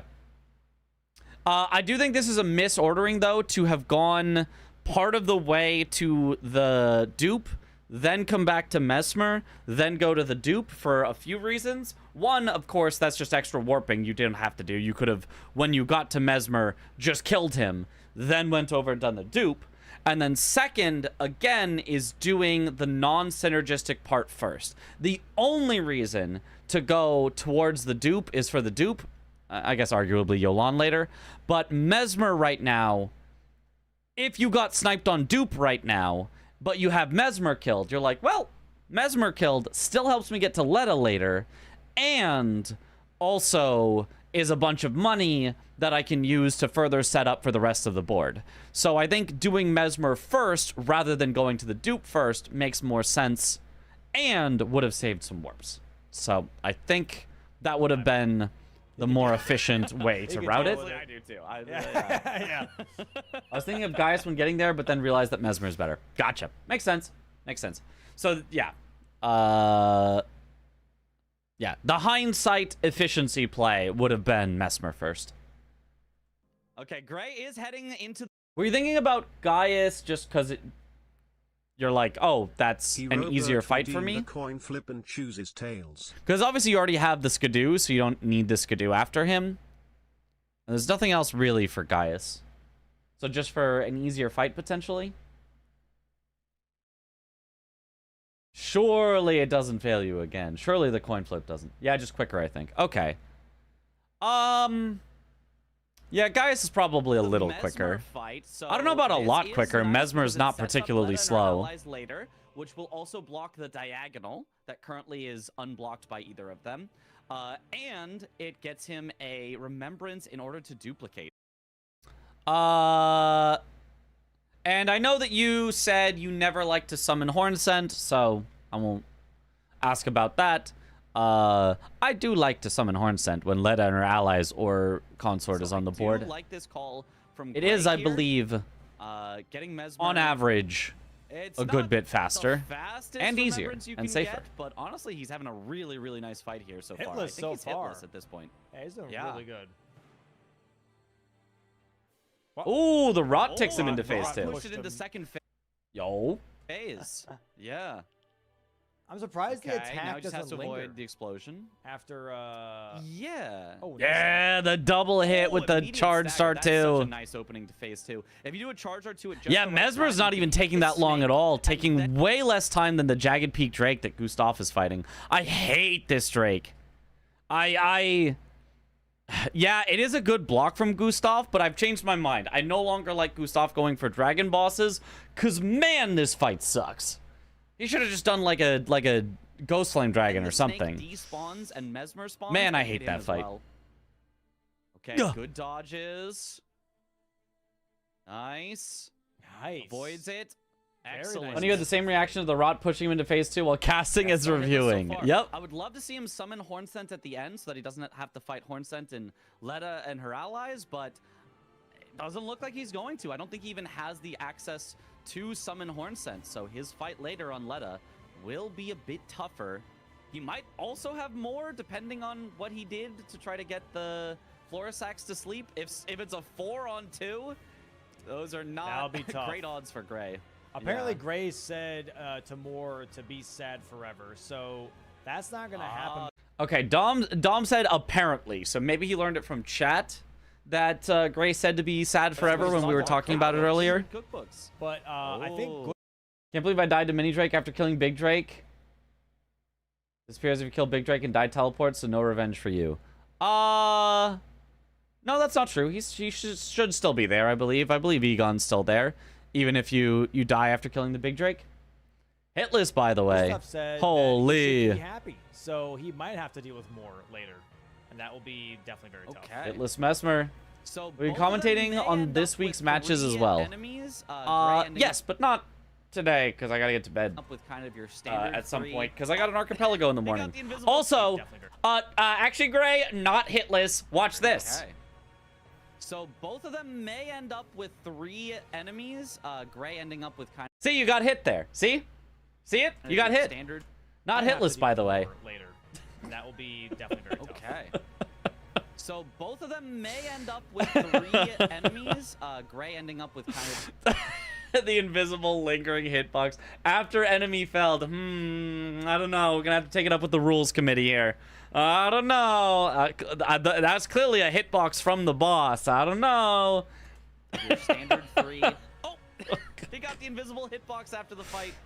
That's crazy. Hey, if that happens before it says enemy felled, would it count as a hitless kill? Would it though, Gray? Would it? If that happened before enemy felled shows up, is it a hitless kill? Because I don't know. I actually don't know. In a hitless run, that would kill it, right? Yes, but a hitless run is the entire game has to be hitless, not just a fight. Whereas the square for hitless is a fight has to be hitless. Before, sadly, I would say no. In this instance, yes. Okay. Makes sense to me. I would probably rule it the same way, but Magic of the Square would have been a hitless remembrance boss. Luckily, that was not on the board. That would have been very funny, though.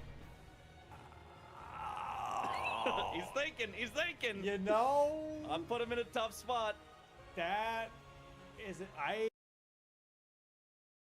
Oh, also, I realize now when you ask, will you be commentating on this week's match as well? Do you mean this The result is upcoming weekend? tails. The matches then? In which case, I don't know. The commentators, I don't think, have been selected yet. I expect that Dom will invite me back to do more commentary. I think it was a lot of fun, but I think he probably wants to spread around and give more people a chance to commentate. So probably not this upcoming weekend, but hopefully the weekend after. I think I would ask the hitless community what they would think and leave it up to them, because I honestly would not know. As long as the scheduling, no co-casters have been put there yet. I mean, correct. As soon as we know, you'll probably know soon after. Because Dom has to ask people, and then they have to say yes, and then he puts it on the schedule.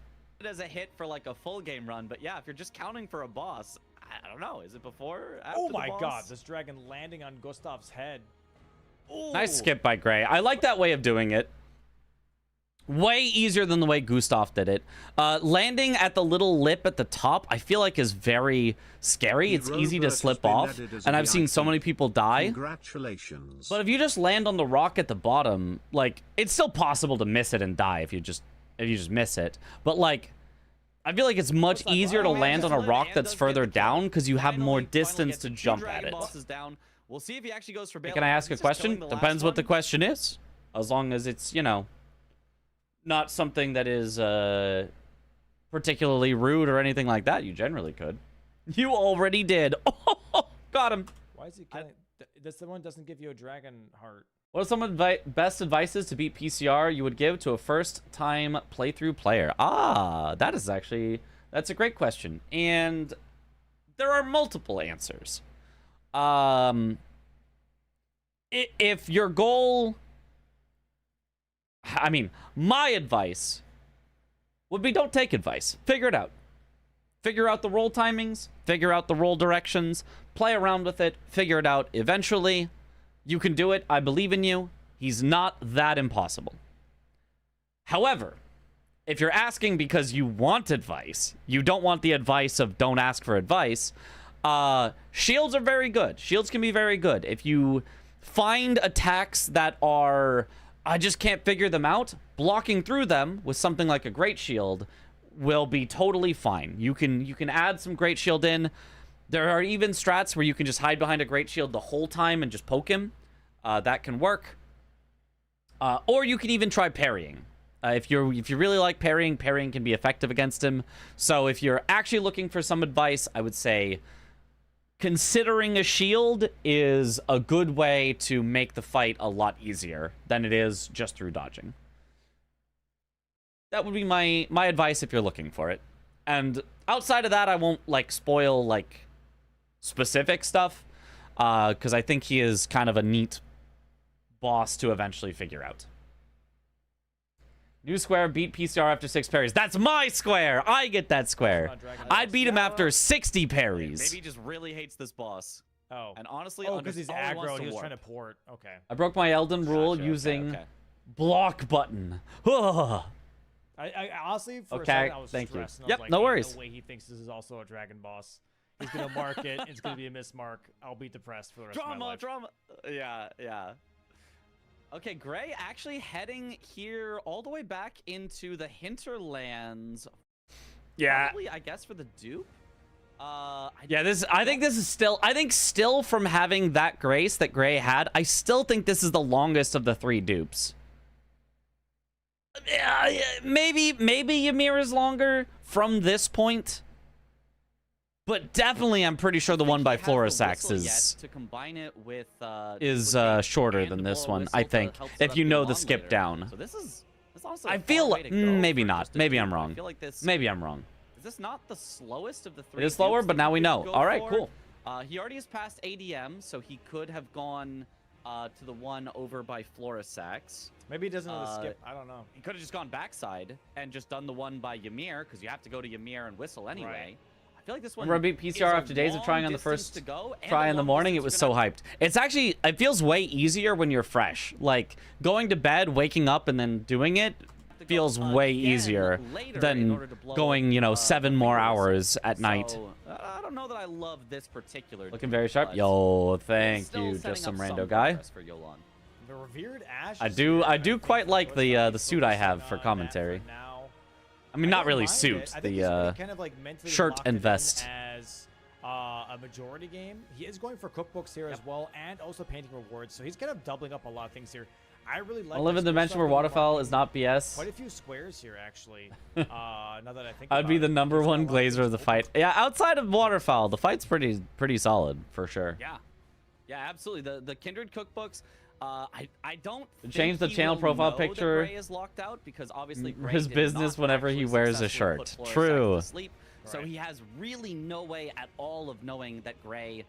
You know what? Can someone make a Mriz business version where it's the white shirt, tie, and vest? So we can have like a Mriz nice shirt or something?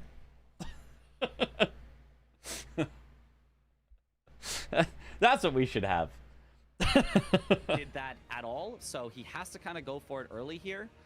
Riz but I Church. mean, honestly, it's kind of a fast square to do on the way to other things, so it's not that bad. There is the dupe for Gray. Yep, there is the dupe. I guess that wasn't so slow. Yeah. From where he was, that was not so slow. That wasn't so bad. Uh-oh. Riz commentator. But yeah, 7-4 in Gray's favor. 3 squares is a lot, but it's like... My experience with learning Inner Ishin, he was kicking your butt. Next day, you beat him 7 times in a row and finished the gauntlet in second try. Ran off a cliff the first time. Yep. Gustaf definitely will win cookbooks. Definitely is ahead on Dragon Bosses. Definitely is ahead on Bale. So definitely is ahead on painting rewards. Even is ahead on Lamenter. Like, Gustaf is not in a bad spot whatsoever. Is ahead on Deathmask Helms even. I don't know that there's anything left that Gray is actually ahead on at this point. He's kind of cashed in all of his big progress here. Oh, and he's going for another quick square. Kill Chief Bloodfiend. I think this is a really, really solid. Yeah, I do like this. Chief Bloodfiend was on the board for a while. Honestly, I mean, Kindred Cookbooks has been on the board like way longer than it should have been, but it's because Gray locked himself out. So, Gustaf maybe knows that, or maybe has just thought that other squares were more important at this point. But yeah, Chief Bloodfiend, a nice one, because it's just not too far. It's pretty easy. Quick, pretty easy to go for. And there's a Revered Spear Dash down here as well. So Yeah. Like, I'd rather go for Chief Bloodfiend than like Death Knight, for example, or PK, which are two also just go somewhere, kill something, but they just take a while. I'd rather do Chief Bloodfiend than Lamenter. So yeah, I think Chief Bloodfiend is just a good call for good this synergy particular point. and a quick square to go for from Gray. Also, additional Revered Dash there. Great point. Words here from That might Gustaf, come up later. So that would be nice.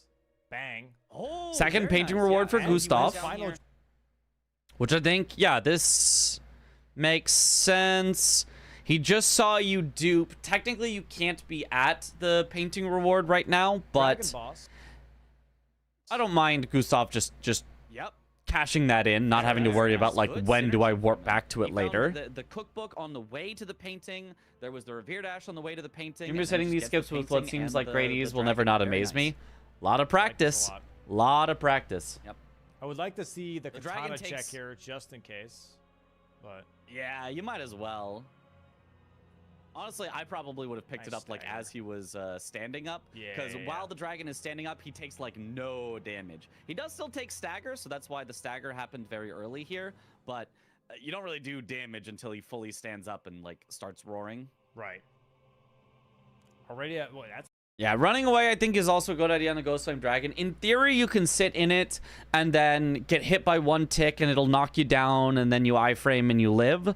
But a kind of sometimes early phase transition, I feel like. it might be based on Does your feel like armor. it, yeah. You like hyper I don't armor know, through is the his Ghost second phase, Flame, does he actually do and then different moves, that or causes it to it's just tick like on once he you gets to a like certain 20 health, he times does and you that? just die. Yeah, he just Yeah. does So I think it's a lot safer to just walk out. beaten up too much. You can also jump it. Yeah. It la- Kinda I- like- Kinda it feels happens like with the it same lasts suit, way right? too long, I'm pretty sure. I don't think you can jump it. A lot of food and then someone I don't think that punches your works. Stomach, like you're gonna throw up or pee. You know what I mean? Like I don't think that's- that works. yeah. Maybe you can jump You like know, the there's a lot initial of hit that of it and then all take of less us. damage Yeah, because exactly. it's just the Everyone little follow-up else has hits. experienced that all Everyone the time. tinkles a little. There's no way you can jump the whole Normal. thing. Absolutely normal. I've seen some people do it. I run away. River I Mouth would be Cave, your very blood curious fiend's to see gonna someone be do it. dead in a few That does not moments seem for possible to me. Ray. Bit of an annoying fight, not gonna lie. But we have the Rot proc here on the Ghost Flame Dragon. It's gonna be 3 dragons for Gustaf, which is very, very nice. The idea is now, I'm assuming for Gustaf, is just to get rid of all the lines. He's really, I don't think, cares at all about any of the options that he has. Yeah, this really does feel like a majority game for sure. They're just, hey, you know what? Let me just try. they're and just match both like, let me square block for some square stuff. right I'm now. not And gonna we set have stuff up. Let me 7-6. block some stuff. Gray, one square only ahead now, starting to kind of lose his square lead, and Gustaf really cashing in a lot of these advancements that he's made. Yeah, definitely. And I Gustaf think, went from 3 squares behind to only 1 Gray is square gonna behind at this extend point. The lead probably a little here with the Chief Blood Fiend, so it will be 8 to Looks 6, longer than Putrescent but, Knight's Flame. you know, it's Much like longer. He was, 2 squares and I feel like players should just send the bingo line more unless they're a long tile like PCR or Midra. I guess it's just more risky. Depends. There was no line to send in this game. There was never a point for either player where they had a line to send. I think this board was always going to be a majority board. From the start of the game, there was just no lines to make. Like like maybe if Gray had somehow gotten transformation instead of Gustaf, he could have threatened the diagonal, but like he was not there. The reason he got the other things along the diagonal was because he went a different way than Gustaf, so Gustaf was able to get user transformation. So there just kind of was nothing to threaten. So it really is slipping to where Gustaf can very easily make this a comeback. Even like we analyzed the day 1 matches, and I do think that Roma had great chances to push lines that he didn't make full advantage of. So I do think there are some times where players don't fully take advantage of the lines they've been offered, but I don't think this game was one of them. And I think the previous game, Gray took almost full advantage of the line he was given. He literally won off of it, but I think if he had reordered something very slightly, it would have been like a completely unstoppable line that he had. Progress, which didn't get him early squares, has really started coming in clutch. Instead, it to was make him get technically more stoppable, squares. but Now a little bit later, Gray he gets still the won it. rock So, on Chief at the end of the Blood day, Fiend and gets the big stagger. what Has matters another is that half you won it. already. Oh, and knocking Chief Blood Fiend out of the air. I've never seen that I before. didn't even know you could do that. I did not know I've you never could seen do that. animation. Dude fell on his Nice butt. kill, very nice kill. All right, have a good one, Very Pantera. nice. Hey, we're not even behind. Yeah, unless- we're did he mark it late? pretty in tune right now. Ah. I sent message to other players that I do go for Very, bingos. very nice. Mental games. At 8 to 6 in Holy. Gray's favor now. I mean, I think every player needs to have the capacity to go for bingos. I think every player needs to have the capacity to play for majority. I think every bingo player needs to have the capacity to preemptively block, and every bingo player needs to have the capacity to leave a line from their opponent for a long while and only block it way later when it's opportune. I think you need to be able to do any of those 4 things so your opponent has to guess. I think the instant that you get known, that it is known that, oh, this person never goes for lines, and you still don't go for your lines, you're giving your opponents an unnecessary advantage over you. If you start to get known for, oh, he never goes for lines, and then you go for a line, that's different. But if you truly are true to your, he actually never does something, it's bad for you. Gray Absolutely agree. has Yeah. blocked every single row, has blocked every single column. Every bingo player has needs the not capacity blocked to one lose of a the game with diagonals. 13 One of the squares. Yeah, diagonals is both exactly. for either- Also, Gray, is this actually faster? Is this even faster to go to the death mask helms? Or is open for either Going of them. from No the squares loft unclaimed. down? Gustaf has blocked every. This still feels so slow. There's like a super long has not blocked row ladder 3, and then an and elevator. also has not done anything in the diagonal from the bottom left to the top right. So we are close to a majority game, but it's going to take Gustaf getting something in row I mean, 3. And I guess it something has in to the be. diagonal, and it's gonna I just take feel like it's Gray maybe not getting that something much in the faster. diagonal. See how that goes here. As we're currently, If you don't want to go regular way, if you're starting from north, I would say yes. yes. Dropped talismans. Talismans. Talismans. Which Death Knights do drop a talisman. Was that warp back faster? So I could see it. I like this. That is a long elevator. Yeah, the common drops talismans are either Death Knight, Ymir. Good call by gives Mitch, you as a always. talisman. He is an NPC, even though he's not Mitch an in enemy. post He doesn't review. have to be Yep. an enemy NPC, just an enemy or an NPC. And Queeline is a very common one. So those are the very common ones. And then outside of that, who else drops a talisman? Yeah, so like Gustaf could do Death Knight here. Ymir, right, like you just mentioned. Yep. Queeline, as you just mentioned. But then also he has access to Horn Scent for Leda here. Oh, yeah, that could Whereas work. Gray already killed Mesmer, so he can't do that anymore. Oh, that's a good point. Is there any other one that So he can long do, to or wait. is Yeah, Leda, yeah, like, that is a long elevator. She's already moved on already. Is she? What if somebody's like, Mitch never goes for lines, expecting you to swap your playstyle for line rushing, but you say in a majority player, and that catches them off guard? He's still there to do any other invasions? She Like might be- Onslaught? Right, that's right. I mean, you shouldn't be so majority player that even in that situation, you would go majority, and then players go, okay, he really will only go for majority, and then they're proved right, and then you keep only going for majority, and they keep getting proved more right, and they For keep example, beating you. Still, but what also you could do is Bellerot, Right. the Tree Spirit. That one drops also a talisman. So yeah. that's another. If you option start getting for called Farm. out for it, you have to switch Or up your just do playstyle. 2 Death Knights, which A is little. The worst case scenario. You need to at least threaten it. Yeah, you don't you actually do have not to wanna like have to follow do 2 through, Death but you Knights. need to at That least second threaten one, it so they go, not oh my only god, is Mitch it is very far away switched up to his get to the playstyle. Catacomb. The catacomb is also like the longest catacomb in the game, or close to it. And the When did Death this Knight game itself, happen? not Saturday. even, like that quick of a kill anyway. Ooh, Gustaf going with the Zemmour curved sword. It's Okay, this Zamor curved sword was funny. Obviously a bad call. This lost him so much time. not doing damage, but it did give frost, so I don't think he Worth upgraded it? it. yeah, I don't think he did. I think he just did it for the. That was definitely not Which, the honestly- call. Yeah, he tried to upgrade it earlier but couldn't get the double drop, so he just didn't drop it earlier. So it is unupgraded. I don't mind. I don't mind it. Did he start with that weapon, or it's interesting that it wouldn't be upgraded with No. the auto upgrade settings we He have. bought it. He bought Oh, it like but he in the bought very it. I beginning. believe a colossal is also gotcha. just heavy enough that you can just kind of Interesting. swing He at a bought Death early Knight and knowing, I think I'm gonna do that mostly too. just Gray, stagger by them the as way, long is as they big swing don't to the chest. have they don't do a hyper armor move.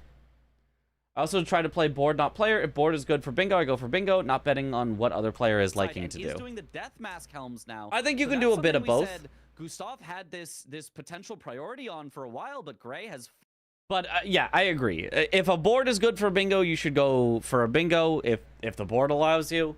And if the board is not good for a finally bingo, caught going up for with him. majority makes sense. He has just gone. It's more, I think, reading your opponent is something you have to do more when you're behind than when you're ahead. If you're ahead, you can play the board and just win. You could just be like, oh, I'm ahead, and on this board, the best thing to do is these squares, and if I do these squares, I win. Great, I'm just going to go do those and win. And if you're behind, you have to know, okay, is my opponent going to do this line that they're threatening, or are they not? Are they going to do this, or are they not? You have to guess when you're behind, but when you're ahead, you don't have to guess. You can just do good things and win. And gone back down from Shadowkeep down to drain the water. Very interesting play. I feel like I've heard it said that Gray Aggie still mostly with goes for majority, absolutely no access but to who do you eventually think get has the Yolan most balanced summoned, playstyle? Like, you 'cause can't he guess has if not they'll go gone line or exercising majority. whatsoever. I know. Funny enough, I don't think anybody fits that description. Gray is describing himself that way, but I haven't seen enough Gray games to say for sure. He does go for a line in game 1 and majority in game 2, so maybe it's Gray. Out of all the players, Gray is maybe the person so far who has done the most go for either. But I would say, in general, of the players that I have watched a lot, nobody goes for lines enough. Nobody goes for lines enough. Like, And that makes sense, right? Going for majority feels a lot safer, and arguably is a lot safer. But I don't think there is a single person that effectively juggles going for lines and going for majority overall in games.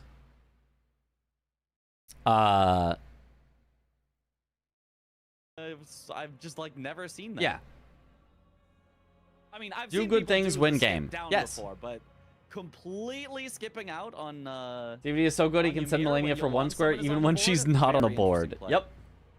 That's 2 helmets right here for Gray. Death Knight's still in combat. Recent CBD games I've seen at least was often line, though it's just practice. Yeah, so maybe, just a few I more mean, hits should do it. unfortunately CBD is not Gustaf in the heals up season, instead to be but very maybe safe, CBD very has nice. learned the ways of the line. Oh, it Oh, goes this- for the Zamor. Gustav just a few loses more so hits much should do time it. here. Instead of just Gustaf killing the heals up Death instead Knight to with be like very 2 safe, more very hits, nice. he's like, oh, let me switch to the Zamor Ice Storm. Goes for the Zamor once more. He It does wants a 0 second cross. damage. Does it a could've second hit him time. twice and he would've It dead. still does Yeah, 0 he had that one damage. cross This was proc, the but he call. wants Zamor. Good job, Domo. Oh, That was a knee slapper. Good one, Dom. Holy shit. He does a 3rd Ice Storm. There's the It frost finally proc. hits, and it does like about as much damage as a single R1 from his Right. Colossal would have Still done. doesn't kill him. It was so bad to do the There's the Zamor Death Knight. there. We should see, That was helmets so here. Yep, funny. There we go. From Gray Yep, now there as it is. well. So 9 to 7. Gray still 2 squares ahead. But this He has is been eating his becoming a veggies very as of late. tight Okay. match, for sure. If you go for lines, you might want to shotgun the line. this is 90% very, progress very on all good. 5, then Very claim them all. Depends. Depends on the line. 90% progress, then claim them all is very good for a certain type of line. Is good for a line with no rush squares and no squares that are so long that, you know, getting 90% progress is going to take the time for your opponent to do everything else on the board, right? But if there are rush squares and you do 90% of a rush square and don't finish it, your opponent is going to take the rush square, right? You can't sit on 90% progress for a square if it's a rush square. So the 90% on all 5 in a line is good if you just kind of know your opponent's going somewhere else. You just, I can see my opponent is going to backside of Shadowkeep, but this whole line is in Southern Coast. So I'm just going to set up 90% of each of these things in the Southern Coast. Then I'm going to claim them all, and they have no chance to respond. That's a powerful line to do.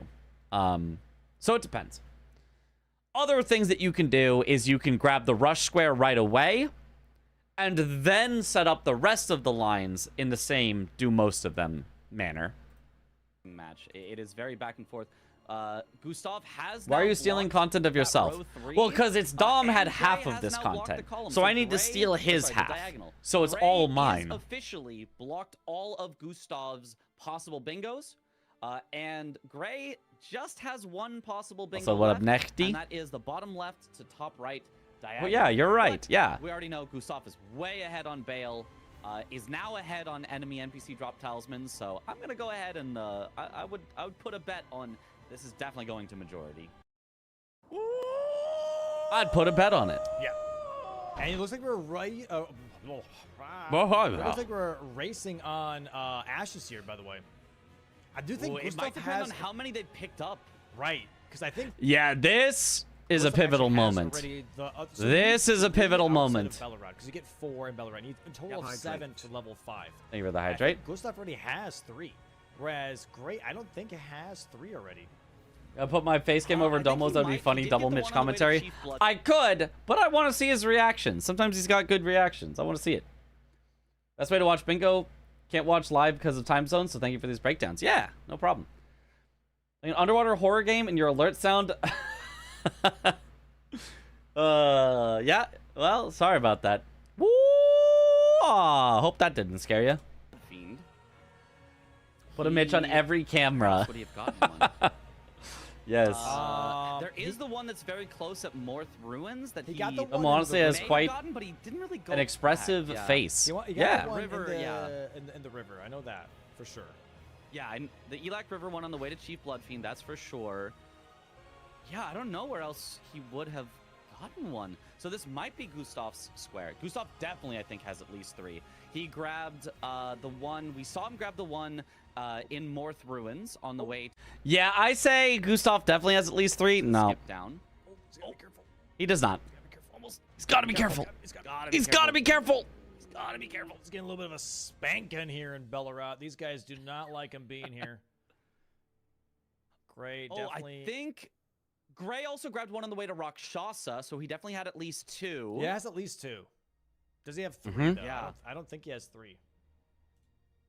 I don't know. We will I guess see. The Revered Ash are in weird places. Gustaf also grabbed one on his way to the painting. So Gustaf, I can think of at least 2 that he grabbed.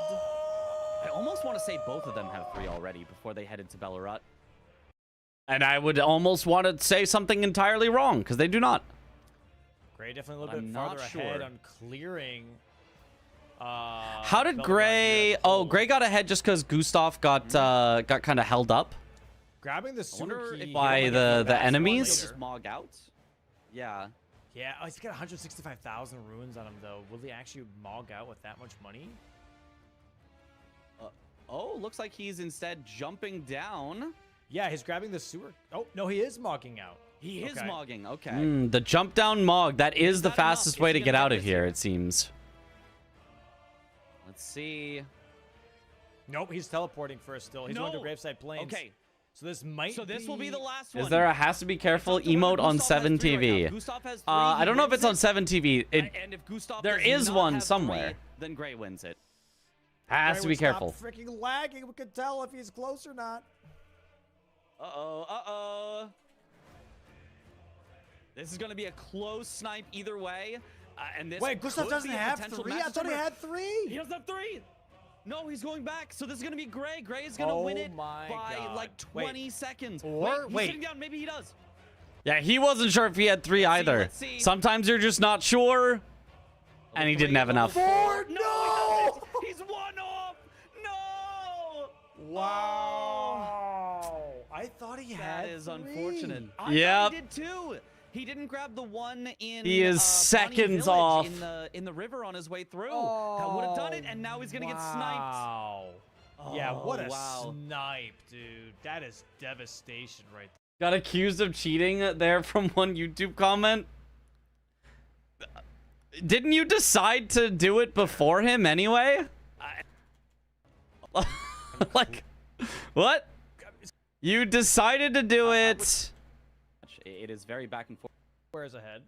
But it's becoming a very As soon tight as you get- match, for sure. I really like this. Yeah. The Death Mask Helm. Yeah, this is a very, very good. Very You immediately port there to do it before Gustaf ports there to do it. It is very back and forth.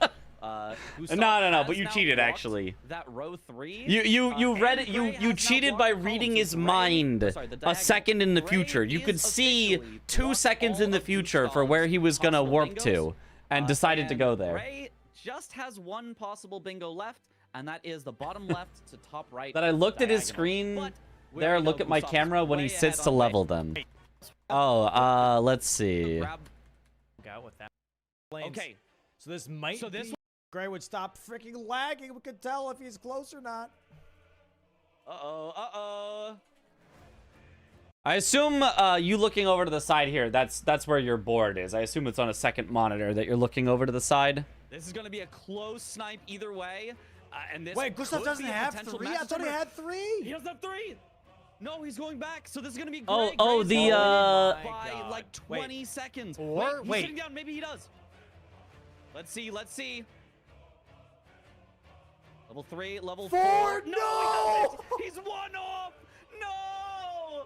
Wow. I mean, you're looking lots of different places, but I think you're just kind of looking around as you're doing stuff. I don't know. Board and OBS, yeah, makes sense. I don't know. Trying to say thank you for gifted subs. Looked like I'm glad that he's stuck at level 4. Oh, the gesture. Thank you for that. Oh, I thought he had That is 3. unfortunate. I thought he did too. He didn't grab the one in Bonnie No, it Village must in the river must on his be way that you were through. cheating. No. And now he's gonna get sniped. Wow. Like, because you didn't have like a there's a difference between relief and thank you, right? Thank you is yeah. versus relief of like, there's more like face. Yeah, what a wow. And we play with 5-minute delay. Yep. We all play with, right yeah, there. so. Obviously silly, but I wanted to see if there was even like the shred of like, oh, here's how you could have. Can you explain that emote request of you wasn't fully listening? Oh, it was has to be careful. And it's like, you know how there's like an emote of the entire B movie? Instead, it's an emote of the entire compilation of every time that a caster said, oh, he's got to be careful. I don't know if it's on 7TV or BTTV. I know it's animated, so it's probably not on FFC, but it's on 7TV. You have it in yours. Just so unfortunate. There it is. There it 10 is. to 7 for Gray. I mean, we said Oh. Gustaf was making this comeback, and it really feels like he was, but that snipe is a big momentum Next Big O killer. season refs will All of a be sudden, Gray directly just at the needs player's any house to 3 more ensure no squares, and cheating. Even though Gustaf, he's ahead on Bale, he's probably ahead on Yolan, he's ahead on enemy talismans. I mean, he's ahead on would there be cookbooks. In any fact, even semi-reasonable, like, I mean, the 5-minute delay, cheating can't happen. Like, it just can't. But would there be any semi-reasonable, like, hey, could you set up a second camera that's watching you from behind and and all of your monitors as you play? locked But out. like, that seems so he's maybe ahead on unnecessary Lament, or at least close. and so much But Gray effort to ask needs someone any to do. 3, like, whereas Gustaf needs 6. So even if you're ahead on everything, I even made if that Gray compilation takes is the twice real as winner long of to do season everything, you 6. only need Well, half as real many. winner of So season 5, Gray I still guess. probably in the lead here. That's tough. They do that with That is chess tourneys tough. sometimes. Yeah, they do that sometimes, but that's like also much more like Okay, he's grabbing the whistle here. chess tourneys are much Okay, that like would be a drop bigger, talisman, I right? So think, we're working events towards than that steal here. So Kendra Cookbooks is than bingo locked out for brawlers. Gray, so his 3 best you're good commentator. options- Oh, thank you. I mean, If they do that, everyone will know sorcery players are in only, underwear. mentor. Well, everyone already knows Yeah. that, but I think you have to take away the ones Putrescent that Gray has. imagine that's what schools and unis asked students to do here in the Netherlands during lockdown. Wait, imagine that, or that is what students were asked to do. Has a reasonable chance of getting. So yeah. I think that video was all preseason. Sorcery Oh, only. then you're right. Then it was Please the do that, winner I of think you season definitely do. 6. You're right. Yeah, for sure, for sure. Ah. Yeah, if I'm Gustaf, I'm The event also probably pays for all the leaving Yolan equipment, something. yeah. Like that just takes too long. I'm That probably is what leaving happened. enemy- Oh. I mean, it makes sense. Yeah. I think I did that. I think I had to do that for an online class that I took. They literally sent me a webcam and like instructed me how to set it up. Which, I mean, I knew how to set up a webcam, but you know, there was a whole like, if you don't know how to use a webcam, here's how you can set it up so that we can have your webcam for taking online tests. NPC drop talismans because I've at least signaled mess to in my Gray room? that I Mine have too. At least one, and I hope he leaves it. I'll just make sure the mess is off camera, as it is locked currently. himself out, so let me take that risk. And then yeah, I'm probably just trying to go for sorcery only, Lamenter, Putrescent Knight, maybe Bale, maybe make some progress on. Okay, so Gustaf going for the enemy NPC drop talismans feels a little preemptive to me. It feels like you're behind by 3. Go make it like an active play. The finishing off enemy NPC drop talismans is kind of the opposite of an active play. So it's the exact opposite of what I said early in the game, right? Early in the game, I said trying to split and trying to hold progress is bad because it's very easy to get sniped and then you fall behind out of the early game. And I would still say that that is true if you're ahead in the late game. But if you're behind in the late game, your only chance of winning is to take away the things that your opponent is working on. So finishing off the things that you were working on that you know your opponent wasn't working on is not getting you closer to winning the game. Right? You need to be the person taking away the opponent's priority. You can't just be taking your own priority. If you're in the lead, you can take your own priority, but if you're behind, you cannot. Just notice you're wearing a whole tie. A whole, like, Like an entire tie, or is a whole tie like a special type of tie? I am wearing a tie. That are allies. Those are the ones that I'm thinking of there. They got in trouble with it over here. Was a whole to- privacy thing because apparently the software they demanded the students install wasn't only on when in a Bring test. this back, Oh, that's that's and bad really then. Put the pressure on Gray. Is take away the things that Gray probably wants to do. Right. Yes, I agree, Mitch. I Good, don't know what Gustaf is good doing. call, Mitch. Right As now, opposed to a though. Oh, he does clip-on, have I a guess. sorcery. I guess so. Okay. Yeah, that is a real tie that I tied myself. It's very easy to do. Tying a tie is not hard. Okay. At least if you use the He needs tying to also method that I have, do. However, I know there's like does he different have- styles, Yeah, but dude, I've got the very easy, you just kind of loop it around, and then you pull it up through, and then you put it down through itself, and then that's it. do you say Gustaf's talismans? He has like no talismans. He's like no talismans. He didn't want them. He just leveled up a bunch of int and. How to tie a Fuck, that tie enough. video I mean, when. might. What That's my method. It's very easy, and it looks, I feel like it's got a nice, Yeah. it's got a nice shape to it I mean, too. he definitely can. Do Single Windsor knot. That sounds right. I don't know what a Windsor knot is. I just know that that's how I tie a tie. this. I don't know. We'll see. We'll see what the damage You is. should do a clip-on tie with a polo shirt like Mac from Sunny. Oh, maybe he can't do this. Oh, and here's where Gustaf. Maybe we skip ahead for this part. Oh, sorcery only is so bad. It's such a bad square. Oh, I do not like this square at all. If he That had is like not magic good. scorpion It's charm so and bad. Idrid also dodges. Yeah, no. If you do it on Mariga, it's fine, but like Bro, quit out, man. This is He's got not no outside of Mariga, it's so bad. Get out, Yeah, get he's out, getting get out of there. It's called single or double in Dutch. Yeah, Apparently Lamentor half or possibly a whole in free English. right Oh. It's looking like it. It's Got looking the easier like it. version for ties, If he only gets that wearing one he'll for be at concert. I'm a 11, musician, just need and I asked two people there to more, tie it so- for me. I guess that Ray is works. starting to pull away with this one. Dude, this is tough. Huh? Okay, Gustaf is gonna get a talisman here. That'll make it a little bit nicer for him. Okay, yeah, magic cracked I tier. also kind of think he should just head down to Mariga. Like, yeah. along Yeah. the way, you get closer to Lamenter, which we happen to know Gray is already doing. He'd get sniped on, but from his perspective, you can get closer to Lamenter. You can then do the skip down to Mariga, and then she has a lot less health than Idrid. You can kill her very, very quickly with Source. Yeah, a lot less health, and if you want, if you're scared, you can stand on top of the boat next to her and just rain down magic from above while being completely safe. So, Mariga, a much better call than struggling with Idrid. Wrong spell, no talismans or buffs, and more difficult boss. He had great glintstone shard available from Ymir and chose Pebble instead. Oh. Okay, yeah, I don't know the difference between magic. I was like, yep, that sure looks like a magic spell. So there is a better spell that he could have used. Yeah. I don't actually know if you need the talismans and stuff. Maybe he chose the worst spell because he didn't have enough int. I don't know. But if you're against Mariga, I think you'd be fine anyway. I think against Mariga, I think that spell, even no talismans, no flask, I think you'd be okay.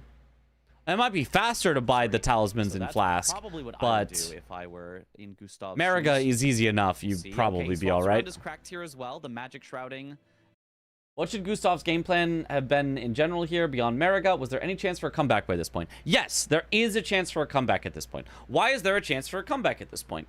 Gustaf is ahead on enemy/NPC drop talismans, and Gray is unlikely to fight for them. Gustaf is ahead on Kindred cookbooks, and Gray is literally locked out of them. Gustaf is ahead on Bale, and Gray is unlikely to fight for it. And Gustaf is... Yes, is ahead on Yolan Summon because he already went to Ymir. So he is ahead on 1, 2, 3, 4 squares. He's behind on 1 Lamenter. But if you look at that priority, the priority is right now 11 to 11, with nobody having priority on PK, Letta, or sorceries. I mean, I guess you could argue Gustaf does now because he's going for it, but like, if you just win 2 of these, Putrescent, Letta, sorceries, and then you and then you get your enemy slash NPC drop talismans that Gray is unlikely to go for. You get your Yolan summon that Gray is unlikely to beat you on. You get your Bale that Gray is unlikely to beat you on. And you end with Kindred Cookbooks that Gray cannot challenge you on because he's locked out. That's a possible route to victory. So if Gustaf got an easy first try boss with sorceries only and went straight to Putrescent Knight, he would absolutely have a path to victory. Now, all it takes is Gray guessing right one time and going somewhere else from Gustaf and taking one of the squares away, and Gray could win still. Gray is definitely ahead, but there was a very reasonable path to victory for Gustaf. Maybe not like an easy path to victory, but reasonable and possible. If Revere Dash had gone to Gustaf, he was probably favored overall. Very possible. Very possible. Two bosses that I feel like are really good for any sorcery or incant only squares. Dane, if you have a spell that he can't really react to, and then honestly, Labirith. I've been doing Labirith as a sorcery or incant only boss, and it's nice, Gray. Like Gray does the skip completely unnecessary. The Lamenter Torch is no longer a square on the board. He just does it to flex. A lot of spells kind of stagger. And doesn't even. Did he smile at the camera? Sorcery or incant only boss, and it's like great. Doesn't even look at the a lot of spells kind of stagger her. Stone-faced while flexing. He's at the dodge. Wait. It's a really. I think it was just delayed. I think it was the smile there. Especially if jails are on the board. I think the camera was just delayed. Okay. His damage is now yellow. He gave a little smirk, just a little smirk. Yeah. Or I think by the time he gets this sorcery only, Lamenter's gonna be dead. I agree. Which is wild to say. Missing out on Revere Dash was sad. It did feel like game was kind of done after that. I don't know. I mean, as I just pointed out, he still does have a reasonable path to victory. So I would not say game is over at this point. It's a lot harder, but I wouldn't say it's over. Boss, but I still think Lamenter is gonna be done first here. This is taking. I thought week one was Chemist going for Midra because I like Midra. As long as that tooth whip from yesterday. True. Yeah. That was nothing to do with this match, but can you use parry for Membi or incant sorcery only? Yes, as long as you don't deal damage with it. All damage needs to come from the remembrance weapon or the incanter sorcery. But you can use whatever defensive option you want. Very well from here. Yeah, and no ritual sword talisman buff is definitely tough here. He's lost the yellow damage. Not yellow damage. Alert red damage. Yeah, the damage was so rough here on Edred. Yeah, not even went halfway for an yet. extra cast when he was out of mana, and he did the like, oh, what's this animation that got him hit. Yeah, I like how when you're. Why did they make it so that if you try to cast and you don't have mana, your character does an animation that's like twice as long as your cast would have been to like. What staff? What this? Run out of mana. I can't figure it out. Just become stupid and don't know what the hell you have in your hand. Like that's for some reason the animation they decided on. Yeah. Imagine if you're playing a shooter game, right? And you're holding down the trigger, you're like bang, bang, bang, and then when you run out of bullets, instead of it just going like click, click, click, click, imagine if your character went, huh? Huh? Is it a gun? Huh? And like locked you into that animation if you ever ran out of bullets. It'd be so bad. Why magic? No magic. I would be punished for not watching your resources, I guess. I guess. Oh, he's down to low health. If he gets one more hit, he's dead, and he still has half of Edred's health to The nice thing for Gustaf is he'll never go for this square, and Edred again will be a stronger player, learning the optimal play. He did this. Absolutely. What do I have? Okay, nice dodge. Oh, that was an early dodge, but he still gets the second dodge. Okay. Mana bar is also your brain cells or something. Well, that's why you need ints to cast spells, I guess. I think he is actually fine on mana. I believe, but I think you can run out of mana if your character looks confused about it. Leads me to believe every casting tool is battery operated. Wing attack. I think that would be your best. That's gotta be it. I got to scratch your head, right? Okay, Huh? okay, that's scary. Oh, Good oh dodges. my God. Oh, that was an early dodge. Oh, that was such an early dodge. Okay, getting his mana back, does not want to look at his staff again, wondering what it is. Oh, the Savage Lion's Claw instantly interrupting the Lamenter's phase is so good. One Savage Lion's Claw already staggers him.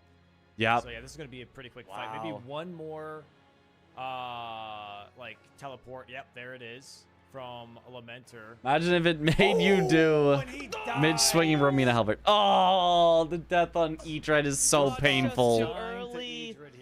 That's really unfortunate. That is really unfortunate. At this point, he might need a miracle to come back in this game because there is the Lamenter kill 11-7. Oh my goodness. Oh, scratch your butt animation. Why do we even have that when you try to get items from your pouch? He's just doing it again. He's also doing that. It again. It's just gonna take that long again. Oh no. I guess now he's worried. He's like, well, I see Lamenter. Like, he can go for anything else. I need.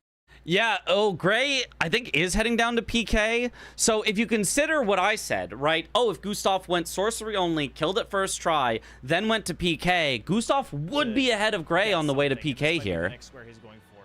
Right, he would have, if he got it first try with a good kill, and then just was heading to PK, he'd just be ahead of Gray and in a perfect spot to snipe. Go down to I think this is I mean, slower than maybe Gray would have changed his mind on what square to go for if Gustaf had gotten sorcery only, but straight from the Dragon Communion altar.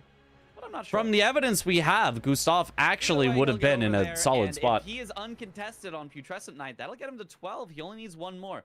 It is Crouch R1 so much more boring than Power Stance. It has to be said.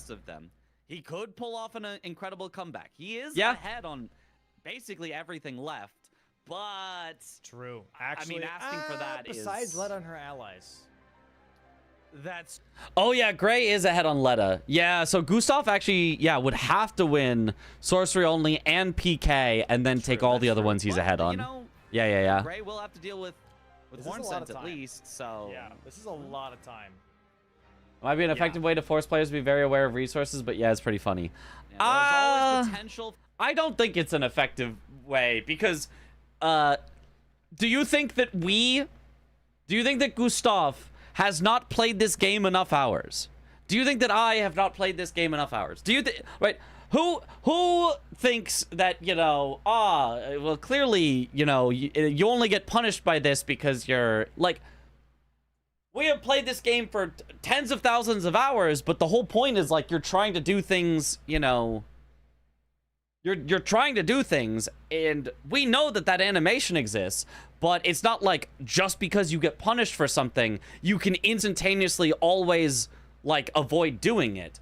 It just happens. You just try to cast and you're out of mana. You try to drink a flask when you're out of flask, and your character goes, "What's this?" You try to summon Torrent, but you're technically 2 feet inside of the building instead of 2 feet outside. And your character goes, "Let me scratch my butt for a second here." Like, these animations happen because you're just doing things in the game.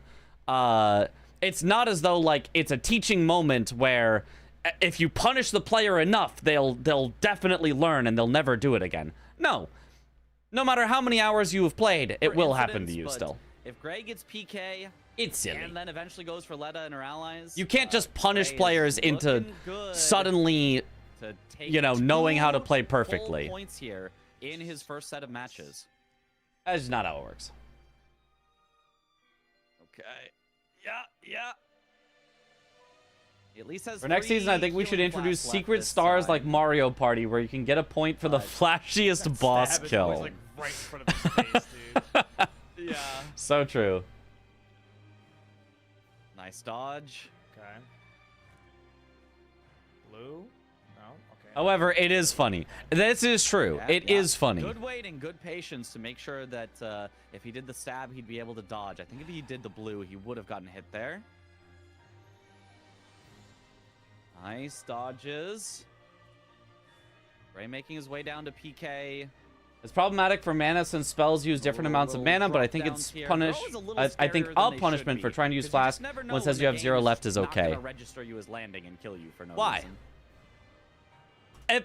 If I try to shoot a gun with no bullets in it, it just goes click, right? It doesn't extra punish you for having 0. If I try to drink a flask while I have 0, and the animation was your character like tries to take a sip and then doesn't, and your health doesn't go up, I would get the idea. Ah, I'm out of flasks. I don't need him to go to take a sip, try to take a sip, see that there's nothing, hold it in front of him, go, huh, pour it out, and then die for it. That, you know, like, I think the punishment should be that you don't get the thing. You don't need to make it twice as long and guarantee that you get hit for it. That's what I think. Raiders, thank you for the raid. Welcome on in, Raiders.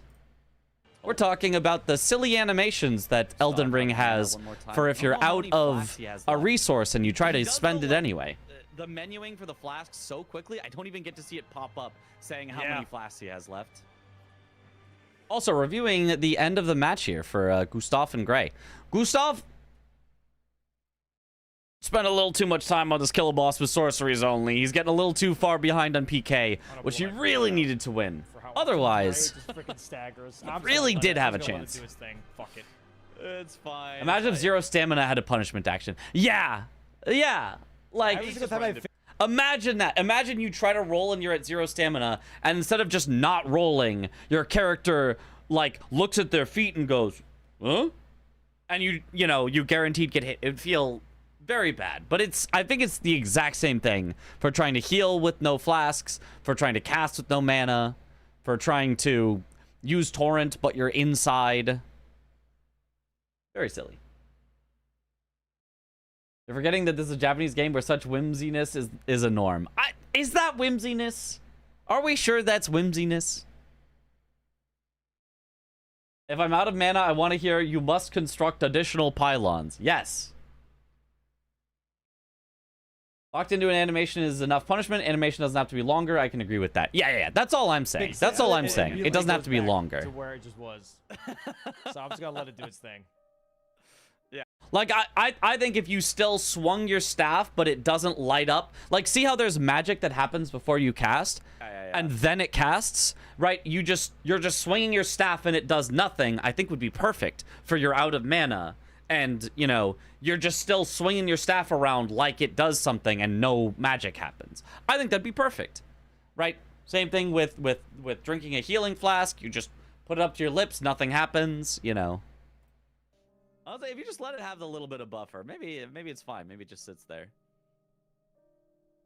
Back to Have we been shooting at the range and not counting bullets and confusedly tilt the gun slightly so I can see the slide is back? Okay, once he gets this, so I can somewhat see why the tarnish would do that.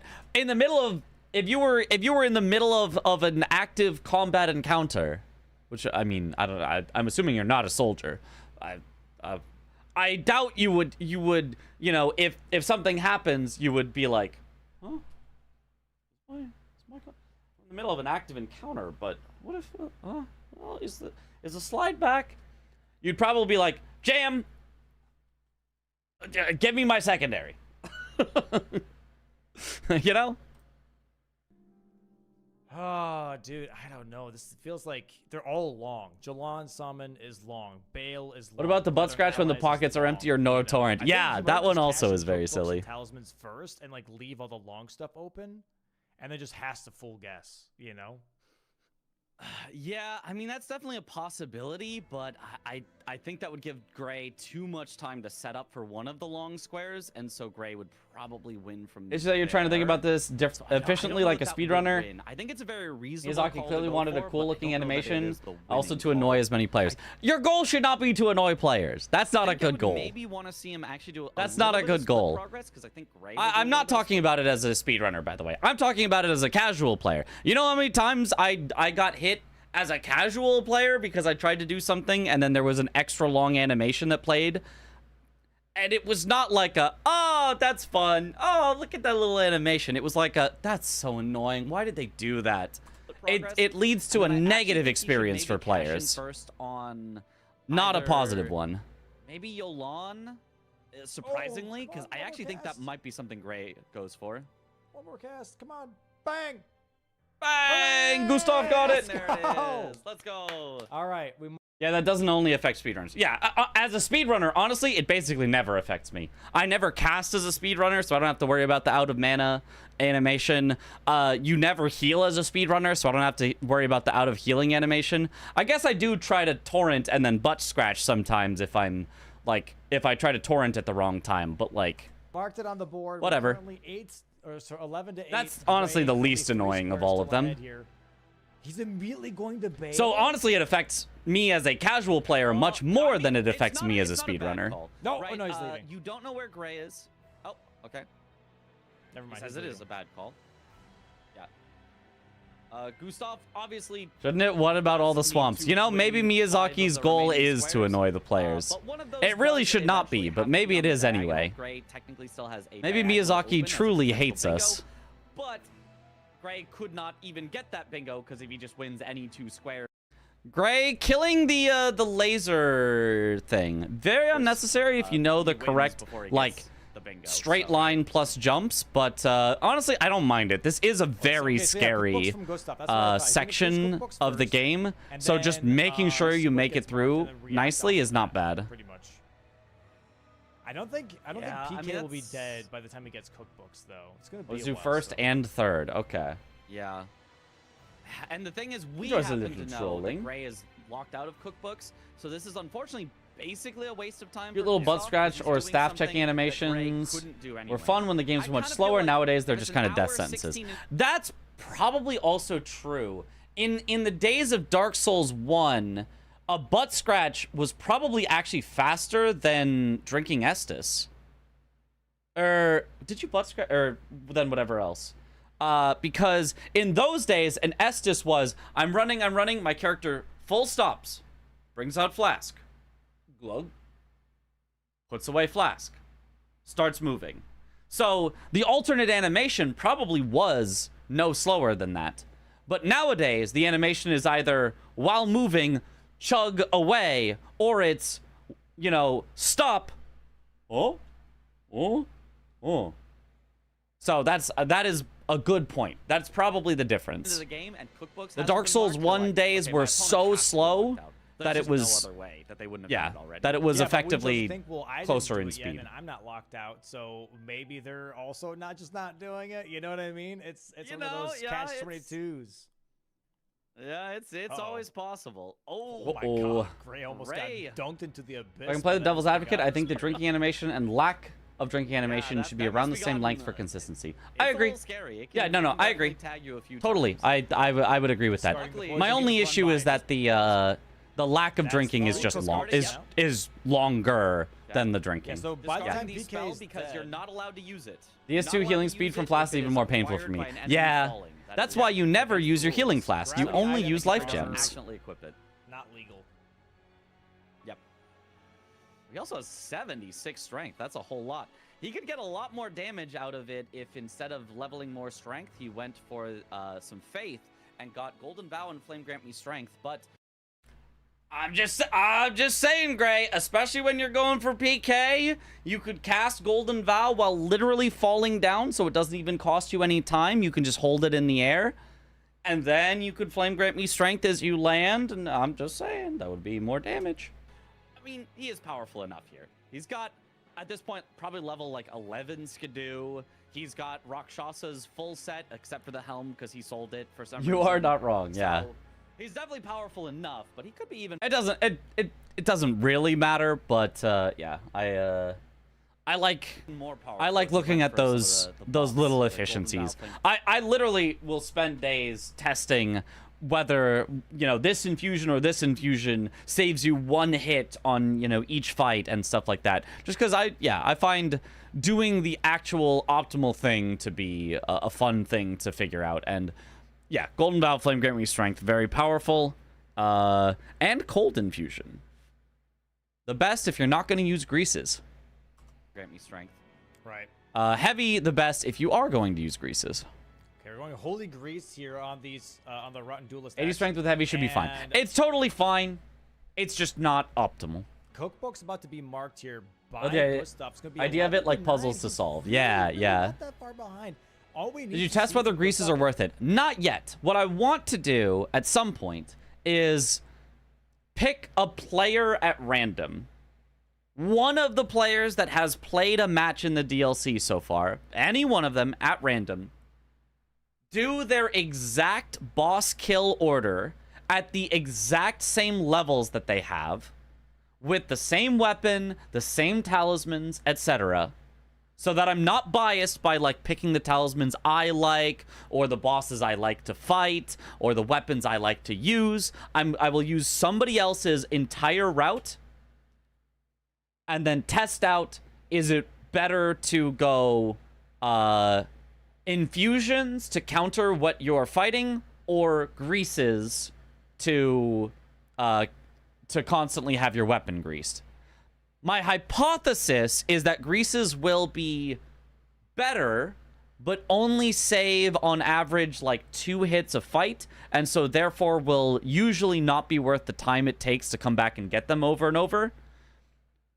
Whereas if you're just gonna leave it on heavy or leave it on cold, leaving it on cold will be significantly better. Maybe not significantly, but will be slightly Not better. go towards PK. And will end up Anything else? the fastest on average. the That's my cookbooks. hypothesis, but I'm There's the absolutely cookbooks. willing to be Folks, I proven feel like wrong, PK because I think I'm the only person who does that. I think everybody else either goes heavy with no greases, heavy with greases, or blanks goes flame art with faith scaling. Is kind of the most enticing. I think I'm the only person I could just that go there. has gone Okay, Veil, not cold too bad. infusion Veil for is- I think for the other thing games is semi He has to recently. make progress on Letta at some point in order to get ahead of Gray on that. Right. So he either has to split push it or he has to happen to go for it when Gray, you know, gives him time to go for it. So that's going to be the toughest thing for him, I think, is finding a way to get ahead on Letta and her allies. Because the rest of them he's doing fine on. It's just Letta that's going to be the big problem for him. Nice damage for Gray here for sure.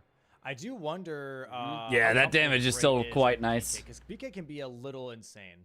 Funny that I introduced flame art to blanks for bingo and he used it more than it me. can definitely be tricky. Yep. It's a lot of the time, it feels like you wait for that one attack where he does this double slam, and then you just punish that over and over. Luckily, you get a nice big punish every time, but the rest of his moves, sometimes he'll throw out a move, and then he'll just run away, and you don't get a punish. Or he'll Aw, throw out a little move, unfortunate and then he attacks there, yells, but and, nice you get stagger. staggered. So, oh, nice stagger on. Are you also testing for the fire reset when testing for cold infusion? Nope.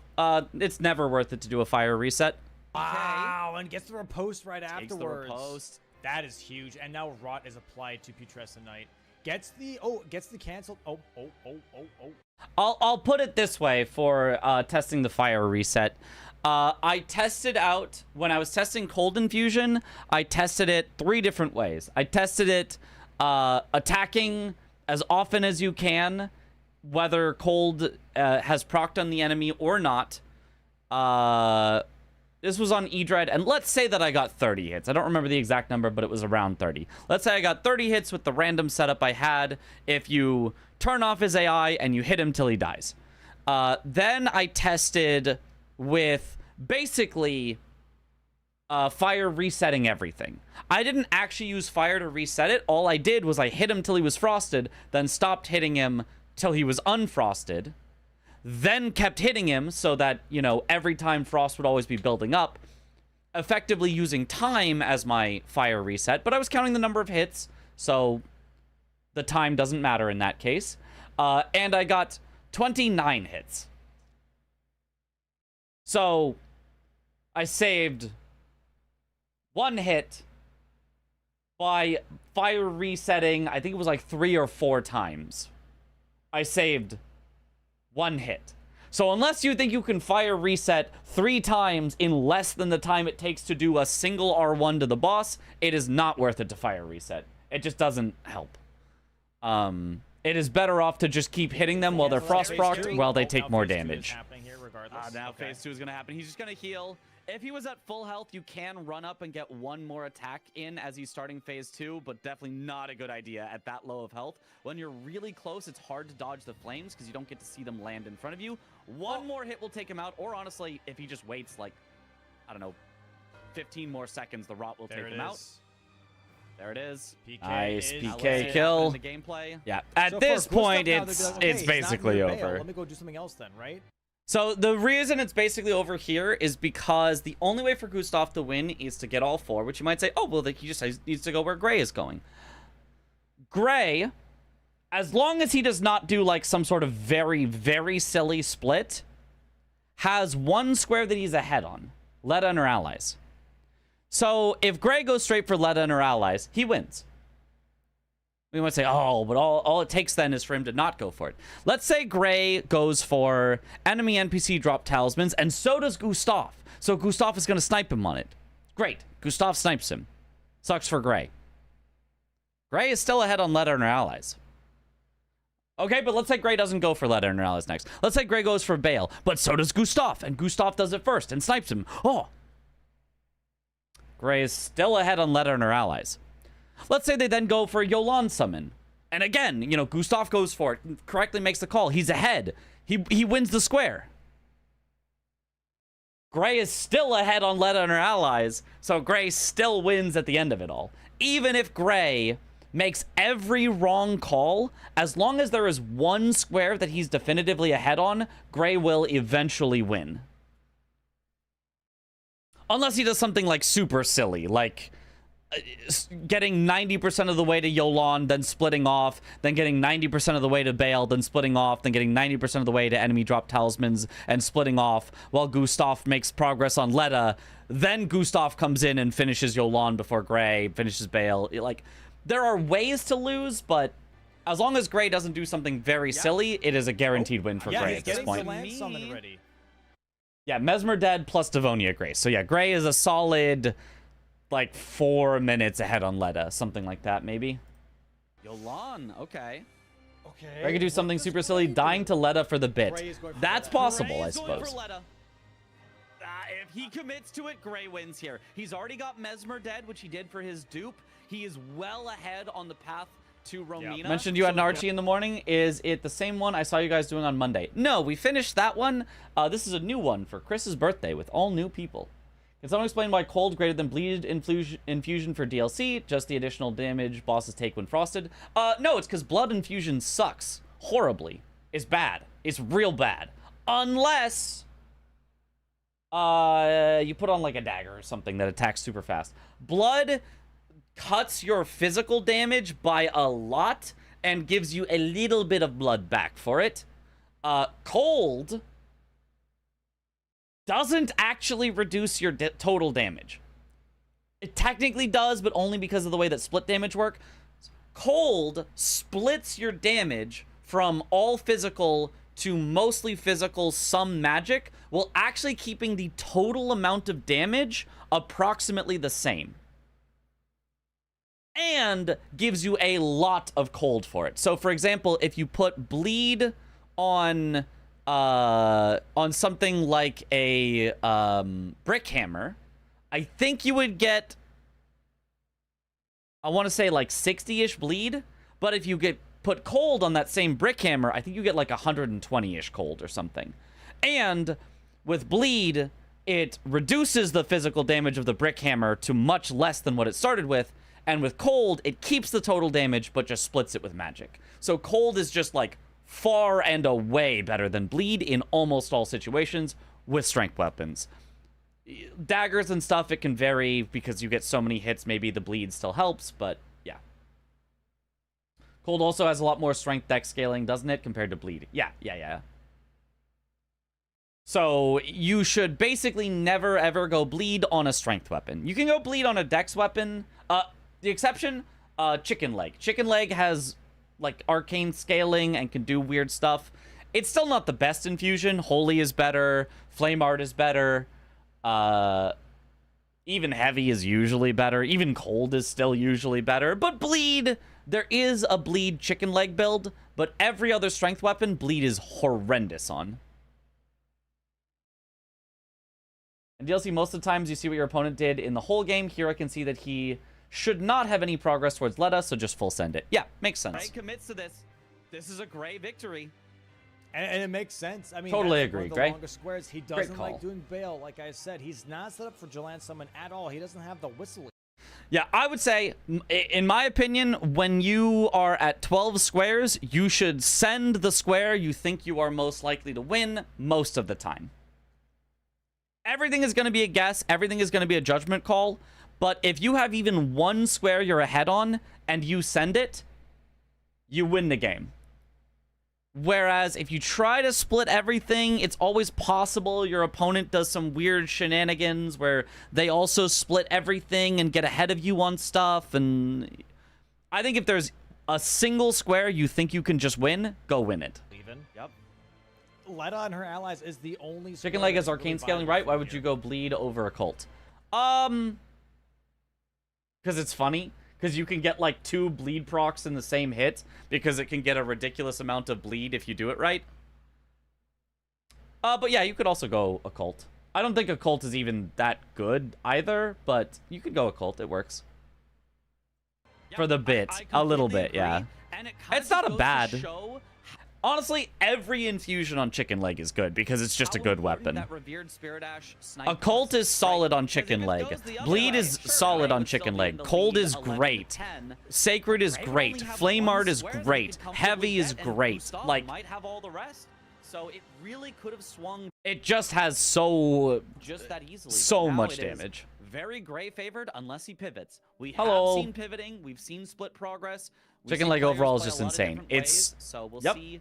And it Gray even got commits, he's got toned this. down in If the he patch. Pivots, Gustav's got little Occult tiny, would tiny also increase your chance. bleed based on your arcane or however that works. I thought it didn't. I thought Occult made that not happen.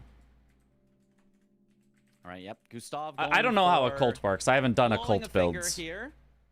But I thought Occult made I that think not this- happen. I guess this is now his second. I do not finger, know. I thought since he Occult just blew changed the it other so your one. arcane So only he'll be- increases your he'll be pretty physical. set up. I don't know if he's grabbed the Iris of Grace yet. I think that works for poison. But it doesn't take I don't that know. long to grab. I am The Iris unaware. of Grace also could put him a little on the way to Romina, on the way to potentially Right. trying to fight. If anybody for knows, if the anybody's done a allies. bunch of our So, a bunch of would almost Occult be interesting if builds, Gustaf, like, blew both of the fingers, let us and know. Then actually went to Romina instead and tried to split both of them. It's scary to do because. All right, you it's a still- little bit and kind go of over split. from here. All we got to do is Yeah, watch that's like the weird thing, Gray's right? final It's this fights. weird trade-off. If the With one nothing in the Gustaf can lead really is do here. splitting, you as the one He's that's making not a the lead guess. should also He's split. unfortunately wrong, But if but the one in the Gustaf is lead just making a rushing, guess. You should also be rushing. You have to match what the winner is doing or the current leader is doing, because if you're splitting while the winner is rushing, you're gonna lose. It's so fascinating.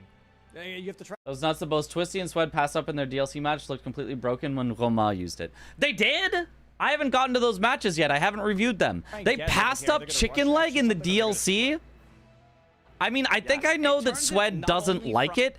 I think he used it one game and he did go bleed, and it was like solid. It was like fine. I don't know that I've seen him go sacred on it to see how broken it is. Yeah, Swed, maybe a chicken wing hater. Twisty, I'm not sure knows how broken it can be, because it's broken for very interesting reasons.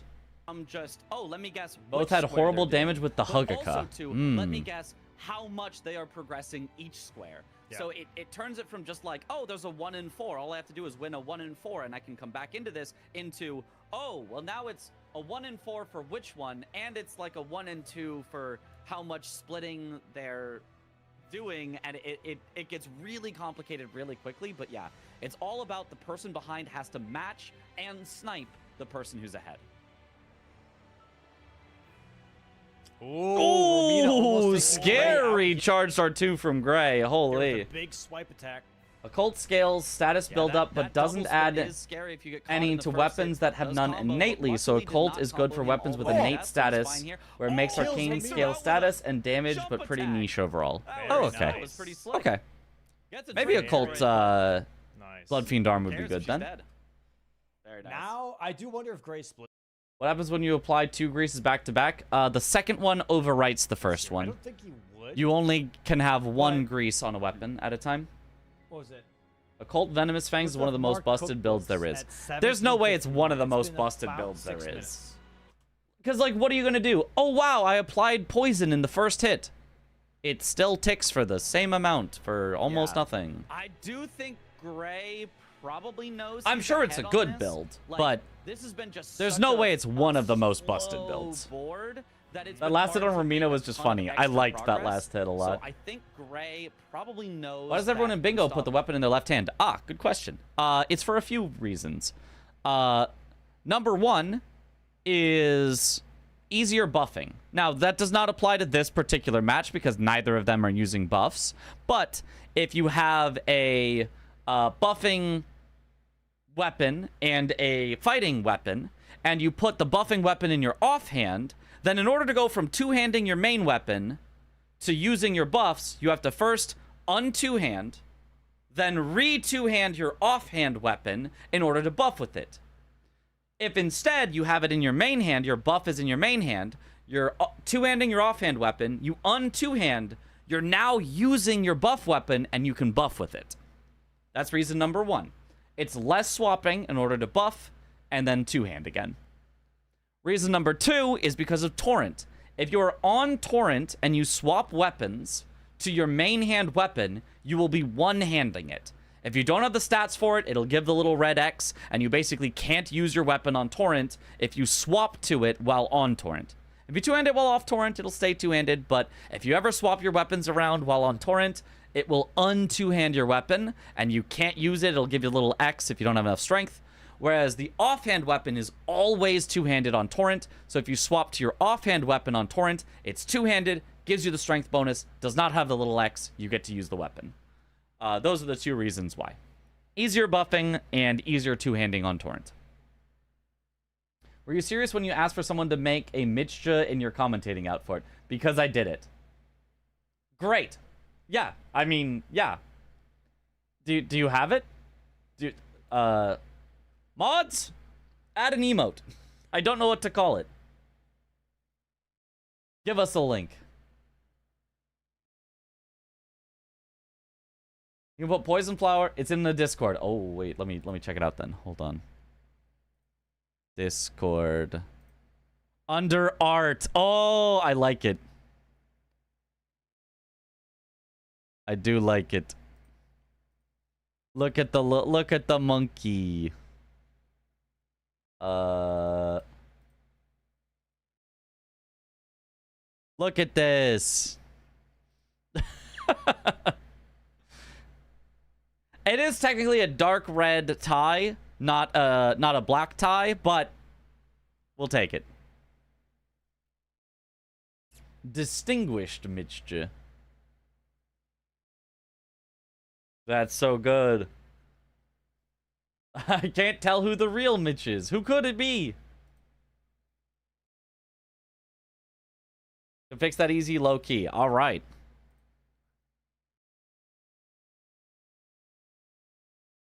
And I wonder if we want it the full, like, body, like Mriz business. I don't know. I do kind of like that, though. Has not had I do the kind of like it time as is. in total throughout the match in order to get ahead. 66 strength, 60 arcane, 25 dex, plus 25 great stars, occult, 292 plus 398 AR, 111 bleed, heavy, 305 plus 360 AR, 55 buildup.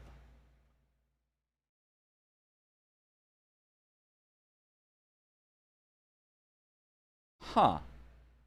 Oh, it's because occult. Oh, it's because occult gets benefit from both the strength and the arcane. So if you have both, occult can end up better.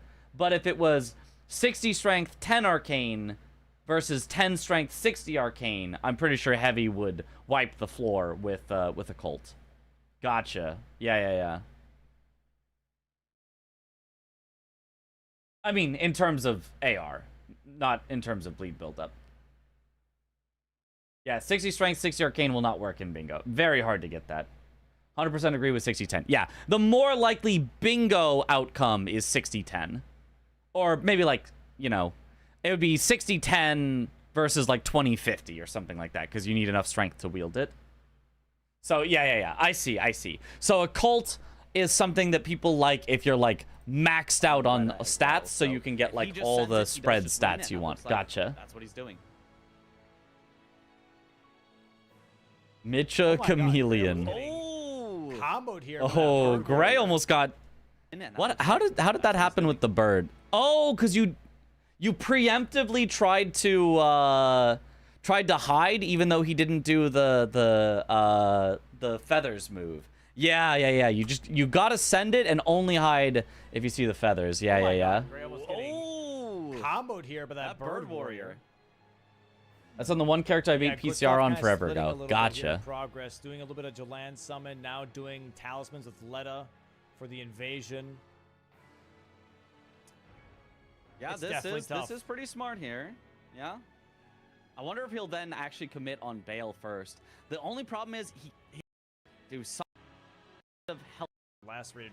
Yeah, and then we can kind of skip through. Oh, Gray dying at the top of the stairs. I forgot about this. Oh, that's so unfortunate. Oh no. Oh, classic stairs. Classic stairs. What a silly thing. Consistent. That's why it's the consistent stairs. Oh my goodness. Still, he has all the time in the world to get there. Yeah. Just go To get some.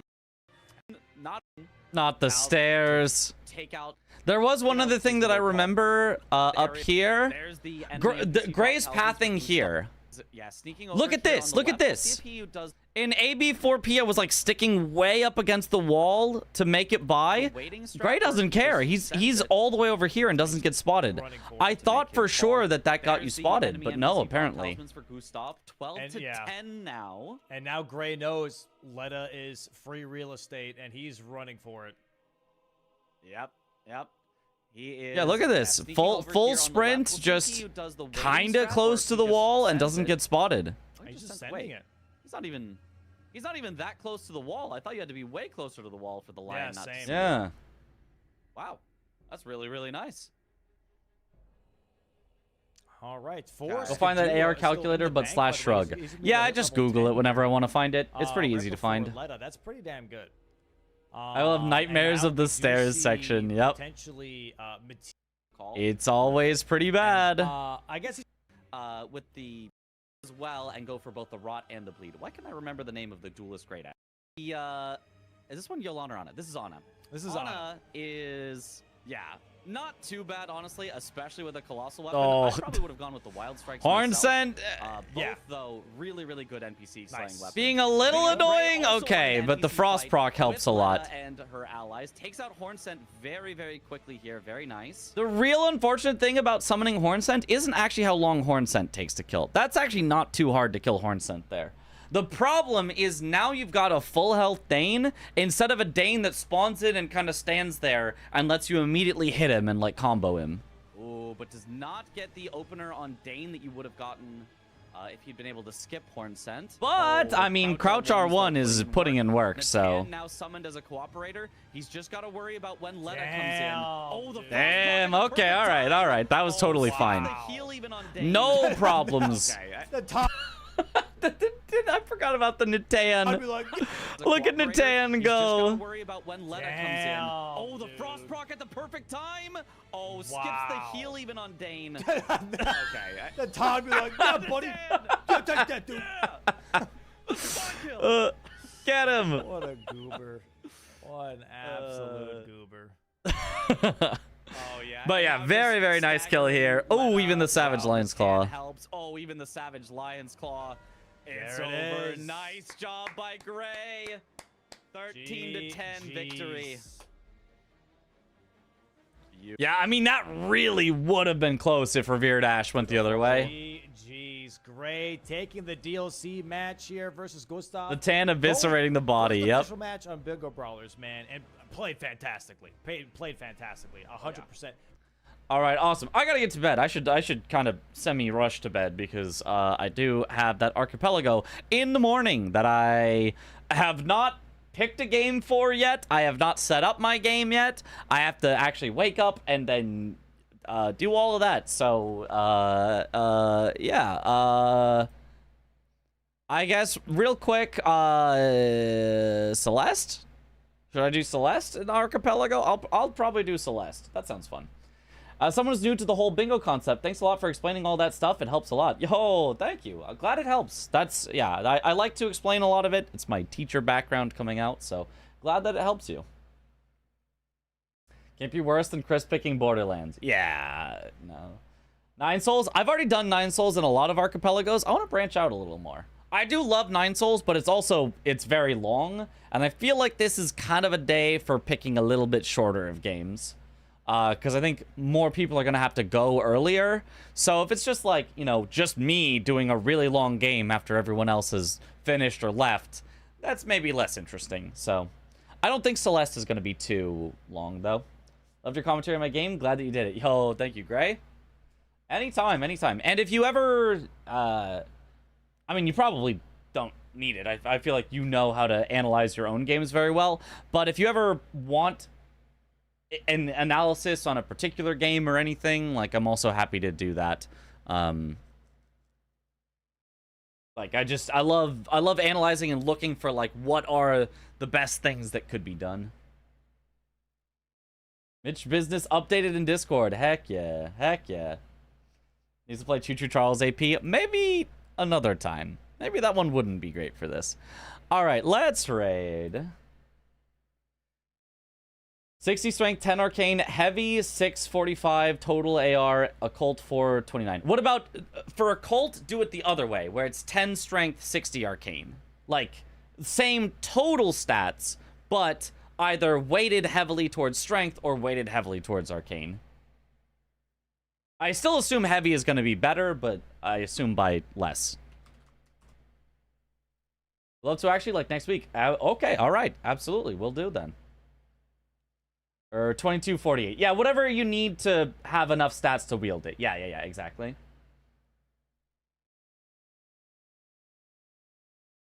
Oh. Well, I see there's some bingo happening, so we can raid. 60 AR with 103 bleed. Heavy, not worth mentioning. Right. So, 45 AR versus 50-ish bleed? You could argue the occult might be better then. Interesting. I did not realize occult was that solid then. That's not bad. Alright. Well, let's raid Boosfer, who's playing some bingo versus V-Swed.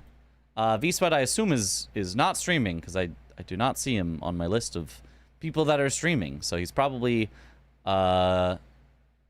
just there on the Discord. Well, yeah, thank you all for watching. Have a good night, or morning, or afternoon, or evening. Wherever in the world. V-Swed also has to be up for Archie. Oh, yeah! We should tell him to go to bed after that. But yeah, have a good one, everyone. Bye-bye.